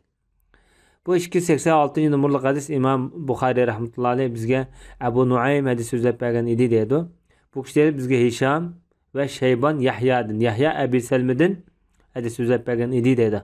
Bu ravilarniki hammasining tarjimali baş o'tgan. Shaybon ibn Abdurrahman an-Nahvi ismi bilan o'tgan bu odam. Bu ravilarning bir qismi Kitobul Ilmda, bir qismi Ziyadatul Iman degan boblarda o'tgan. Bu yerda qayta takrorlamaymiz. Hamda Abu Salmi dedi, men Oysha radhiyallohu anhadan so'rgandim. Payg'ambar sallallohu alayhi vasallam junub holat uxlamdi desam, ha, tarat elitib uxlaydi degan. Tarat elitib uxlaydi degan bu yerda. Demak, undaqda tarat elitib uxlash bu yerda sunnat deganligi bu hadisdan ko'rinib turadi. Sallallohu ala nabiyina Muhammad va ala alihi va sahbihi ajma'in. Bismillah ve salatu ve selamu ala Resulillah ve ala alihi ve sahbihi ve men vala.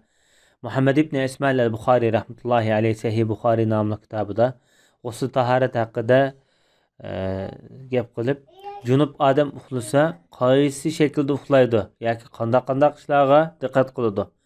Bu vaqtda Imom Buxoriy qaysi hadisni dalil qildi, biz shu hadisga qarab chiqaylik. Bu 287 numaralı hadis İmom Buxoriy rahmetullahi aleyhi bizga Qutayba hadis so'zlab bergan edi deydi. Bu Qutayba Imom Buxoriyniki ustozdir dedimda. Bu kishi dedi bizga Lays hadis so'zlab bergan edi dedi. Lays ibn Sa'd degan kishi. Bu kishi Nafi'dan.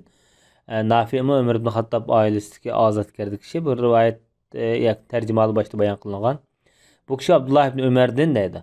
Haqiqatan Umar ibn Xattob radhiyallohu anhu payg'ambar sollallohu alayhi vasallamdan so'ragan. Undaqda Abdullah ibn Ömer dadısından bu gapni anglagan yoki men bolam mushtam masalani so'radim deb yoki Umar ibn Xattob shu savolni so'ragan yerda Abdullah ibn Umar hozir bo'lishi mumkin. Demakchi bo'lgani hamda Umar ibn Xattobniki junub holatda biz uxlasak bo'lamdi yoki bizning birimiz junub holatida uxlas bo'lamdi ruxsatmi deganda payg'ambarimiz ha deb bo'lib tarat ilib uxlasin junub holatda. Sizlarning biringlar tarat ilib ondan uxlasin degan. Bu hadis qarta hamda ulamolar junub odam uxlamoqchi bo'lsa tarat ilish vojibmi, mustahabmi, ommisimi bo'lamdi degandek masala haqida xilma-xil ko'z qarashlarda bo'lgan. Bir qism ulamolar bu majburiyat yoki vojib emas, tarat olmay uxlab qolsimi bo'ladi. Kerak yo'q, bu durust degan. Bu vaqtda bir qism hadislarni dalil ekkagan. Mesela Peygamber sallallohu alayhi vasallam ba'zida suv ishlatmay turib ham junub holatda uxlab qoladi deydigan Ibn Majah rahmatullohi alayhi rivoyat qilgan bir hadisni asos qilgan. Undan boshqami mush mazmundagi to'liqlaydigan hadislar bor. Ammo ko'p sondagi ulamolar tarat elitish mush uxlamoqchi bo'lgan odam junub holatida bu mustahab, ya'ni sunnat amal deb qaragan bo'lsa-mu, az bir qism ulamolar buni vojib deb qaraganlarmi yo'q emas bu jihatda. Bu asosan 3 xil ko'z qarash bo'ldi. Bu 3 xil ko'z qarashning ichida mustahab yoki sunnat degan qarash nihoyat yaqin. Buningki hikmati odamning qo'ldagi yoki shu jinsiy a'zodagi shaltoqlar yoki bir qism puroqlar yuvish orqali chiqdi. Ham shundaqla odamda bir qoyitidan odamniki tuyg'usida bir jonliqlik, aktivchanlik paydo bo'ladi. Hem bundan başqa hem de farishtalar asosan ko'pincha shu maynat joydan qochadi. Yuvish orqali, taratilish orqali masalan atrofdagi masalan erginishlik avvallarni, xushbiroq bo'lmagan puroqlarni, maynatlarni tozalagan vaqtida bu farishtalarniki yaqin kelishiga yoki shu o'rinni qoplashiga balki turtki bo'lib qolishi mumkin. Endi Payg'ambar sallallohu alayhi vasallamniki shu ayollik turmushdagi tarixiga avval qarasak, ko'pincha payg'ambarimiz junub bo'lib qolgan vaqtida masalan ya g'usl qiladi yoki tarat oladi. Bu jihatda ilib o'tgan vaqtida payg'ambar sallallohu alayhi vasallamniki muhim sunnatlar qatoridagi mazmunlar. Endi undan boshqa tövende yani İmam Buxoriy rahmatullohi alayh junub odam tarat ilib ondan uxlamdi deb yana bir bob qo'yapti. Asli boshqa bob bilan bu ikkisi asosan bir mazmundiroq. Ama İmam Buxoriy ikinci babda tarat ilish cho'qim junub odam uxlamoqchi bo'lsa, bu mustahab yoki sunnat degan qarashni iniqroq yoki keskinroq qarash bilan yoqlagan. Bu 288 numaralı hadis İmam Buxoriy rahmatullohi alayh bizga Yahya ibn Bukayr hadis so'zlab bergan edi deydi. Bu zatmi İmam Buxoriyniki ustozlaridan Babul Vahiyda boshdan o'tgan. Bu kishi deydi bizga Lays hadis so'zlab bergan edi deydi. Lays ibn Sa'd shu. Bu kishi Ubaydullah ibn Abi Ja'far degan kishidan. Ubaydullah ibn Abi Ja'far Abu Bakr al-Faqih degan misrlik odam shu bosh tarjimali o'tdi. Bu kishi Muhammad ibn Abdurrahman degan kishidan. Abul Asvad al-Asadi degan Madinalik odam Urvat ibn Zubayrniki beqilgan yetim bolasi. Chunki uddasi o'lib ketgan vaqtida Urvat ibn Zubayrga topshirgan ekan bu odamni. Bu kishi asli shu Qurayshlarniki Bani Asad jamoatidan, Urvat ibn Zubayr, Zubayr ibn Avvomniki jamoatidan bo'ladi. Shu jamoatdan bo'lg'achqa hamda ayni vaqtida dadasi yoshlam o'lib ketib, masalan, bu kichik bolani Urvat ibn Zubayrga, Abdullah ibn Zubayrning inisiga buningga topshirgan. Cho'ng dadasi Nafal ibn Xuvaylid ayni vaqtida eng ko'n sahobalardan Nabasdan hijrat qilgan Nafal ibn Xuvaylid degan cho'ng sahoba bu kishi.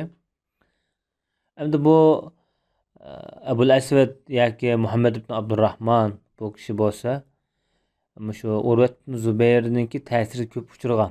Shuningdek Misrda bo'lgan vaqtida Urvat ibn Zubayrniki Mag'azi nomli payg'ambarimizning hayotiga munosabatlik sahobalarning tarjimaliga munosabatlik bu kitobni Misrda boshqalarga o'rgatgan, so'zlab bergan. Undaqda bu buyuk alloma o'zi Tabiinlar qataridagi büyük ulamo bo'lib, Malik ibn Anas, Shu'bat ibn Hajjaj qatorliq mashhur ulamolarniki ustozi bo'ladi. 130-yil o'lib ketgan. Bu kishi hamda o'ziniki o'gay dadisi yoki tutuq dadisi Urvat ibn Zubayrdan, Urvat ibn Zubayr hammasi Oysha onamizdan rivoyat qilyapti. Oysha onamiz deydi, Payg'ambar sollallohu alayhi vasallam uxlamoqchi bo'lsa, junub holatida o'ziniki jinsiy a'zoyini yuvib, ondan namozga tarat olgandek tarat ilib qiladi deydi. Demak, Payg'ambar sollallohu alayhi vasallam junub holatida uxlamoqchi bo'lsa, o'ziniki bir qism mehnat bo'lgan yoki shaltoq bo'lgan o'rinlarni nauzubillah payg'ambarimizga buncha gapni deyish toza adabsizlik o'rinlarni yuvib hamda namozga tarat oladi deb shundoq deyilgan bunoda. Bu yerda namozdek tarat oladi degan gap namoz o'qish uchun emas. G'usl qilmasa namoz o'qilib bo'lmaydi. Xuddi namozga qanday ixlos bilan tarat olgan bo'lsa, shu yo'sinda shu shaklda payg'ambar sollallohu alayhi vasallam tarat oladi degan bo'ldi. Endi bu 289-numurli hadismi yuqorqi bablarni to'liqlaydigan hadislardan bo'lib, bu hadisda Imom Buxoriy rahmatullohi alayhi bizga Musa ibn Ismoil hadis so'zlab bergan edi deb shundoq deydi. Bu kishi deydi bizga Juvayriya Nafi Abdullohdan hadis so'zlab bergan edi deydi. Umar ibn Xattob roziyallohu anhu payg'ambar sollallohu alayhi vasallamdan fatvo so'ragan ekan, junub odam shu junub bitta uxlus bo'lamdi deganda payg'ambarimiz ha tarat ilib deb qo'ygan. Baştaki hadisda Ömer ibn Xattob so'radi degan. Bu yerda fatvo so'radi deb. Ya'ni ayada sa'ala iborati bilan ishlatgan bo'lsa, bu yerda istifto iborati bilan ishlatilgan bu yerda. Ishkili iborat, ishkili mazmun to'g'ri. Endi Maraviyda masalan, sanatda Juvayriya ismli bir kishi o'tdi. Bu kishi ismidan qarablar masalan Payg'ambar sollallohu alayhi vasallamniki ayollarda Juvayriyaga o'xshab qolamdi. Ya, unday emas. Evet, çünkü Araplarning ichida bir qism ismlarni erlarmi, ayollarmi o'rtaq ishlatgan ismlar bor. Bu yerdagi Juvayriya ayol emas, er kishi. İsmi Juvayriya ibn Asma bin Ubayd yoki Abu Muhariq nomi bilan mashhur bo'lgan. Bu kishi o'z davridagi ishonchlik hadis ulamolarininki biri. O'zi shu Bakriylar qabilasiniki Zabi'a jamoatiga tutdi. Basrada shu yerda yashagan. O'zi 173-yilda Iroqda Basrada o'lib ketgan buyuk shaxslardan. Bu kishi Muhammad ibn Muslim ibn Shahab az-Zuhriyniki shogird bo'ladi. O'ziniki hadis ilmidagi talantning yuqoriligi ham undan boshqa baho jihatda rostchil, ishonchlik, yaxshi, chatoqliq degandek hadis ulamolariniki xilma-xil go'zal baholarga erishgan buyuk muhaddislarningki biri. Endi 290-numurli hadismi yuqorqi hadisni yoki oldingi bablarni to'liqlaydigan hadislardan bo'lib, bu hadisda Imom Buxoriy rahmatullohi alayhi bizga Abdulloh ibn Yusuf hadis so'zlab bergan edi deb shundoq deydi. Bu zotmi Imom Buxoriyniki buyuk ustozlaridan. Bu kishi deydi bizga Malik xabar bergan deydi. Malik Abdulloh ibn Dinardan, Abdulloh ibn Dinar Abdulloh ibn Umardan. Bu raviylarning tarjimasi boshida o'tganda, bu Abdulloh ibn Umar degan kishi deydi, Umar ibn Xattob roziyallohu anhu payg'ambar sollallohu alayhi vasallamga bir masalani bayon qilib o'tab, kechida junub bo'lib qolaman yoki mushta kechida junub bo'lib qoladigan avvallar yuz berdi deb so'raganda, mush avvalni deganda payg'ambarimiz bu kishiga tarat ilib jinsiy a'zoyingni yut, uxla degankan deydi. Bu yerda hamda o'g'il o'ziniki dadisininki payg'ambar sollallohu alayhi vasallam bilan bo'lgan bir qism suhbat dialogni adab bobidan, axloq bobidan va shariat ahkam bobidan bu yerda bizga deb beryapti. Demak, yuqoridagi hadislar hammasi asosan shu payg'ambar sollallohu alayhi vasallamniki junub holatida uxlamoqchi bo'lgan kishilarga nisbatan tavsiyasi o'zining jinsiy a'zoyini yutib, namozga tarat olgandek tarat edib uxlash buni to'limi sunnatga muvofiq bir avval ekanligini bizga bildiryapti. Bugungi darsimiz mushayish bo'lgan va sallallohu alayhi nabiyina Muhammad va ala alihi va sahbihi ajma'in. Bismillah ve salatu ve selamu ala Resulillah ve ala alihi ve sahbihi ve men vala. Muhammed ibn İsmail el-Buxoriy rahmetullahi aleyhi Sahih Buxoriy nomli kitobida g'usl tahorat munosabat mazmunlar haqida to'xtalib bugun bundoq deydi. Ikki xatniga bir-biriga uchrashgan vaqtida qandoq avvallar yuz berdi yoki qandoq hukm bu yerda bununla münasebetlik bağlılık buldu deydi. Bu yerdeki iki xatniga degeni erkishdiki erlik a'zodagi xatniga ayollikki xatniga deyilgan. Chunki arablar ayni vaqtida ba'zida ayollarning xatnisi qildigan avvallar bordi. Bunimi bu yerda erlarga g'olibiyat yoki ergashma asosida bayon qilib ikki xatniga deb bayon qilingan. Demak, erning erlik a'zodagi, ayolning ayollik a'zodagi ikki sezgir a'zam bu. Bu 291 numaralı hadis İmam Buxoriy rahmetullohi alayhi bizga Muaz ibn Fazala hadis so'zlab bergan edi deydi. Bu İmam Buxoriyning ustozlaridan boshda o'tgan tarjimali bu kishi dedi bizga Hisham hadis so'zlab bergan edi deydi. Hisham keliblar bu raviyni yana bir raviyga o'zgartib etdi. Yana Buxoriy deydi bizga Abu Nuaym hadis so'zlab bergan edi Hishamdan deydi. Undaqda bu hadisni İmam Buxoriy Abu Nuaymdan ma'lumlagan Hisham orqali Muaz ibn Fazala'dan ma'lumlagan Hisham orqali. Bu Hisham hem de bu hadisni Qatada'dan anlagan. Qatada Hasan'dan. Hasanul Basri şu. Qatada ibn Duame degan kishi şu başta o'tgan. Abi Rafi.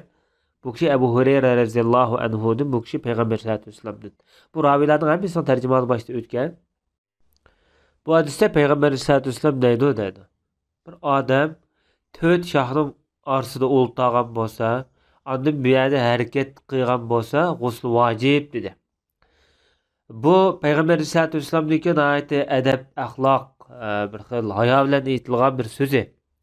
Amaliyotda Payg'ambar sollallohu alayhi vasallam bu gapni nihoyat aniq, din hayo bo'lmagandan nihoyat ochiqlab, oydin holatda degan bo'lsa-mu, bu bo'ladi. Lekin Payg'ambarimizniki o'zining maqomining ustunligi asosida Payg'ambarimiz bu yerda 4 shahning orasida o'ltirgan bo'lsa, ondan harakat qilgan bo'lsa deb dedi.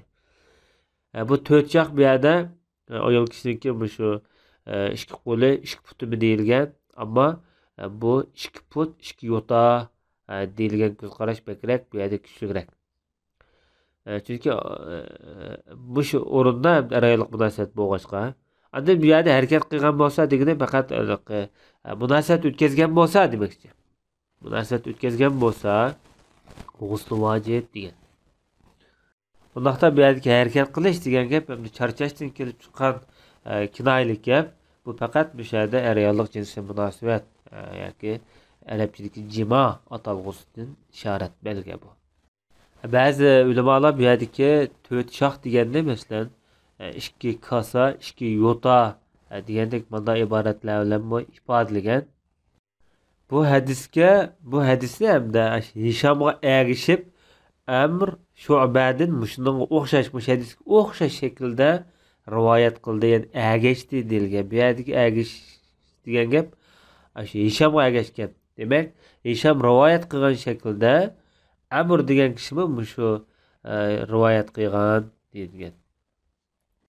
Undaqda bu hadis Amr Shu'ba Qatada Hasan mashakilda rivoyat qilgan bo'ladi. Undaqda bu yerda Musa degan so'z bu yerda masalan Musa mundaq deydi doktor. Bu İmam Buxoriyniki ustozlari Musa ibn İsmail degan kishi shu bo'lsa kerak. Bu kishi dedi bizga Aban hadis so'zlab berib mundaq deganni deydi. Aban deydi bizga Qatada hadis so'zlab bergan, Hasan shunga o'xshash deb bergan deydi. Undaqda ma hadis hozir bir necha raviydan ayrim shaklda ayrim yo'l bilan bir ma'noda rivoyat qilingan. Demak, bu hadis undaqda san'at kuchlik, rivoyat kuchlik bo'lgan, mashhur bo'lgan hadis deyish bo'ldi. Undaqda bu hadis hamda ayollik munosabat qilmoqchi bo'lgan yoki qilgan odamga nisbatan qilmoqchi bo'lgan odamga nisbatan qanday paytda, qanday vaqtda g'usl qilish cho'qim vojib farz bo'lib qoldi degan mazmunga nisbatan aniq qilib berilgan bir hadisning biri. Ba'zi hadislarda Payg'ambar sollallohu alayhi vasallam suvdin degan. Bundan degani suv chiqsa cho'qim suvni yuvinish kerak degan mazmun bo'ladi. Undaqda suv chiqmasa, ya'ni oq sperma mani chiqmagan bo'lsa, yuvinmasin bo'ladi degan mazmun kelib chiqadi bu hadisdan.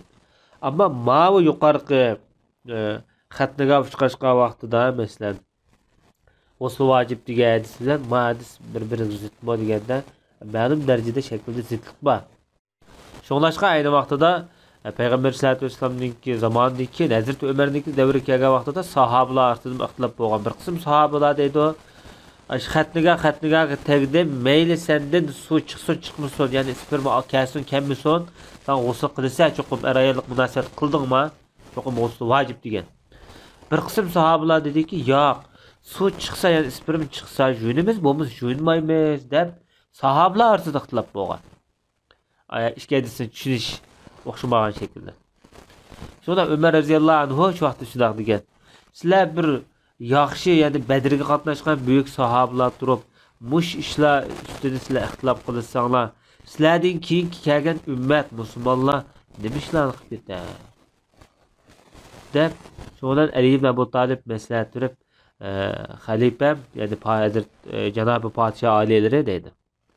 Agar bu masalani bilmoqchi bo'lsa, Payg'ambar sollallohu alayhi vasallamniki ayollarga bir odam avatib shulardan so'rab baqsa deb darhol Umar ibn Xattob ma'qul ko'rib Hazrat Oyshaga odam avatgan.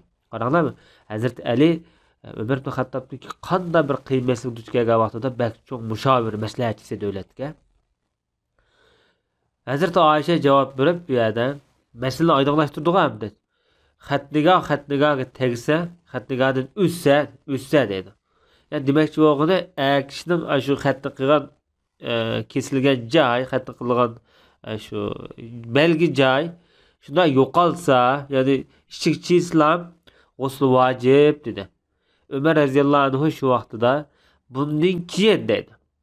Her qanday adam suvdin, ya'ni undaq demakchi bo'lgani, meni chiqsa jo'nimiz, bo'lmasa jo'nmaymiz degan gapni ko'tarib chiqdi ekan, men buni cho'qim jazolayman degan. Shunday bo'ladi hamda asosan cho'ng buyuk katta sahobalar va agar bu Umarning qiliqi yoki so'zi bu yerda xato bo'ladigan bo'lsa, bu sahobalar bunday masalalarni ko'ngil yurmaydi. Haqiqat babida hargiz oyoq qilmaydi ular. Darhol deydi-da. Sahobalarning hech qaysi inkor qilmagan. Demak, bu masala Hazrat Umarning davrida bu ittifoqlashgan masala. Agar navoda burunqi sudun degan hadisning ham ikki ehtimoli bor. Birinchisi, İslamiyatdagi dastlabki bosqichlarda shunday deyilgan bo'lsa-mu, keyin mansub qilingan, ya'ni amaldan qoldirilgan bo'lishi mumkin. Yana birisi ehtilomga qartilgan gap bo'lishi mumkin. Kechida masalan birisi shayton atlab tushib ko'rgan bo'lsa, uyg'onib qoladi-da, tushidan uyg'ongan vaqtida, ya'ni suv ko'rsang suv bor, ya'ni suv ko'rsang jo'nisa, yo'llikni ko'rsang jo'nisa degan ma'noda ishlatilgan bo'lishi-mu, har ehtimolga yaqin.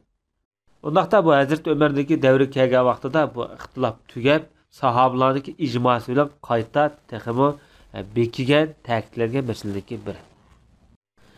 Vatanimizda 2000-yillardagi oldi keyinda mushu al-ma'u minal-ma degan hadisni ko'tarib chiqib, masalan, shu sperma kamiga ahvollasida junmusun bo'ldi degan fatvoni keng tarqatgan ahli ilmlarimiz yutumizda bo'lgan. Alloh taolo to'g'rini bildirsin. Hem İmam Buxoriy rahmetullohi alayhi bu tuvandagi babda bundoq deydi. Bu Kitabul G'usldagi eng oxirgi bob, Sahih Buxoriyda. Ayol kishiniki shu jinsiy a'zoidagi yo'lliklar, masalan, ajratmalar tegib ketgan bo'lsa, kishining kiyimlariga, masalan, buni qanday yuydi masalan. Buniki yuyishning hukmi nima degandek masala haqida. Biz bu babdaki aniq mazmun edi biz hadisdagi o'zidan ko'raydi. Bu 292 numaralı hadisda İmam Buxoriy rahmetullohi alayhi bizga Abu Ma'mar hadis so'zlab bergan edi deydi. Bu Abu Ma'mar degan kishi İmam Buxoriyniki büyük katta ustozlaridan Abdullah ibn Amr nomi bilan bu odamniki tarjimani boshda o'tgan. Bu odam deydi bizga Abdulvaris hadis so'zlab bergan edi deydi. Abdulvaris ibn Sa'id degan kishi Kitabul İlim'de o'tgan bu adam bu tercümalı. Bu kişi Hüseyin degan kishidan. Hüseyin ibn Zakwan degan kishi. Bu kishining tercümalimi başta o'tgan. Bu endi Hüseyin degan kishi mundaq deydi-da. Yahya mundaq degan idi deydi. Mundaqda bu Yahya ibn Abi Kusayr nomi bilan başta o'tgan Kitabul İlim'da. Bu adam deydi, bana Ebu Selime xabar bergan idi deb shunaq deydi. Ebu Selime ibn Abdurrahman nomi bilan kitobniki Kitabul Vahiyda o'tgan bu odam. Endi Ebu Selmi deydi, hakikaten Ata İbni Yasar, bunun tercümanı ötken bu kişiniki. Sözlep berip endi bu adamga Zeyd ibn Xolidil Juhanining xabar berganligini bayon qilib o'tgan. Zeyd ibn Xolidil Juhani buningga mundaq ma'lumot yetkazgan bo'lib, Osmon ibn Affondan savol so'ragan. Savolda mundaq degan: bir odam ayoli bilan ayollik munosabat o'tkazib, meni chiqmagan bo'lsa, ya'ni sperm chiqmagan bo'lsa, qanday qiladi deganda, Hazrat Osmon mundaq debdi: namozga tarat olgandek taratni oladi, o'zing jinsiy a'zoyini, zakarni ham juydi degan. Bundaqda bobdagi mazmun chiqdi. Chunki zakarni nimishqa juydi deganda, uningdagi shu ayol kishiningki suyuqlik ajratmalari tekkan. Shuni tozalash kerak, yuvish kerak demak. Shu maqsadda deyilgan bu gap. Imom Buxoriyning maqsadi bu shu. Hazrat Osmon yana bundaq debdi: men bu gapni Payg'ambar alayhisolatu vassalamdan anglagandim. Ondan bu haqda Ali ibn Abu Talib, Zubayr ibn Avvam, Talhat ibn Ubaydullah, Ubay ibn Ka'b qatorliq sahobalardan so'rsam, bularni mushtaq qilishimga buyurgan dedi. Endi Yahya bundaq deydi: bana Abu Selmi xabar berib, Urvat ibn Zubayr ibn Avvamning o'g'li bu odamga xabar berib, Aba Ayyub bu odamga xabar bergan ekan. Urvat ibn Zubayrga. U ham bu gapni Rasulullohdan bu shaklda anglagan deyilgan. Bu hadisda umumiy e'tiqod vaqtida 14 odamniki ismi zikr qilinganda, hadis rivoyat qilgan, bayon qilib bergan, anglagan emas bo'libdi. Bularning ichida 7 sahoba. 7 sahoba bo'libmi? Nəhayət mashhur sahobalarniki birida.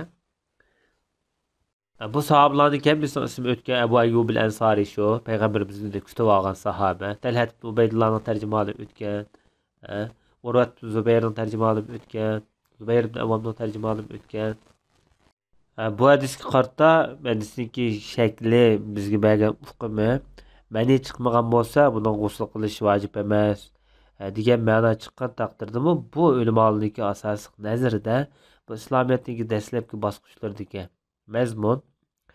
Keyin ham payg'ambar sollallohu alayhi vasallamning xatniga yo'qolgandan keyin bundan g'usl vojib degan hadisi bilan bu asosan amalda qolgan. Yana birisi Ömer ibn Xattobniki o'zining zamonasida sahobalarni yig'ib bu ixtilofga xotim berganligini deb o'tdik.